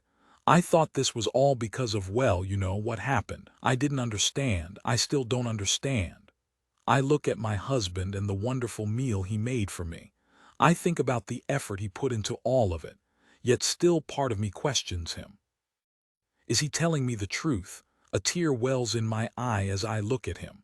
Why would anybody do all of this? I don't know, Kev says, wide-eyed. I just want you to be honest, I say, reaching my hand out across the table. That's all I ever wanted, the truth. I don't know what to believe anymore. I let out a sniffle as I wait for him to respond. I just don't know. I want to believe you. He lowers his head. That's what love is, he says, reaching across and grabbing my hand, holding tightly. It's you and me believing in it. I love you, Joe. I'd do anything for you. What we've been though together, nobody else has that on you. Why would I want anybody else? Tears fall freely now. I know I'm not what you wanted. I gained weight. I let myself go, the diabetes. I'm a mess, a complete mess. Why would you ever want to stay with me? I don't deserve you. You're supposed to be with a gorgeous woman. Some girl like Stacy Wingham, not me. I know you don't find me attractive anymore. Why would you? I don't even like myself. I wipe a tear from my face and look at him. He's staring right back at me. I can feel the disgust coming off of him when he looks at me. You don't have to pretend. I know I ruined this. Kevin lets go of my hand. After a moment, he stands up and comes closer to me. His hand grabs mine and he gestures for me to stand. He leans his head against mine, saying the most comforting words. I love you, Joe, he says. You're the only one I love. He takes a deep breath, hugging me tighter. I chose you because you're a good person, a good woman. He lets out a laugh. You're truly the only good person I know. I mean that. I knew after a few dates that you were the one for me. I cry into his shoulder, letting all my anxiety, self-doubts, and negative emotions out of me. I should have told you, I say. I shouldn't have let it get this far. I step back and look at his eyes. I was scared that I was going to lose you. He kisses me softly. Never, he whispers. I let Amber get hurt. Kevin takes a deep breath. It's not good. What do we do? Kevin looks at me a moment, his face void of any emotion. There's only one thing we can do. He reaches for his cell phone on the edge of the table. Call the police. Chapter 37. I already feel more like myself. I stare at my bedroom ceiling. When I turn, Kev is on his side, facing away from me. I thought my marriage was over. I thought Kevin was having an affair. I thought so many terrible things. Kevin called the police immediately after I told him what was happening. He explained it to the operator. A police cruiser came to our house about an hour after we called. I was surprised by how long it took for them to arrive, but one of the officers explained that as we weren't in immediate danger, the call was lower on their priority list. The upside was I got to eat cold pasta with Kevin as we waited for the police. It wasn't the romantic dinner my husband planned for, but we made the best of it. He wanted to open a bottle of wine, but I reminded him that drinking before police officers arrived at our house was likely not a great idea. I explained everything to the policemen. I told them about how I found each letter. I explained how one was found inside my house, how I believe my friend was assaulted because she knew about the letters. Police took down Amber's contact information. They said they'd reach out to her after they were finished at our house. There was one awkward moment, though. A new piece of information that caught Kevin by surprise. One of the officers asked if anybody else knew about the letters. When I mentioned Trey's name, Kevin's eyes lit up and he turned his head to look at me. It wasn't me who told him exactly. Amber had more of a hand in that one. Still, me even mentioning Trey's name seems to bring out this jealousy in Kevin. I'd be lying if part of me didn't hate the idea that he gets jealous. Makes me feel better about how crazy I've felt lately. Before the officers left, they provided us with a case number. Kevin was not impressed. When he asked if that was it, the officers essentially said yes. They advised us to think about getting a home security system. Nothing was taken from our house. We didn't know for sure if Amber's attack was related to the letters. One of the officers explained that the scratch on my car could have been what the letter was referring to. If we find another letter, we were told to call the police immediately. When I explained that I was worried it was Kevin's ex-fiancée, Mary Halbeck, who was behind the letters, they said they'd contact her as well and let us know if anything comes from it. Somehow, I know that nothing will. When I said I also suspect it could be a woman named Stacy Wingham, Kevin gave me another awkward stare. She wouldn't do this, officers, he said, sticking up for his work wife.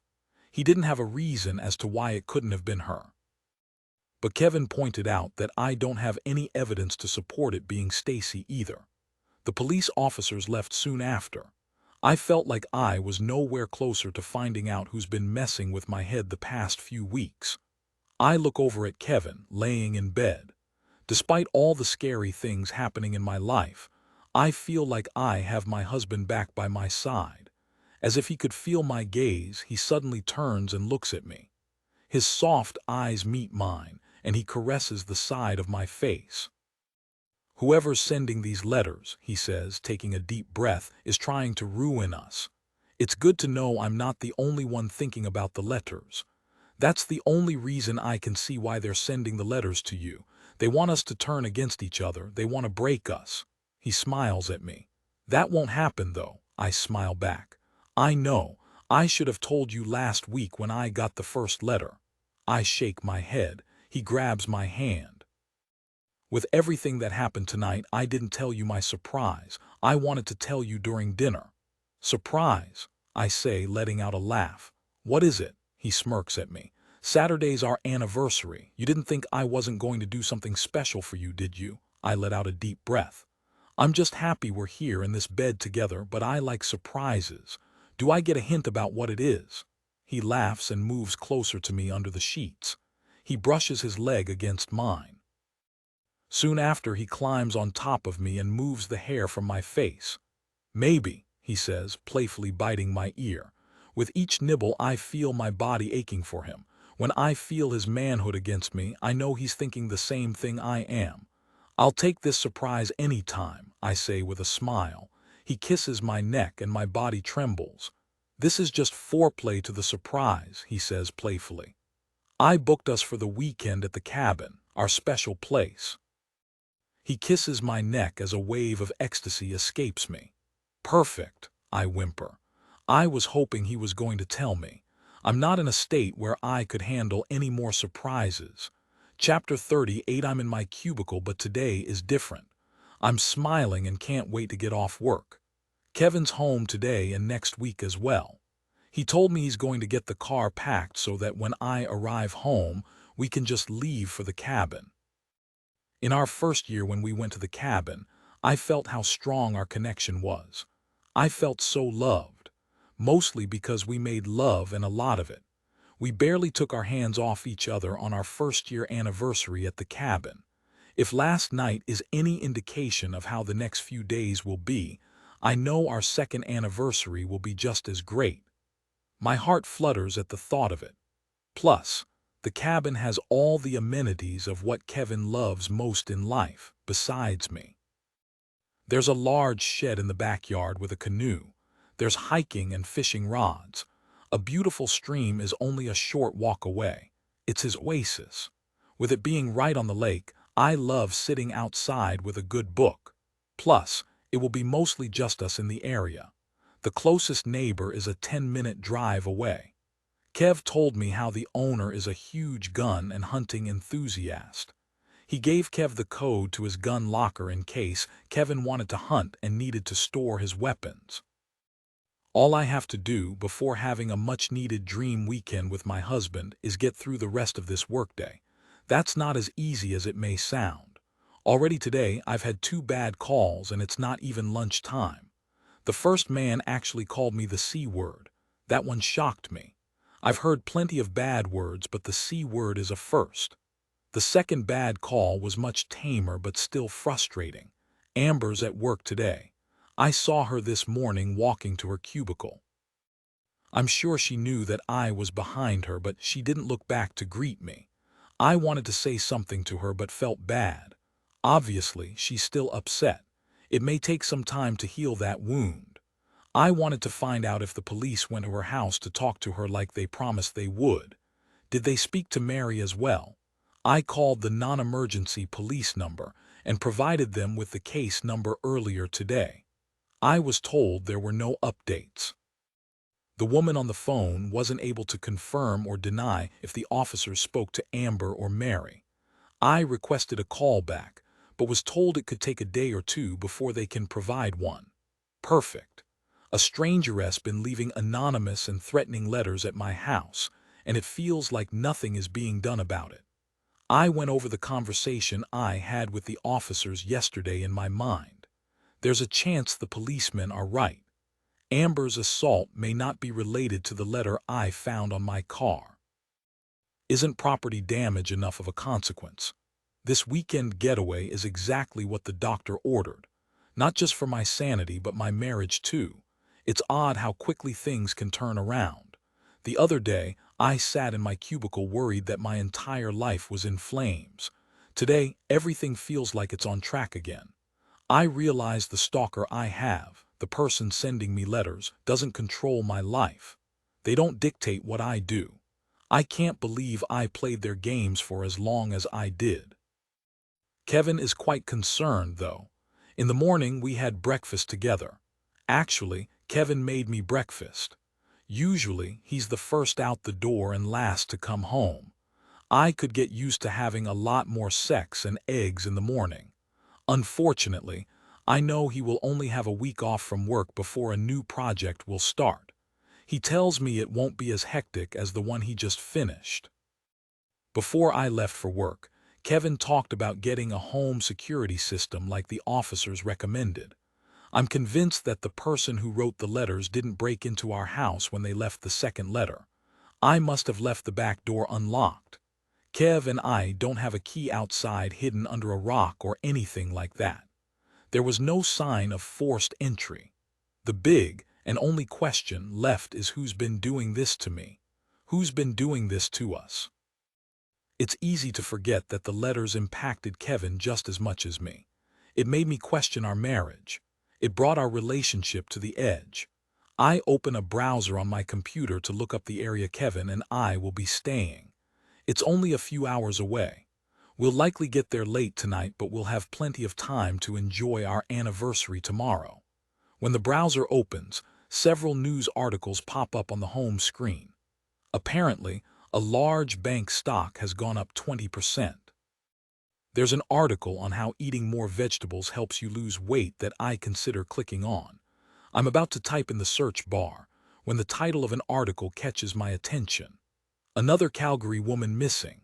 The bad news makes me hesitate a moment before I search the small towns Kev and I will be close to.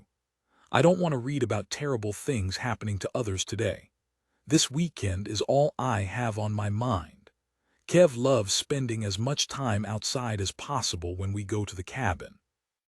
He's tried to talk me into hunting with him. I don't have a license, but as he tells me in the back country, a license is not a big deal. He told me stories about how his dad and uncles would take shotguns out into the back country and fire at soda cans on rocks for fun. Yeah, not my kind of fun. I do a lot to please my husband, but this time I'd like to go out to a restaurant at least once. Maybe Saturday we can go out for dinner on our actual anniversary. I found a high-ranked steakhouse 30 minutes away. Kev will balk at the time it takes to get there. Once he's at the cabin, he likes to stay near the property the entire time. In a few more hours, I'll leave work and we'll be on our way to a glorious weekend. It would be nice if I could make up with Amber before leaving, though. If I can make up with my husband after everything that happened, there's a chance Amber and I can work things out too. A red light on my computer starts to blink. I know what that means. It's my turn to take a call. I'm up in the queue for my next verbal beatdown from another customer. I just can't do it. My headset is already on my head, but I can't hit the connect button. The idea of it makes me physically ill. I stand up from my chair, ignoring the call, and step outside my cubicle. As I get closer to Amber's workstation, I look inside and see Trey. He's not working any harder. I see him reading the article about the missing woman. I knock on the metal frame of his cubicle but don't catch his attention. "Trey," I say. He turns and smiles. "Hey, sorry about yesterday," I say. "I wasn't in a good headspace." He nods. "Well, it's all understandable. If I got the letters you did, I'd be freaked out." I smile. "Thanks for the coffee and the offer of a game of cribbage, though. Still enough time in the day for us to play a round," he says with a smirk. "I'll try and be nice since you've been having a hard time lately." I roll my eyes. "Things are better, though. I talked to Kev about everything. We reported the letters to the police." He looks at me blankly for a moment. "That's probably for the best. What did the police say?" I sigh. "I'm waiting for an update." I look at the crib board that's on his desk. "I'll be down for a game next week, though." "Now that you guys are made up, are you celebrating your anniversary?" He stares at me, waiting for a reply. I'm surprised Trey even remembers things like this. Yeah, going on a little retreat to this cabin. We went there last year too. It's nice. I looked down the aisle towards Amber's cubicle. I wanted to try and catch Amber before she leaves for the weekend. He takes a moment to respond. Amber took a mini break outside. She went for a walk. I lower my head, defeated. I may not see her before the end of her shift.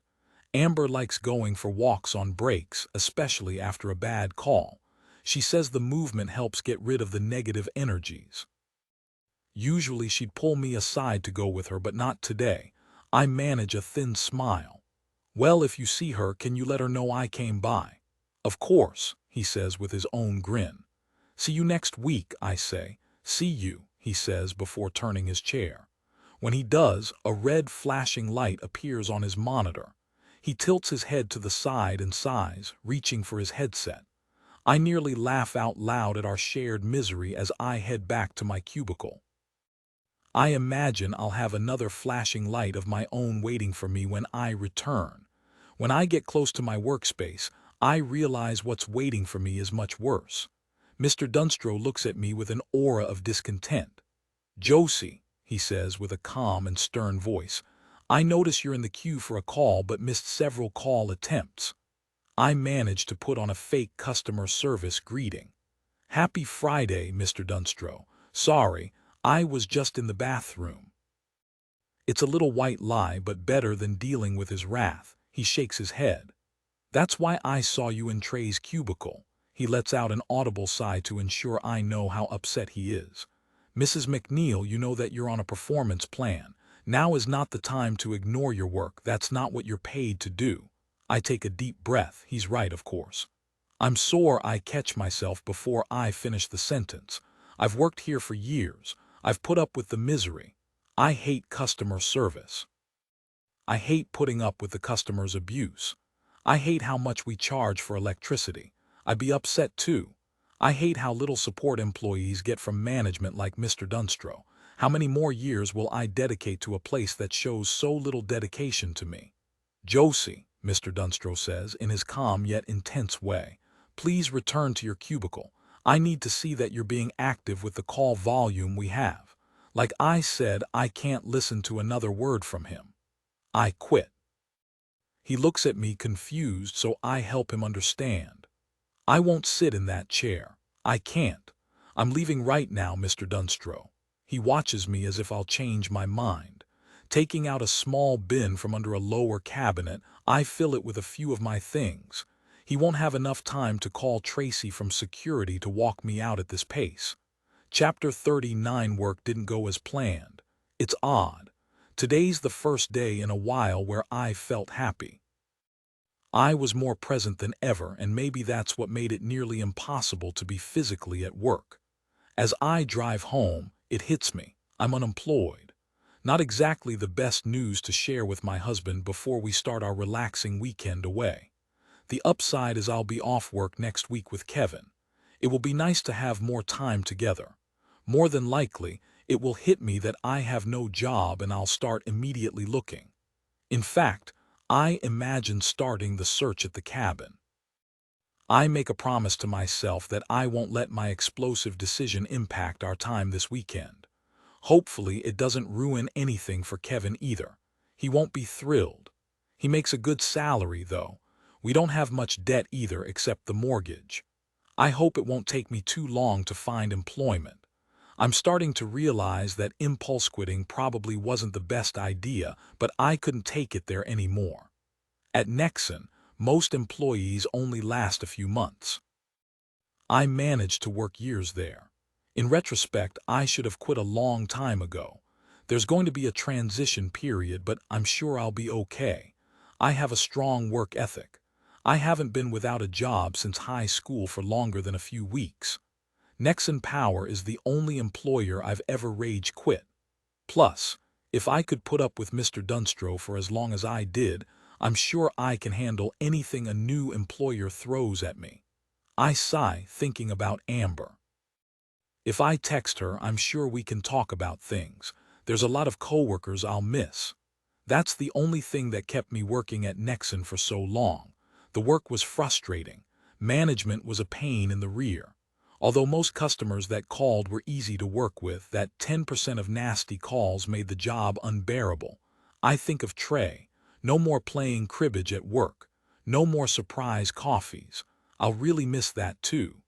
Kevin wouldn't be ecstatic if I planned time to see Trey. But he does hang out with Stacy Wingham.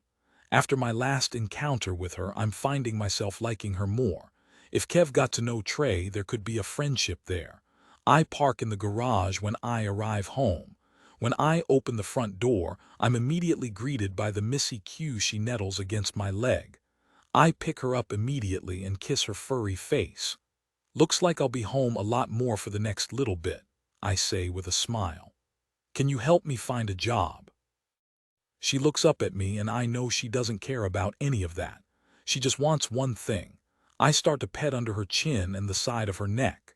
Kev, I call out. He doesn't respond. I wonder if he's upstairs until I realize his car wasn't in the garage. I figured he'd be packing his car, but he doesn't seem to be home. I bring Q into the kitchen with me when I see it. A folded piece of paper is on the table. A piece of paper with my name written on the front in pen. My heart drops for a moment. I sigh when I recognize Kev's handwriting. I feel stupid as I pick up the folded note to read it. Hey love, he wrote. Grabbing some supplies. If you read this, I'll be back soon. I smile as I place the note back on the table. Today truly is a backwards day. I quit my job. I made up with my husband. And even letters left for me don't seem so scary. A knock on the door startles me. Suddenly, my thoughts of my life turning for the better are broken. I think of the anonymous letters. The last thing I want is to find another at my door. I glance at the kitchen counter where the expired can of bear spray sits. My thoughts start to spiral as the person outside knocks loudly. How long will knocks and doorbell rings haunt me? Who's there? I shout from the kitchen. There's a pause. Calgary Police, ma'am, the muffled voice of a woman answers. Could you please answer the door? I let out a sigh and catch my running thoughts. I ask the officers for an update. I'm surprised I'm getting an in-person one. Maybe that's good news. Did they speak to Mary? Do they have more information about who's sending the letters? I open the door and a tall woman greets me. Good afternoon, she says. I notice the gold shield on her belt and a holstered handgun. I'm Detective Jennifer Calder. Are you Josie McNeil? I nod. Yes, are you the detective assigned to our case? I ask. She looks at me surprised. About the letters, she shakes her head. No, sorry. I'm here to speak to your husband. Is Kevin available? I look at her with my own surprised expression. No, he stepped out. Do you know how long until he returns? I shake my head. No, sorry, she purses her lips. Can I give you his cell number? She smiles. That's okay, she says. I already have it. Utterly confused, I ask the obvious question. What's this about? I've been assigned to a missing persons case, she says. I'm hoping to track down those who were at one of the last spots where Miss Susan Langwell was seen. We believe your husband was at the restaurant. Restaurant, I repeat. Immediately I know which one. You mean Amare? She looks at me surprised. Were you with your husband yesterday at the restaurant? What an odd question. Well, I passed by it, I say. I didn't eat with my husband, though. He told me he ate alone. At least that's what he said to me. Suddenly, a whirlwind of thoughts swirl inside me. Thankfully, the detective settles them. That's what I was told too, she says. She opens up a notepad she removed from inside her suit jacket. She quickly looks at her notes. Several staff members indicated that your husband ate alone. We're trying to figure out who Ms. Langwell was dining with, as she wasn't alone. She was eating with an unidentified female. While my thoughts about my husband settle, new concerning ones rise. Do you have a picture? I ask. Of the missing woman. What was her name again? Susan Langwell, the detective repeats. She takes out a photo from her pocket. This is her. She extends her hand with the picture of the woman, but I don't take it. Instead, I stare at the pretty red-haired woman in the photo. Chapter 40. When Kevin comes back home, he enters the house with a wide smile on his face. You're home early. You just have to pack your bag and we are out of here. When he doesn't see my shared enthusiasm, his grin disappears. What? He looks around the house. Did you get another one? Another letter? I look away from him, not sure what to say or why I feel so emotional about it. A detective came by the house. She wants to talk to you. I hand him a card Detective Calder left me before leaving. Remember the night you were at Amore? There was a woman with red hair that you opened the door for when you got there. He looks at me confused. I told you, Joe, I ate alone. Are you going to do this again? Why was a detective here? I shake my head. The anonymous letter said you were there with a woman. I remember what she looked like. She had red hair, a young woman with freckles. He's still confused. I gesture for him to follow me into the living room where I show him exactly what I mean. The sound on the television is muted. The reporter talks while seated, staring into the camera. An image of the missing girl is to his left. Beneath him is a rolling headline. Foul play suspected in missing persons case. Kev looks at me. She was at the restaurant, I nod. The detective wants to talk to you about her. Why? He asks. Do we need to go to the station or something? She just asked that you call her, I say. I look at the image of the missing young woman, Susan Langwell. I can't stop thinking about her. What if? I look at him just as confused. The letters I got, what if it's related to her? How? He asks. I shake my head. I don't know, nothing makes sense. He kisses the side of my face. Not everything is related to what you're going through with these letters. I nod. It's true. There was a missing woman found dead last week. Now a second has gone missing. I think of the young woman's face the night I was sneaking around outside Amore. The moment I saw her, I hated her guts because I assumed the worst. Now the worst may have happened to her. I just hope they find her alive, I say. I think of the smile she had when Kev opened the door for her. A young, pretty woman. It's a terrible reminder how scary the world is. The detective said she was sitting with another woman at the restaurant. I'm sure everything will be okay, he says, attempting to reassure me. Maybe I'm a pessimist, but I have a terrible feeling it won't be. Just like the other woman, I have this gut feeling she's no longer breathing. The idea that I may be one of the few people who saw the young woman alive that night scares me. Her killer could have been at the restaurant. What if I saw her killer but didn't know it? Kev flicks the detective's card in his hand. Let's try and have some fun this weekend, he says. I'll call this detective. He looks at the card. Calder, you get a bag ready. Let's leave the city and forget about all the things we're leaving behind. I look at the television screen and the newsman's concerned demeanor. I can't stop staring at the young woman, Susan Langwell. I truly hope she's okay. Kevin gives me a thin smile as he turns off the television. Let's just go, Joe, he says. What's wrong? I can't explain it. My thoughts run wild in my head. The past few days I've been nothing but a mess. The anonymous letters, me frantically trying to figure out the truth. The detective even explained that Kevin was confirmed to be eating alone. And yet there's this terrible feeling inside me that something isn't right. I told the detective about the letters, I say. When she told me about the missing woman, part of me was worried. Kevin looks at me and nods. What did she say? I gave her the case number. She'll look into it but isn't sure if it's related. I take a deep breath and look away from Kev. I made the mistake before about not being open about what was happening. I kept the letters secret. Look what happened because of that. He puts his hands on my shoulder and kisses my cheek. Everything's okay, Joe, he says. I know you're afraid. I'm freaked out too. Whoever's bothering us will figure it out. We're going to get a security system soon. I'm off work all next week. I'll be home. Nothing will happen. If you want, I can drive you to work. Him mentioning work, that breaks me out of my spell. I did say no more secrets. So, I say, trying to find the courage to tell him, I quit today. He takes a step back. You quit your job? What happened? His glare at me makes me look away. I couldn't handle that place anymore. The people I work with are great, but management, the job itself, it was too much. Most people quit after a few months. I was there for years. He looks at me for a moment and smiles. Well, looks like our vacation together will become a longer vacation when we come back. I'll start looking for work right away, I promise. He waves me off. Don't worry about that. Take a week off with me. We deserve it. Start looking when I go back to work.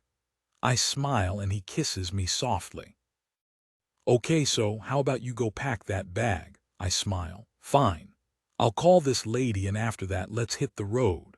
I start to head up the stairs. As I do, Q follows behind me. Once upstairs, I grab a small case from the closet and unzip it. I open the bag, turn and look through the closet to pick out a few outfits. I want at least one sexy outfit for the steakhouse. I pick out a black dress that I know still fits me well. When I turn, Q is sitting cozily in the case. I sigh as I pick her up and toss her across the bed. That reminds me to bring a lint roller with me. My cell buzzes and I answer it. To my surprise, Amber greets me. Hey, she says softly. Trey said you came by to see me. She clears her throat. I went out for a walk but wanted to call you. I let out a sigh. I was worried we wouldn't be able to talk. I sit on the edge of the bed. Q immediately starts to snuggle into me. I'm so sorry about what happened to you.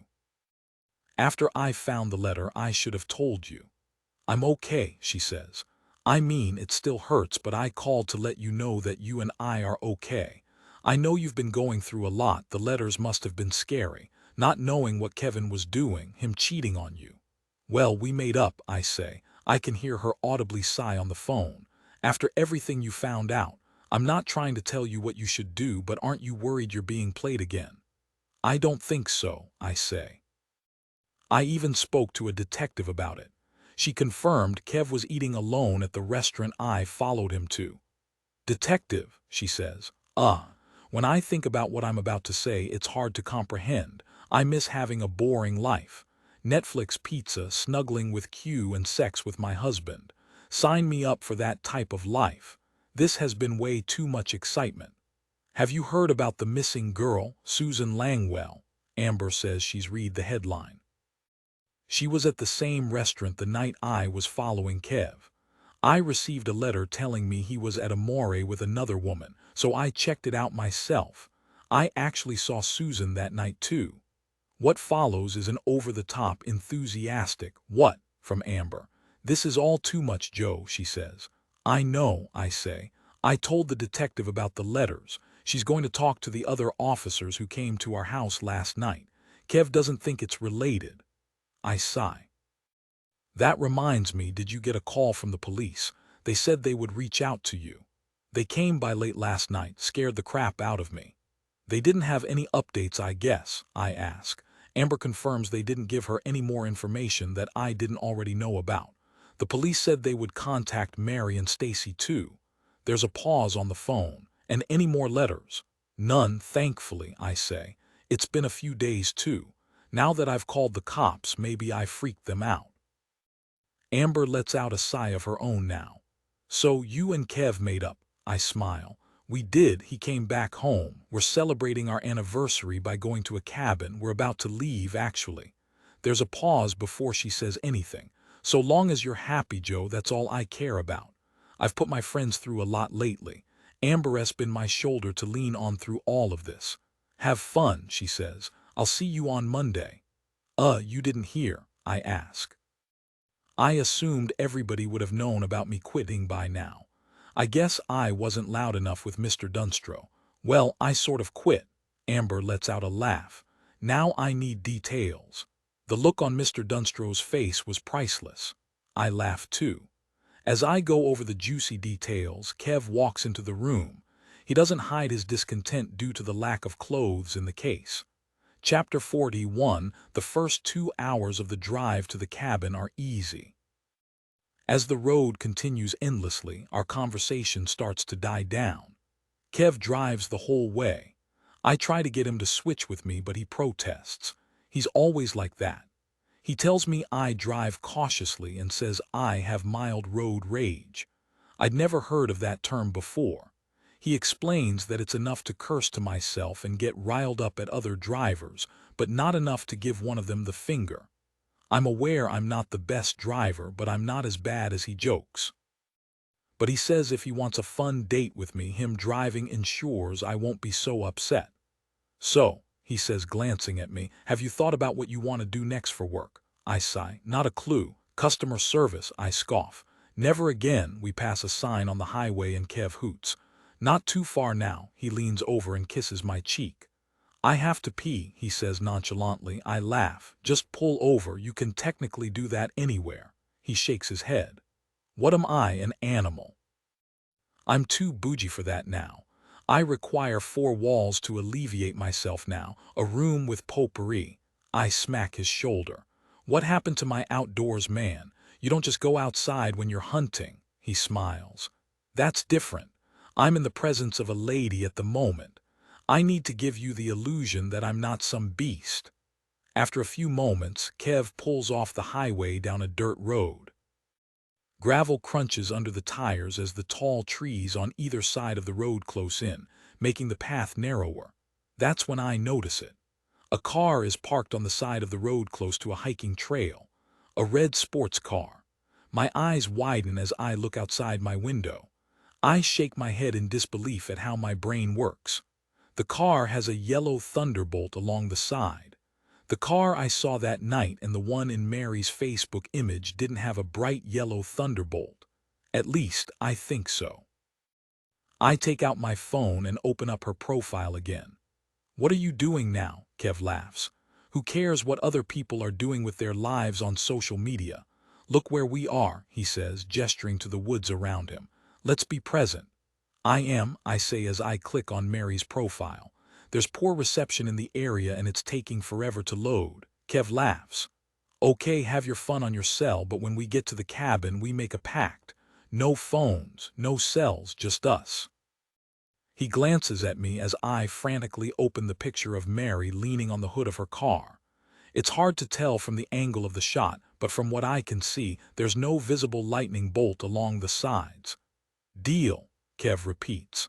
I put my cell back in my pocket quickly.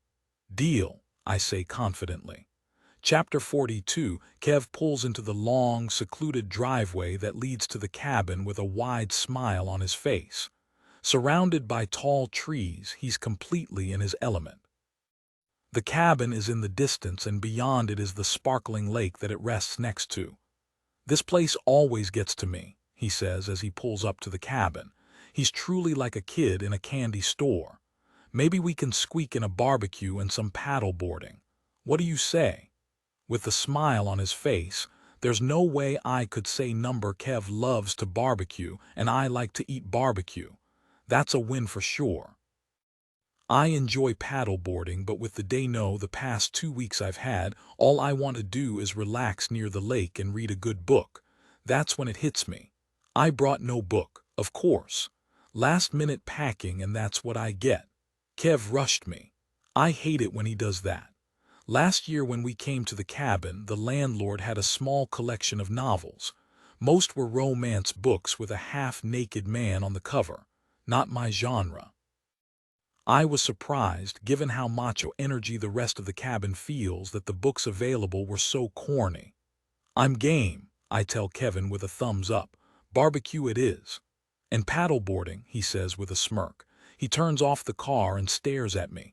When he doesn't say anything, I start to laugh. What? Why are you looking at me like that? He shakes his head. You promised, he says, reaching out his hand towards me. Phone, please. I roll my eyes, but he doesn't seem impressed. This is our 2-year anniversary trip. An anniversary with your real husband, not your little mini-computer. This weekend is all about reconnecting with me, not connecting online. I smile at his dumb joke and hand him my cell, which was already in my hand. Good, he says confidently. Now we can have some real fun. He gets out of the car, and before I follow him, I take in the beautiful views. Last time we came here, I would sit all day near the lake. I didn't much enjoy swimming in it. I only went once and it was ice cold, even in July. Kevin was upset that I didn't want to swim more, but I talked him into relaxing in the hot tub. The idea of paddleboarding sounds too cold. I'll go in the water once, though, to make Kev happy. Marriage is all about give and take. Kev's always the adventurer. I'm the relaxer, which is why me not bringing a good book is extremely upsetting. Maybe when we go to the city for dinner tomorrow, we can find a store for me to buy one. There likely won't be a huge selection. I'm not a picky girl. Any book by Freida McFadden or Stephen King would suffice, and thankfully their novels are everywhere. I step out of the car as Kev opens the trunk and takes out several suitcases and a bag out at once. I let out a laugh as he struggles to bring them all to the front door of the cabin. He awkwardly steps forward, leaning to one side as if he'll topple over. One of the bags slips from his hand. That's Kev. The man has to try and take everything inside at once. He looks just as ridiculous when he brings in groceries at home. "I'll get that one," I say, picking up the dropped bag. "I was thinking that tomorrow, for our anniversary dinner, we could try this steak house that's close by, Cattle Road Grill." He looks at me confused as he waddles closer to the door. "Close," he says with a tone. "We're close." "It's only 20 minutes away," I say. A little white lie doesn't hurt. If I said 30, he'll resist more. I can see him make a face as he contemplates the gas mileage to get us there and back, despite us driving several hours to get here. "Yeah, we could do that," he says. "But barbecue tonight and lunch tomorrow. I bought a couple of steaks for tonight," he says, making a weary face. "I didn't know you wanted steak twice, sorry. So long as you lie and tell me my steak is better, I have no concerns with a fancy date tomorrow." "Deal," I say. I take in the rustic beauty of the cabin itself as Kev reaches for the front door, nearly dropping a suitcase on his foot. He makes a face as he opens the door. As we step inside, it takes me back to last year when we were here for our first anniversary. Not much has changed in a year, of course. The kitchen takes up a small corner near the back door. Copper-colored pots and pans hang close to an antique gas stove. It's a gorgeous kitchen for a small cabin, although there is one development that's new. A piece of paper is taped to the dishwasher. "Out of order," someone wrote in pen. If there's anything I hate more, it's washing all of my dishes. Kev notices it and laughs. "You wash and I dry," he says. "No deal," I say playfully. The living room is small but cozy, dominated by a stone fireplace that takes up much of the wall. The bulky, old-fashioned television set makes it clear the landlord isn't glued to the screen.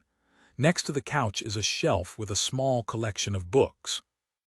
I immediately smile when I notice there's a few non-romance books to choose from. Some even look like thrillers, my favorite genre to read. Beside the shelf is the gun locker, another fun outdoor activity Kev enjoys. It's not my thing either, but part of me is glad it's here.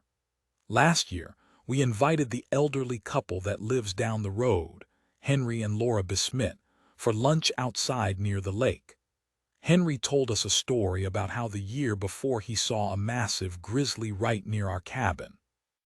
The idea of that scared me enough to move my outdoor reading activities inside for the rest of the stay, with the door locked. Kev mocked me, explaining it's the animal's land. I realized that's what else we forgot. Bear spray. The can we had is expired, though. As much as I enjoy coming to the cabin, our next anniversary will be at an all-inclusive beach resort where the worst that can happen is food poisoning. I'm about to look at what books the landlord has when I notice Kev struggling with the bags. "Sorry," I say, running up to him. "I'll take this one to our room." I grab my case and take it to one of the small rooms. By the time I'm back in the living room, Kev has managed to bring in the cooler from the car. "I'll unload that too," I say. Kev thanks me and goes back to the car to get the rest. He loaded up that backseat in the car with anything he could. It will take him some time, and when I'm done, I'll help put away everything else. I open the cooler and start taking out some of the food items and placing them in the fridge. An egg cracked on the trip up here. I throw out the broken egg, but some of it lands on the floor. I sigh as I grab a paper towel and attempt to wipe it up. Half-frozen egg residue from the ice in the cooler on genuine wood floors. Great. Kev enters the cabin. For once, his smile is absent and he genuinely looks upset. "What's wrong?" I ask. He shakes his head. "I can't believe I forgot to buy some."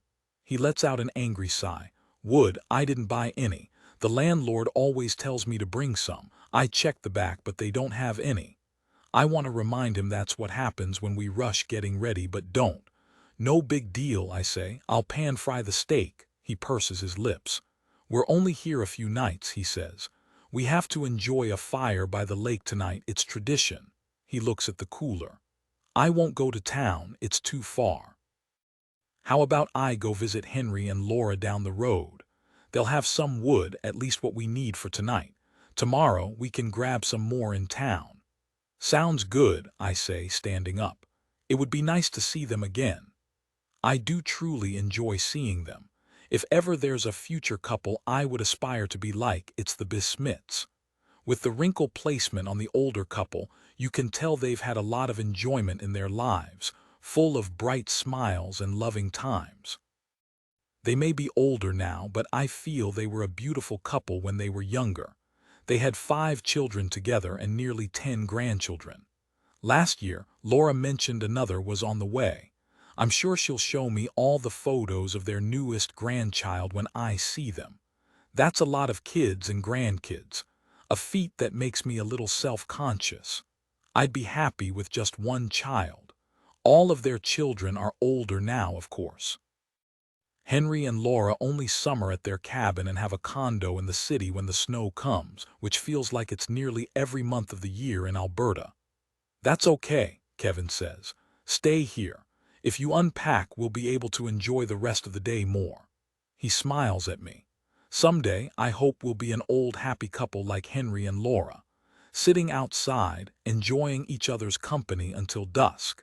It would be nice if I could talk Kev into playing cards with me, but he hates most games.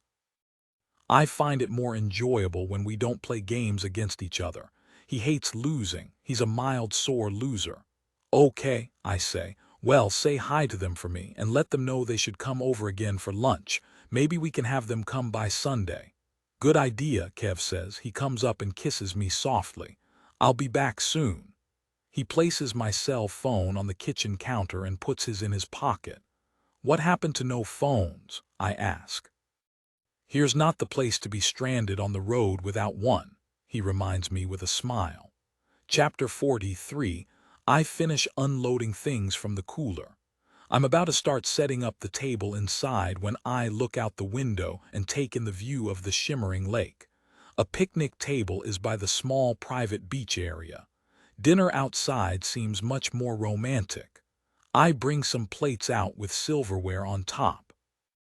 When I go back inside, I'll start dicing up some onions, cherry tomatoes, and salad for a side dish to Kev's steak. It won't take too long for him to cook them up. Instead of putting away those groceries from the cooler, I left them out and grabbed a kitchen knife along with a cutting board. I made sure we had what we needed for dinner in case I needed to call Kev to raid more from the Bismith's house. When I'm at the picnic table in horror, I notice several cobwebs. I make a face. I'm such a city girl.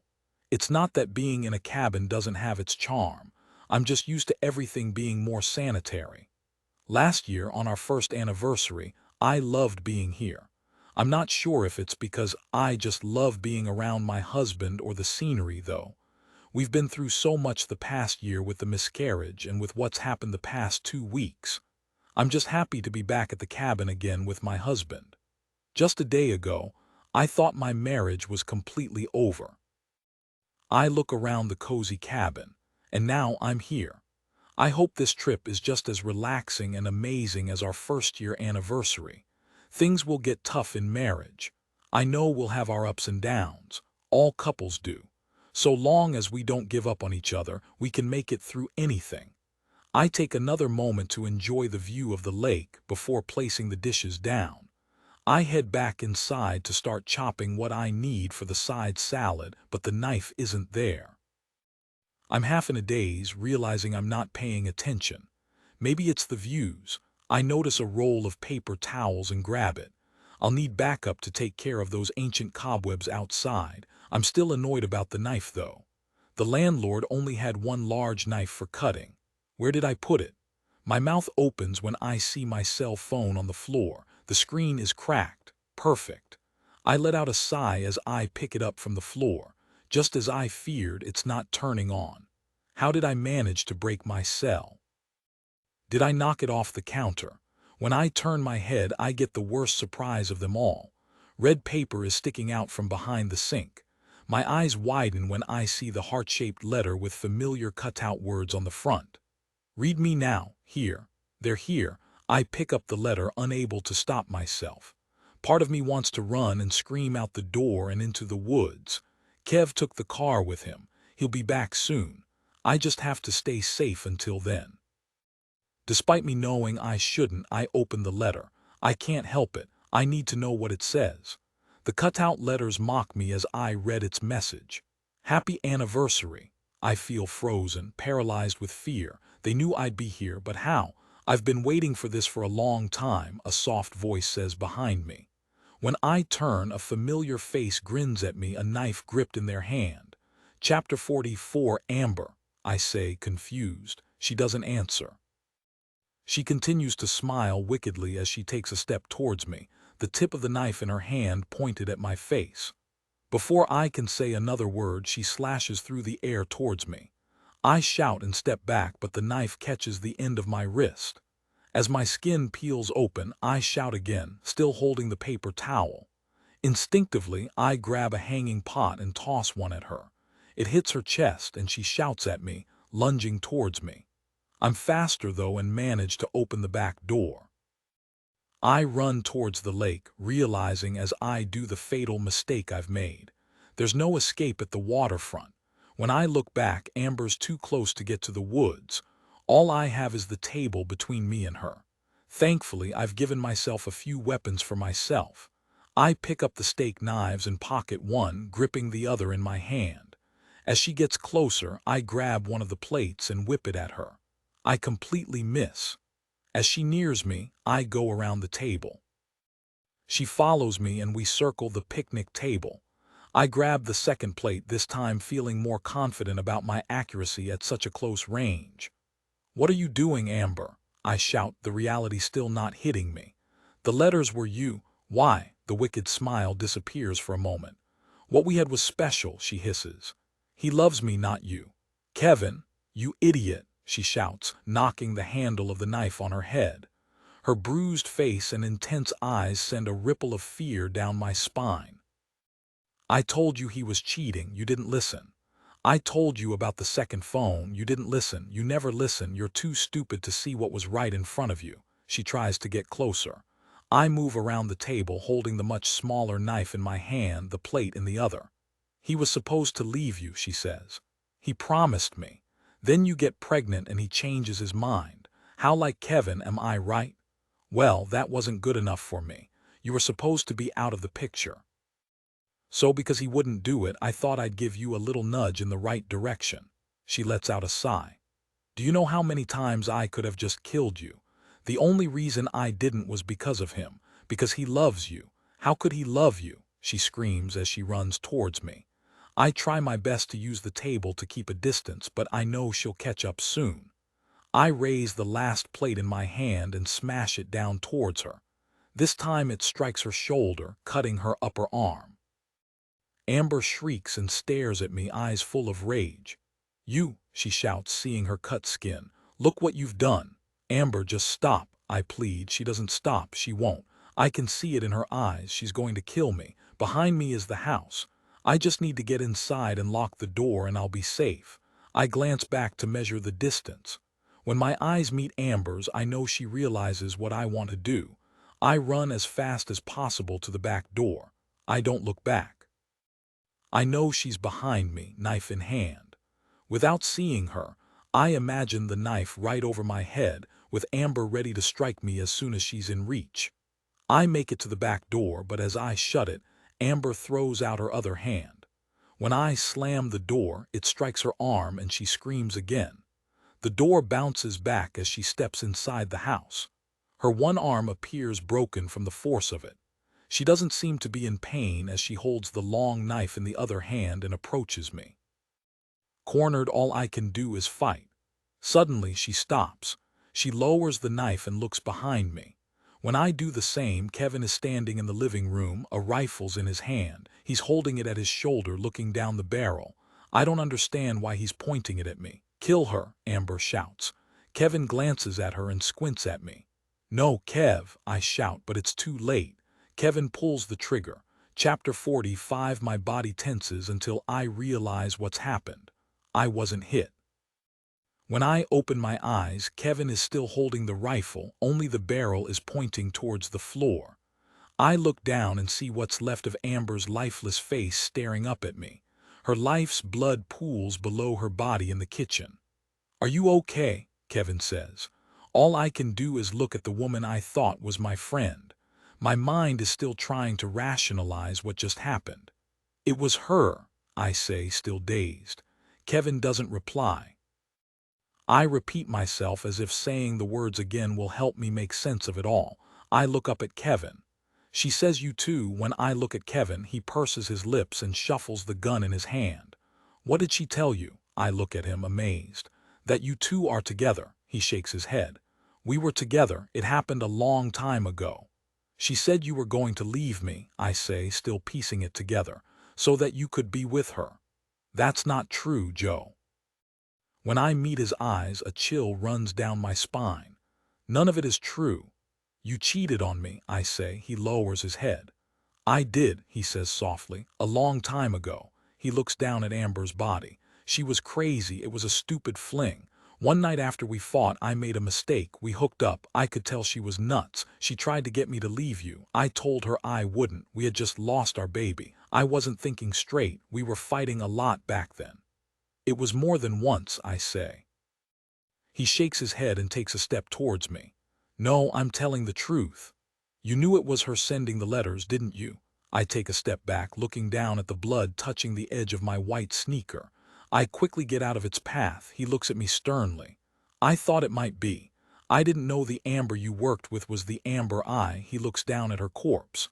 "I didn't know any of this would happen. How could I?" I catch my breath, my adrenaline starting to slow. "Call the police," I say to him. I suddenly feel a sting of pain from my arm. When I look, blood is dripping from the open wound where she cut me. "You believe me, though," Kev says, taking another step towards me. I look at him. His soft eyes are locked on mine, but he shuffles the rifle to his other arm.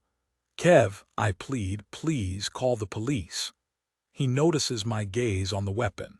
He takes a deep breath and places it gently on the kitchen table, pulling out his phone. Chapter 46. Police and an ambulance arrived within 30 minutes. Those felt like the longest minutes of my life. Kevin placed the rifle back in the gun locker after he called 911. EMS arrived first. A paramedic looked at my arm. I was told it was deep but wouldn't require stitches. The wound looked worse than it actually was. The police bring us separately to a nearby police station. I find it amusing that as we went to a nearby town, we drove past Cattle Road Grill. My thoughts raced the entire trip to the police station. It was Amber. I can't believe it. I trained her myself at Nexon. Amber said she had wanted to kill me for a long time, although I can't remember all the terrible things she said at the cabin. It's all one bad dream that I somehow survived, but she made it seem like she had attempted to kill me before. I was at her house. We had tea.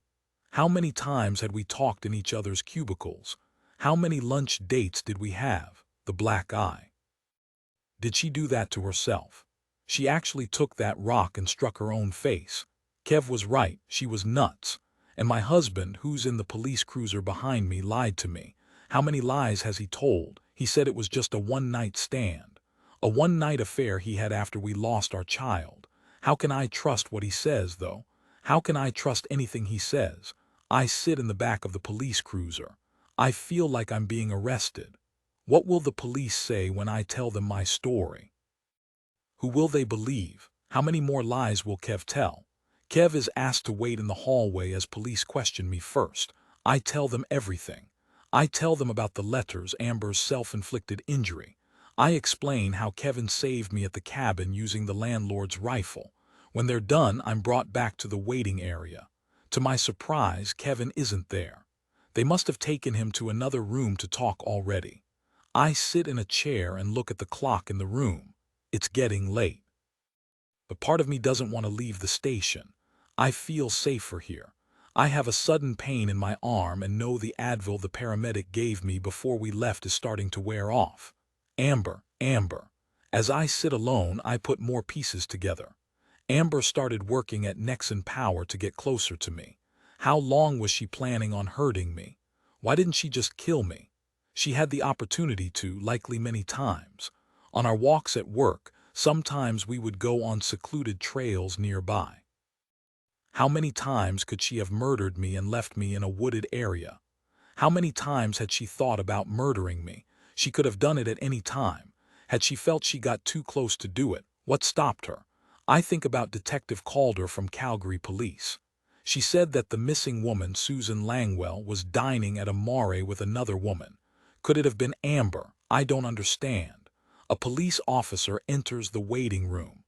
"There's a motel in town," he says with his gritty voice. "If you want, I can drop you off." "How long will they be speaking with Kevin for?" I ask. He purses his lips. "They have a lot more questions for your husband. Plus, not to mention, he killed someone in self-defense with a rifle. That's a crime here." I lower my head as more pieces of the puzzle start to fit. I need to make a phone call. Chapter 47. I sit in my living room, reunited with Q. I didn't wait for Kev to finish being questioned by the police. As the officer told me in the waiting room, he'd be some time before he was released. Our anniversary trip ended almost as soon as it started. I can't help but think about Amber. I have so many questions with very few answers. It's why I haven't been able to rest since returning home. My mind has been spinning with so many dark thoughts. My closest friend was having an affair with my husband and plotted to kill me. My husband lied. I know now it wasn't the first time. I have the proof I need now, but it hurts. I find myself second-guessing everything I'm doing and everything I will do. Initially, I wanted to believe what Kev told me at the cabin. He's so good at being believable. That's when I worked out what I feel happened, and it's much worse than I ever thought. There's only one thing I need now. I need my husband to admit to it. I need the truth. I need his lips to open and for once, just once, tell me what really happened. I can't help but wonder how long I've been under his spell for. How many other women were there? How many times did I blindly trust my husband? I got a text message from Kevin a few hours ago saying that he was driving back home. Any moment he'd be entering our house. The worst part is that it's well past midnight. It's officially our anniversary. I hate myself for not leaving immediately. I should have never come back to this house. I could have taken Q and took off. I hate myself for needing to do this with Kevin. It's almost like an intervention for liars. I pet Q softly. She looks up at me lovingly and I scratch her under her chin. I'm stupid for believing everything he said, aren't I? I'm stupid for thinking he'd offer up the truth. I should be long gone from this house. If I had any sense, I would be. Instead, I pet my cat and wait for my husband to return. Finally, I hear the garage door slowly open. It feels like it takes forever for Kev to open the front door. When he does, he immediately lowers his head when he sees me. He looks back up, his face full of emotion, but his eyes are dry. "I was scared you wouldn't be here," he says. "You never texted or called back." I stand up and Q jumps off my lap. "It's been a hard night." He looks at me softly. "I need you to know I'm sorry. What happened with Amber was just—" "I know it wasn't though," I say, cutting him off. "You two were together for some time and were still together when you killed her." I won't let him continue to gaslight me any longer. "Joe," he pleads. "Listen, I saw her in the video," I say. "She was at a mare with you that night." His eyes widen. "When Amber sent me the letter that you were at a mare with a date, I immediately got to the restaurant in time to see you enter with the missing woman. I thought she was your date. She wasn't, though. I took out my cell to record you inside the restaurant. I hoped I'd catch you cheating. Instead, you were sitting alone. But when I looked at the video I recorded, I saw her. Amber, she was sitting at a table near you. Across from her was the young woman with red hair." Kev looks at me surprised. I cut him off again. "It was Amber who texted you last week. She was the one who you had fun with. It was her, wasn't it? Kev doesn't answer this time or feed me more lies. All his tales are catching up with him now. I still need him to admit to it. What did you do with her that was so much fun? I ask. He glances at me and looks at the door. I imagine him wishing he could bolt through it and run away from this conversation. It's not that easy, though. He's stuck here with me and I need the truth. And I continue. If Amber was sending me the letters, telling me to go to Amare, why would she do that knowing she was the one sitting with a woman who's now missing? Why would you be in the same restaurant, sitting near your lover as she dined with Susan Langwell? Kevin's face darkens as he looks at me. Stop, Joe, he pleads. Just stop this. It wasn't just about sex with Amber, was it? I continue. This was something else. The text message from last week wasn't about just sex either. Soon after, the body of that other missing woman was found. Kev scoffs. First, I'm a cheater and now I'm a killer, Josie. Is that what you're implying? All I want is the truth, Kev, I say. A tear forms in my eye as the thought of what I've been through plays in my mind. I deserve it, please, I'm your wife. Kev lowers his head, looking away from me. You chose me, though, I say. Tonight at the cabin you could have killed me. It was what Amber wanted, wasn't it? But you didn't. I love you, Kev. When he looks at me, his eyes are wet now. I never wanted to hurt you, Joe. You were going to be the mother of my children. It wasn't your fault what happened. It wasn't your fault that she didn't make it. You don't understand. How could you? You are such a good woman, Josie. That's why I wanted you. That's why I have you. But I know what I am. That's why we lost her. It was God's way of punishing me for the things I do. I never blamed you. I blamed myself. I thought I could right the wrongs with our child, but because of my sins it didn't happen. Tears run down my face. You killed those women with Amber. Say it. Say it for me. I need to know the truth now. A good marriage needs to be based on truth, so tell me. Kev takes a deep breath.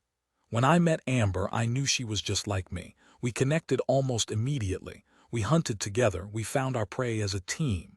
Sometimes I was the decoy to lure in the target. Other times it was her. It wasn't always sexual, I promise that. He looks away again. After the miscarriage, she wanted to kill you. I wouldn't allow it. I never would. I never knew she became your coworker. I never knew she was sending you the letters. It was just like I said in bed with you last night. Whoever was doing this was trying to break us up, trying to pit us against each other. I let out a heavy breath. You only knew when I showed you the picture of Amber's bruised face, he nods. That's right, she was trying to manipulate me. She was trying to put you in a position where I'd allow you to die. That's when I knew the right decision to make. That was to choose you, and I always will. Kev, the things you've done. That's over now, Joe, he says. I mean it. This worked out perfectly. Amber will be solely blamed for the missing women and the others. I lower my head. I don't know who you are, Kevin. You're not the person I thought you were. You're not the man I married. He takes a step towards me and cracks his knuckles. I told you the truth, Joe. Besides Amber, you're the only one who knows who I am. That was why I was still with a woman like Amber, because she could accept me. Accept what I do. You were always too good for a person like me. I never was going to hurt you. I suppose I've been lying to myself this whole time. He takes another step and my eyes widen, knowing what he's planning. I wanted the truth. I needed him to say it, and now that he has, it's time for me to drop the charade. Help! I shout, not remembering the code word I was given. It's too late, Kevin says, a wicked smile on his face. I love you, Josie. He raises his arms towards my face. A loud crash at the door stops him in his tracks as a SWAT team storms inside. Detective Calder follows behind them. Kevin, realizing what's happened, lowers his arms slowly. He turns and his eyes harden as he gazes at mine. Well played, love, well played. Officers grab him forcefully, placing him easily in handcuffs. They tug at him, gesturing towards the front door. Detective Calder comes up to me. I have a social worker on scene for you to talk to, Josie, she says softly.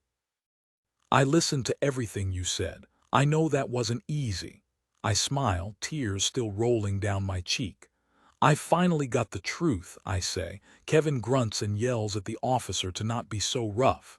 Kev, I shout at him, my stern voice even catching the arresting officers by surprise.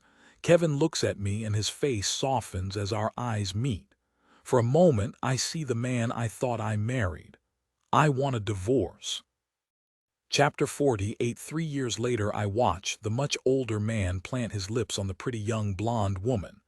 I'm a fair distance away but cringe at the idea of his scraggly mustache touching the lips of another. I couldn't handle that. I'd barf right on him. In fact, my stomach feels a little queasy. But now's not the time to mess up. I'm on the job. I use my lens, aim, and shoot. Taking several photos, I sit back in my car and look at the digital results. These are the photos that make it all worth it. Satisfied that my work is done, I roll down the car window and allow some fresh air. It's truly a lovely night. Not too hot. A nice summer night. The perfect night to go for a stroll along the riverside after a fancy meal at a local restaurant. A beautiful way to end a date night. I can see why the young woman, whose name is Tiffany, would consider kissing the nearly geriatric Charles Montclair. There's one big problem that's ruining the gold-digging romance blossoming in front of me. Tiffany is not Charles's wife. Charles's wife, Sandra, is the one who hired me to see if her husband of over 40 years has been cheating on her. The photos tonight are enough to prove what she'll need. Tiffany is Charles's secretary. He's a wealthy man in his 60s while Tiffany is only 25. How very cliché. How disgusting. But my work on this case will help Sandra move on. Charles won't be able to gaslight her into believing his lies any longer.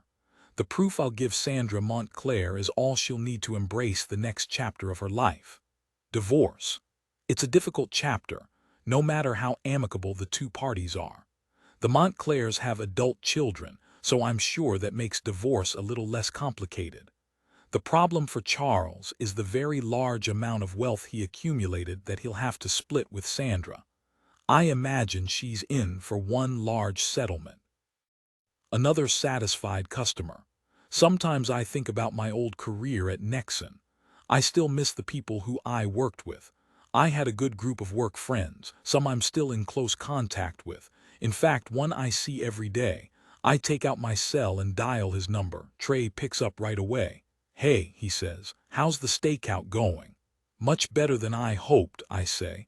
"I got what I need, so I'll be coming home early." "I know what that means," he says playfully. I roll my eyes at his sensual tone. "Netflix and snacks," he laughs.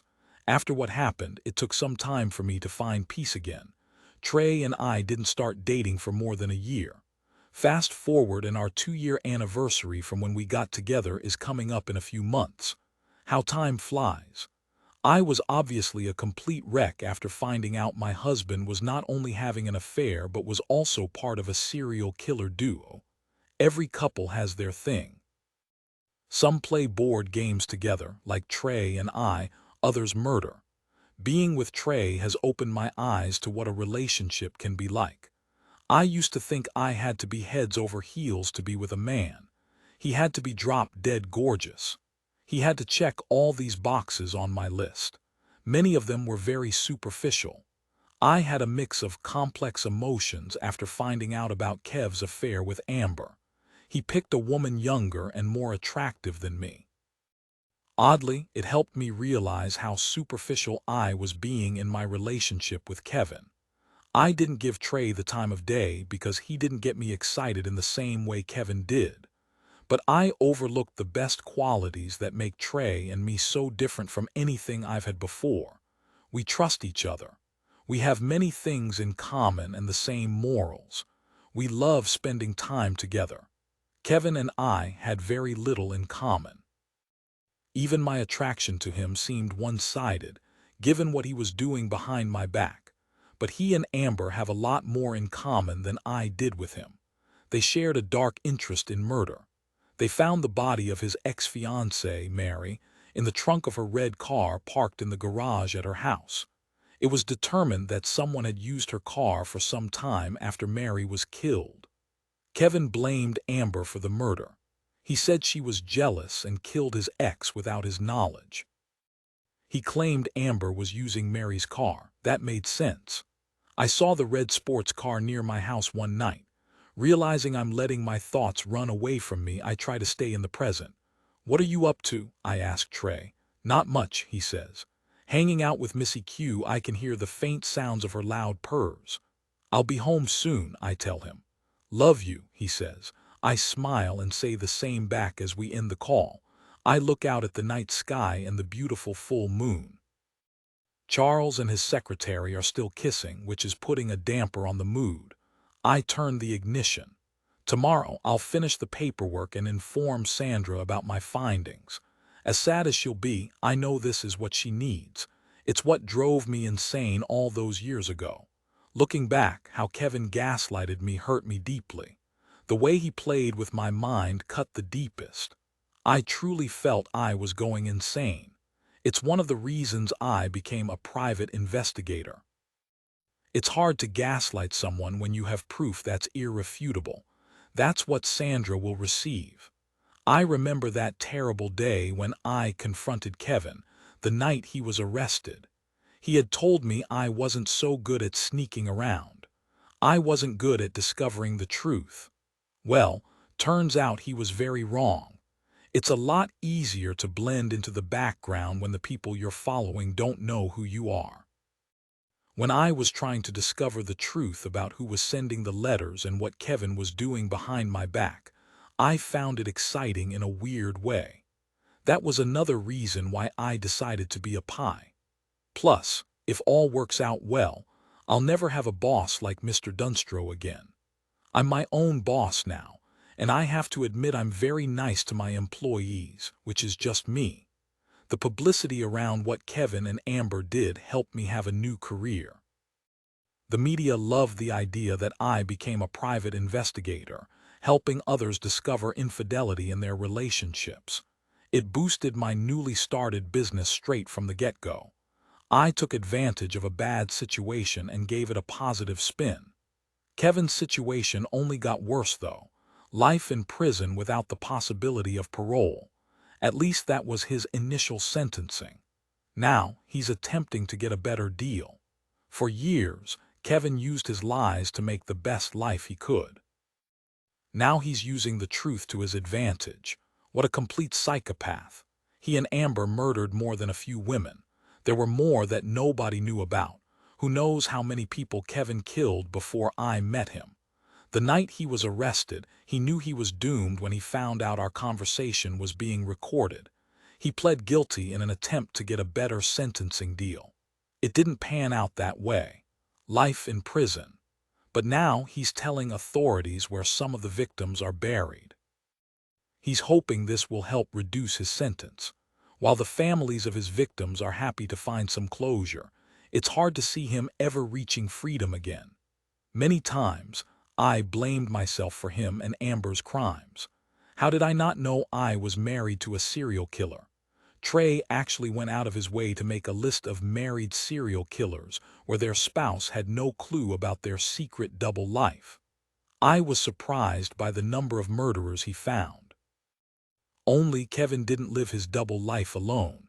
He had his partner in crime, Amber. It took a lot of time to heal from those wounds. I'm much better now. I rarely think of him or Amber these days. My poor eating habits are better controlled and my gestational diabetes resolved itself. My sugar levels are now normal. Sometimes when I'm with Trey, though, it's hard to not think about how drastically different my life is now. It took a long time, but part of my journey after ending my marriage with Kevin was finding a way to be kind to myself. When I was able to do that, opening myself up to others was much easier.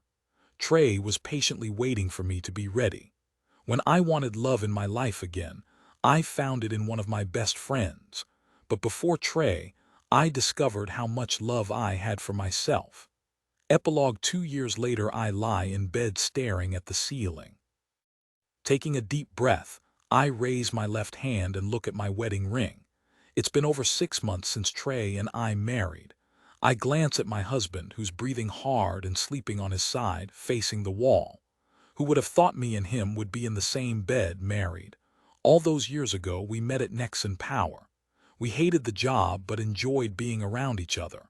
Our friendship developed and flourished. I always knew Trey was a good person. I knew being with him was what I deserved. Sometimes you have a sixth sense about who you know you should date and who you should stay away from. When it came to Kevin, it was fairly easy to look past his red flags because of how handsome he was. Sometimes how attractive we are can hide the ugliness inside. That was truly the case with Kevin. Trey is the complete opposite. A man who authentically cares for me. We're kind to each other. I've come to think of marriage as a plant. No one intends to kill a plant when they buy it. They want it to grow. They want it to last forever. They don't want to replace the plant. Ongoing maintenance is what's required to help your plant grow. You need to water it, give it sunlight as needed. Sometimes you forget about the plant but remind yourself how much you like it and give it more attention. Although, when it comes to psychopaths like Kevin, I suppose some people do think about murdering their plants. But this analogy works better for regular people. Trey and I work well together as man and wife. We give each other attention. There are times we get a little complacent, but when that happens, one of us surprises the other with something. A fun date, or a weekend getaway, or something a little spicier in the bedroom. Who would have thought a game like cribbage could be so naughty? We still love playing together, but one night Trey had a fun idea. We'd play a game of cribbage with the Muggins rule in full effect. Only instead of gaining points that your opponent didn't count right, you'd be forced to lose a piece of clothing. I'm much better at counting points in cribbage than Trey is. For a change, Trey doesn't mind when we play cribbage with Muggins now. I smile and stare at Trey's back. The idea of our naughty games makes me consider waking him from his slumber with a fun surprise. I'm thinking the plant needs watering. But before that can happen, I need to take care of something. I slip out of the bedsheets and clumsily head towards the bathroom in the dark. As I pass my slumbering husband, a light illuminates the room. It's coming from Trey's cell that's on the nightstand beside him. A text pops up on his screen. It's a little late for a message, I think. I can't help myself. Curious, I look at what it says. My heart sinks when I read the words. Love you, call me. It's been a while since we talked. Beside the message is a kissing face emoji. Immediately, a flood of emotions hit me. My eyes widen when I see who the message is from. Mom's cell. I let out a heavy sigh and start to laugh. Trey moves in the bed, opens one eye and looks up at me. What are you doing, Josie? I smile and sit on the mattress, giving him a long, sensual kiss. I love you, Trey. For a limited time, get 4 of my standalone psychological thrillers for only 99 cents, free in Kindle Unlimited. Click the link below to get your copy now. Read now, download my free book if you would like to receive a free copy of my psychological thriller, The Affair. Then please click the button below. Click here to get my free book. All my books are only 99 cents. Click here to collect more of my stories for an unbelievable price. Don't forget to follow me on Amazon. Note from the author. I truly hope you enjoyed reading my story as much as I did creating it. As an indie author, what you think of my book is all I care about. If you enjoyed my story, please take a moment to leave your review on the Amazon store. It would mean the world to me. Thank you for reading, and I hope you join me next time. Sincerely, James. I'm always happy to receive emails from readers at jamescaine@gmail.com. Thanks again, James. Now, please enjoy a sample of my book, Lie Truth. Prologue. Tell me about your father. I can hear the audible sound of the camera behind the interviewer zooming on my face. The host of the popular show Crime Pod waits for my response to his open-ended question. Where do I even begin? A member of the recording crew shuffles the light. I suppose the lighting isn't right for the dramatic answer that the crew hopes will come from my lips. Instead, I look away, unsure why I even agreed to be here to begin with. I've avoided interviews my entire life. I've never gotten into true crime because I lived it. Why put myself through the trauma of the terrible lives others have gone through when my own is difficult enough? The host, Chris Harrelson, lets out an over-the-top sigh, staring at the producer behind him. I can almost read his mind. Make her say something, anything. The producer, an empathetic woman named Heather sitting in the dark with the rest of the crew, looks at me. Her facial features soften as she sees how upset I am. I didn't even realize a tear's been running down my face. I quickly wipe it and put on a fake smile. "Sorry," I say to Heather. "I'm okay, we can keep going." "Are you sure?" she asks. The host abruptly stares at his wristwatch and back at the producer. "If you need another break, Ali, you can have it," Heather says. "I'm fine," I say. I remind myself why I'm here. I never wanted to tell my story before, but it's important. What happened when I was a little girl in the small town of Cadestill is infamous. What happened to my father was talked about around the world and in criminology classes across the country. I've been pestered for years to speak about it, and it wasn't until now that I agreed to. Every true crime fanatic knows the name Dennis Kempman. His life and death are talked about more now than ever after what happened when I returned to Cadestill. The host waves over a woman who did my makeup and asks her to touch up an area on his neck. His impatient face brightens momentarily before it goes back to its normal look of being mildly irritated. I can't help but smile when I see the change in his behavior. It's part of the reason I'm here. I remember the conversation I had with my brother, Jason, so clearly it's as if it just happened. The host perfectly defines what Jason and I spoke about. The masks we wear, the true selves we hide from others. This host does a wonderful job when the cameras are rolling to portray himself in a different light.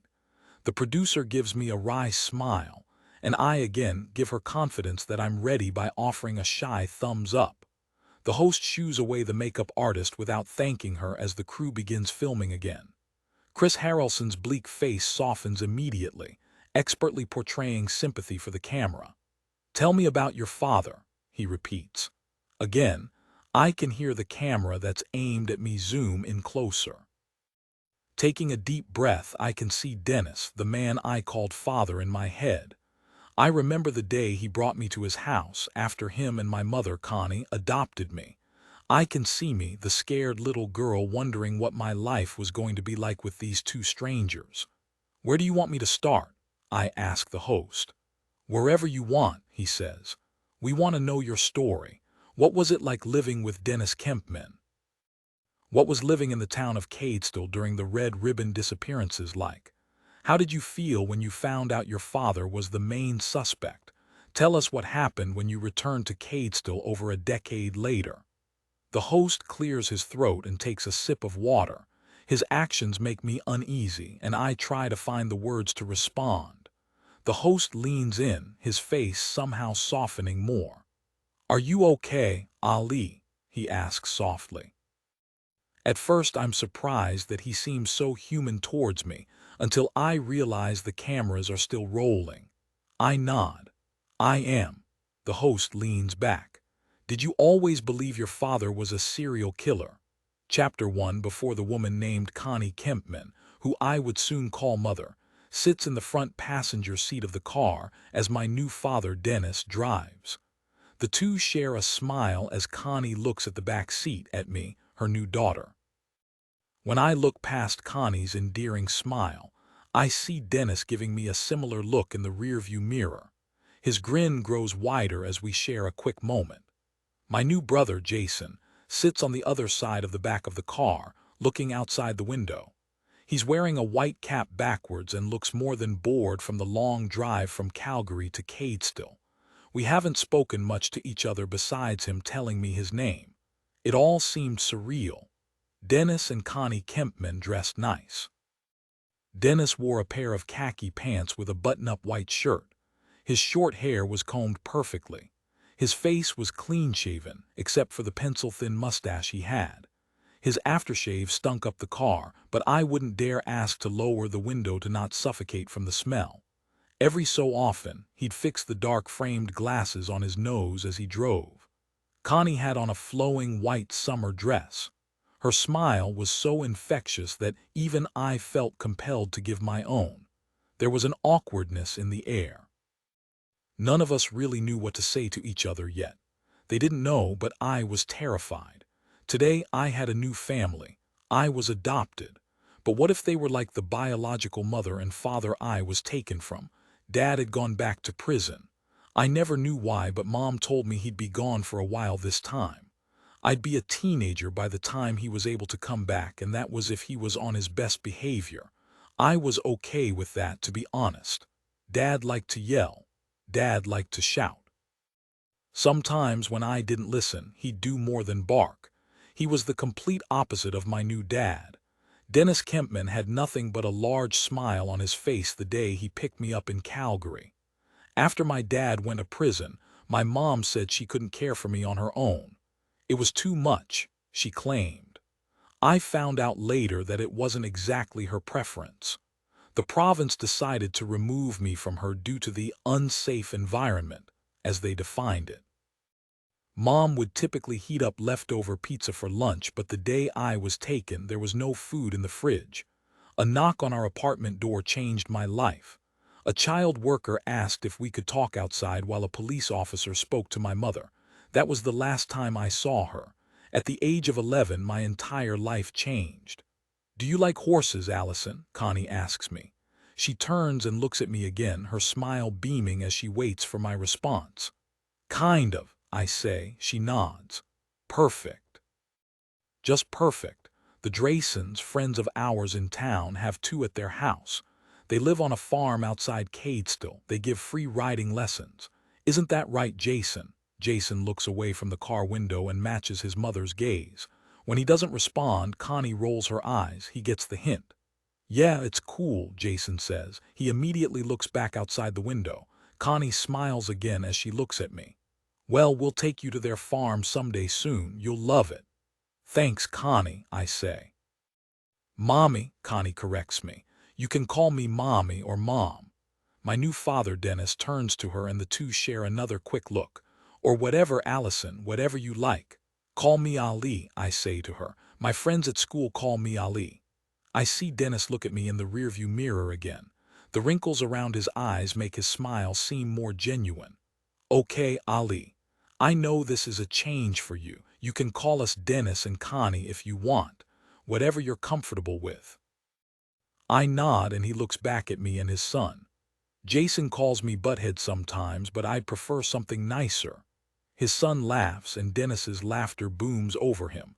I can't help but do the same. Dennis pulls off the highway soon after. Minutes later we pass a sign. "Welcome to Cadestill. Population 150. I smile, thinking I must have read the sign wrong. How can there be a town with so few residents?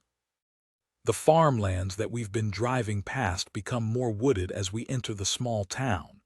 The trees stand tall, their branches swaying gently with the wind, casting long shadows across the paved road. We drive by a group of small buildings. One of the larger ones is a general store. Beside it is an ice cream place that's shaped like a giant cone with strawberry ice cream on top. "Do you like ice cream, dear?" Connie asks, pointing towards the small shack. A few kids are lined up outside it. "She's not an alien, Mom," Jason answers for me. I smirk at his joke and look at my new mother, who seems slightly hurt. I quickly wipe the smile from my face. I know what happens when little girls give attitude to adults all too well. "Chocolate is my favorite," I say promptly. Her smile reappears. "Mine too," she says. "Maybe we can go soon." She exchanges another look with Dennis and back at me. "I bought you some clothes, a few dresses to start school with. But maybe we can ditch the boys and go shopping in the city soon. Just you and I, would that be nice, Ali?" I smile again, wondering what's happening to me. When I was taken from my home in Calgary, I was told I wouldn't be seeing my real mom again, that I would need new parents. I was nervous. What if I had a new mom and dad who didn't like me? Or what if they were mean? Bad people. I'd have to go to another home. The Kempmans seemed normal. The type of families I always imagined only characters in the cartoons I watched had. The type that wasn't real. Jason looks at me. He's been unusually quiet the entire car ride from the city, but now brandishes a smile of his own. There's this awesome flavor at the ice cream store, Tiger Twist. You have to try it. Crazy good but sour. I like sour too, I say. I watch my new family with amazement. They all seem to be happy. All are smiling. I don't think I ever saw my real dad brandish one for more than a few seconds. These people have them permanently etched on their faces, except for Jason. I watch as my new father turns down a cul-de-sac. He's smiling to himself as he parks in a driveway. I look up at what feels like a mansion. It's 2 stories with a brick finish and white siding. A white fence stretches across what looks like a large backyard. There are only 6 other houses on the small street. Each looks just as cozy. A large field sits between our house and the one beside us. "Welcome home, Ali," Dennis says as turns he off the car and removes his key. Connie opens my door for me as I step onto the driveway, still confused that this is the new life I have. My guard is still up though. It all seems so nice. Perfect. Too good to be true. A reality that a young girl like me is not supposed to have. "Welcome to the Kempman family, dear," my new mom says. She wraps her arms around me and squeezes a little too tightly. Dennis gives her a weird facial expression. He lowers himself to one knee and stares at me, fixing his dark-rimmed glasses. "We made a room for you," he says. "It's your bedroom, so you can change it however you like, okay?" I'm not sure how I look, but Dennis's smile wanes. He wipes a tear from my face that I didn't know was there and gives a thin smile. "Should we go inside?" Connie asks excitedly. "Do you want to see your new home, dear?" Dennis purses his lips as he stands up and pats me on the shoulder. "Go ahead," Connie says. "Open the door." Dennis nods at me as I take a few steps up the cement porch. When I open the door, the room is dark. I see silhouettes of dark figures in the back of the room. I'm confused until the light turns on and an eruption of people shouts surprise at me. There must be over 20 people there. Some are holding balloons. A few kids with whistles in their mouths blow as loud as they can. A man with a gray flat cap in his hand walks up to me. "Welcome to the family, Allison," he says. A woman in a red dress stands beside him with her own wide smile. "Ali," Dennis corrects him. "Call her Ali George." The man named George nods. "Ali," he repeats. "I'm your Uncle George." He points at the woman in the red dress. "This is your Aunt Sandra." I say hi to them both as Dennis laughs. "Don't worry about forgetting my brother's name. He's not that important." George shakes his head in response. I look around the room filled with people. Most are neighbors. One man in particular stands out in the crowd. A man in a police uniform. The cop smiles at me as he catches my gaze on his police badge. Dennis puts his hand lightly on my shoulder as I take in all the friendly expressions and warm greetings from what must be half the town of Cadestill. What I didn't know in that moment was that the people in this room would be responsible for the worst night of my life. Chapter 2, present 18 years later. I sit across from the human resources lady who's plastered a wide smile on her face. "Thanks for meeting with me, Ali," she says with a soft voice. "How's your day?" "Thanks, Karen," I say, my expression matching hers. Typically, nobody would be happy to have HR ask them to come to their office for a private meeting straight after entering the building, but today is different. Karen Swalding can only be wanting to meet with me for one reason. I applied for the promotion to Director of Services a month ago and had 3 separate interviews. There's only one other person in the office who's had the same amount of interest for this position with the same number of interviews, Cassandra Wilton. She's a nice woman, but I don't think she's a good fit to be the top person of a non-profit organization that serves struggling families. She's very robotic with her care. She does her job as expected and is not a bad worker, but there's no heart in what she does. People aren't metrics. Our responses to the needs of the families we work with are of the utmost importance in what we do. We need to be available for them. She doesn't exactly respond back with quality. Like her, I care about their requests for a callback if we're not immediately available.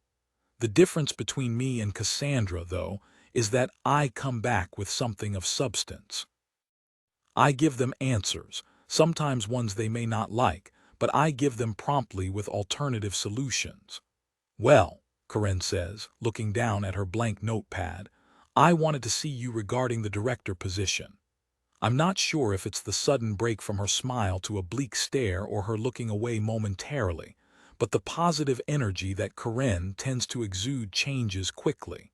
You can almost taste the tension now. I'm always bad at faking expressions when I'm nervous. I know this isn't going to go the way I want and try my best to not show it. I'm likely failing miserably, though. We've decided to go with a different applicant for the position, she says, her eyes softening on mine as she gives the crushing news. I'm shocked. I've worked for Families First, one of the largest nonprofits helping struggling families in the Toronto area, for nearly 10 years. Cassandra has been employed for less than 3. Everyone at Families First comes to me with their questions. Not just the families we serve, but all of the employees. When the current director had to take some time off work after a sudden divorce, I stepped up for several months until they returned to work. Cassandra wasn't asked to run the nonprofit back then, and it was only last year. When the director resigned from their position for a new one, it was almost a given that the job was mine. I'm the only family resource worker who meets with their families in person. Most of us work remotely now, but I always make an effort to go to the office when I can, especially when I organize meetings with families. Most of the other workers, including Cassandra, do their work over the phone or by email. I go to where they live and meet them for our first meeting. I like to understand their needs and them as individual people. I can name you every single family member of the over 20 families I work for currently, including their pets. How many could Cassandra name? She's not a terrible worker, but her heart is not in the work. It's all about the metrics, qualitative evidence of her work and not the work itself. It suddenly hits me that this is what matters to the nonprofit I work for. Our mission statement says, Families First, where what families need comes first. If you were to show the outcomes of the families I worked with compared to Cassandra's, hands down this competition would be won by me. Instead of explaining this to Karen, showing her why she's making a mistake by not hiring me for the top position, I nod. Can I ask why? I ask. Karen's smile wanes again until she finds her confidence. We love the work you do here, Ali. We do. It's felt that Cassandra is what we need to move the public profile better. I bite my lip as it all sinks in. They hired Cassandra as director not just because of her perfect metrics. She also looks good on paper and in person. She's always wearing her pantsuits and looked like an executive before getting the job. Me, I wear jeans and a t-shirt because it comes off more approachable with the people I work for. Cassandra is exactly the type of face a nonprofit wants to show why more funding is needed to continue to grow our outcomes. But I'm a major contributor as to why those families are happy with our services to begin with. Karen takes a deep breath. Plus, we know you're going through a lot right now. It's probably better that you focus on family. I can't help but shake my head in disgust, because I've taken some recent days off to tend to the people I care for in their moments of need. That makes me unfit for the head position. Suddenly, another realization hits me. Our grant money from the city and province are nearly finished. New grants and propositions to politicians, philanthropists, and organizations will be needed, so they want to put their best robot in front to help. Families first, where what families need comes first. I nearly want to puke at the thought of how insincere the statement is.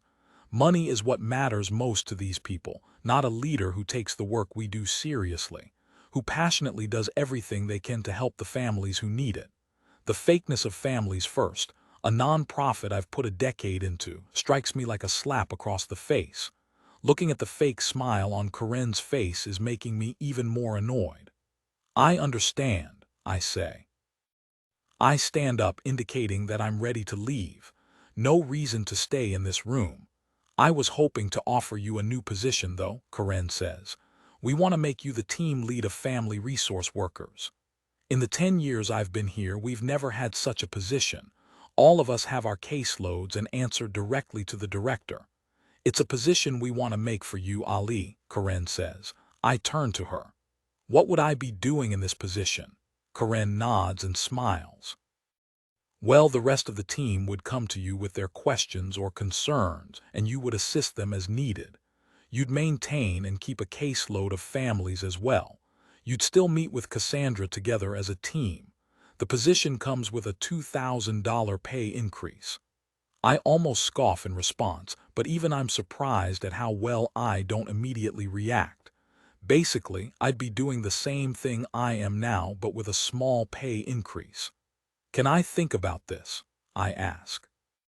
Corinne seems surprised by me not immediately accepting the offer. Of course. I shake her hand before leaving her office and head back towards my cubicle. Along the way, I pass a few colleagues chatting to each other. One of them is Cassandra herself, the new soon-to-be-announced director of Families First. For a moment we share a glance before I turn my head. I know I shouldn't be angry at her. Who wouldn't want a promotion? I just think she's not the right person. My cell buzzes in my jeans. I take it out and almost scoff again when I see who it is. So, did you get the job? He asks. I don't know why I even answered the phone. All his voice does is irritate me. Realizing how stupid I am for giving him any time of day, I hang up immediately without saying a word. I put my cell back in my pocket. He has no right to ask. He has no right to be a part of my life anymore. I've told him so, and yet here he is still calling me. No, I didn't get the job. Yes, my life feels like a mess right now. A big part of that is because of you. And no, Corinne, I don't want to take on a role doing something I'm already doing. It's almost like they're going to pay me $2,000 more a year, thinking that will make me content. My problem, though, is I love what I do. There are others like me who work here who care for the clients we serve. We actually make a difference. Cassandra getting hired as the director means that this nonprofit is going in the wrong direction, in my opinion. It will be more about metrics, callbacks, paperwork, bureaucracy, doing things to check a list and not because of the purpose we're here for. It's so frustrating. My cell buzzes again several times in my pocket. He's calling again. Great. As if my day wasn't hard enough. I have to tell this man to leave me alone again. I take my phone out and remind myself not to shout into the receiver while at the office. My mood changes when I see a different name on my cell screen. Jason Kempman. A ping of grief hits me. Is this the call I've been fearing? Is this how I find out? Jason, I say, answering the phone. Is everything okay? There's an audible pause before he answers. Mom's getting worse.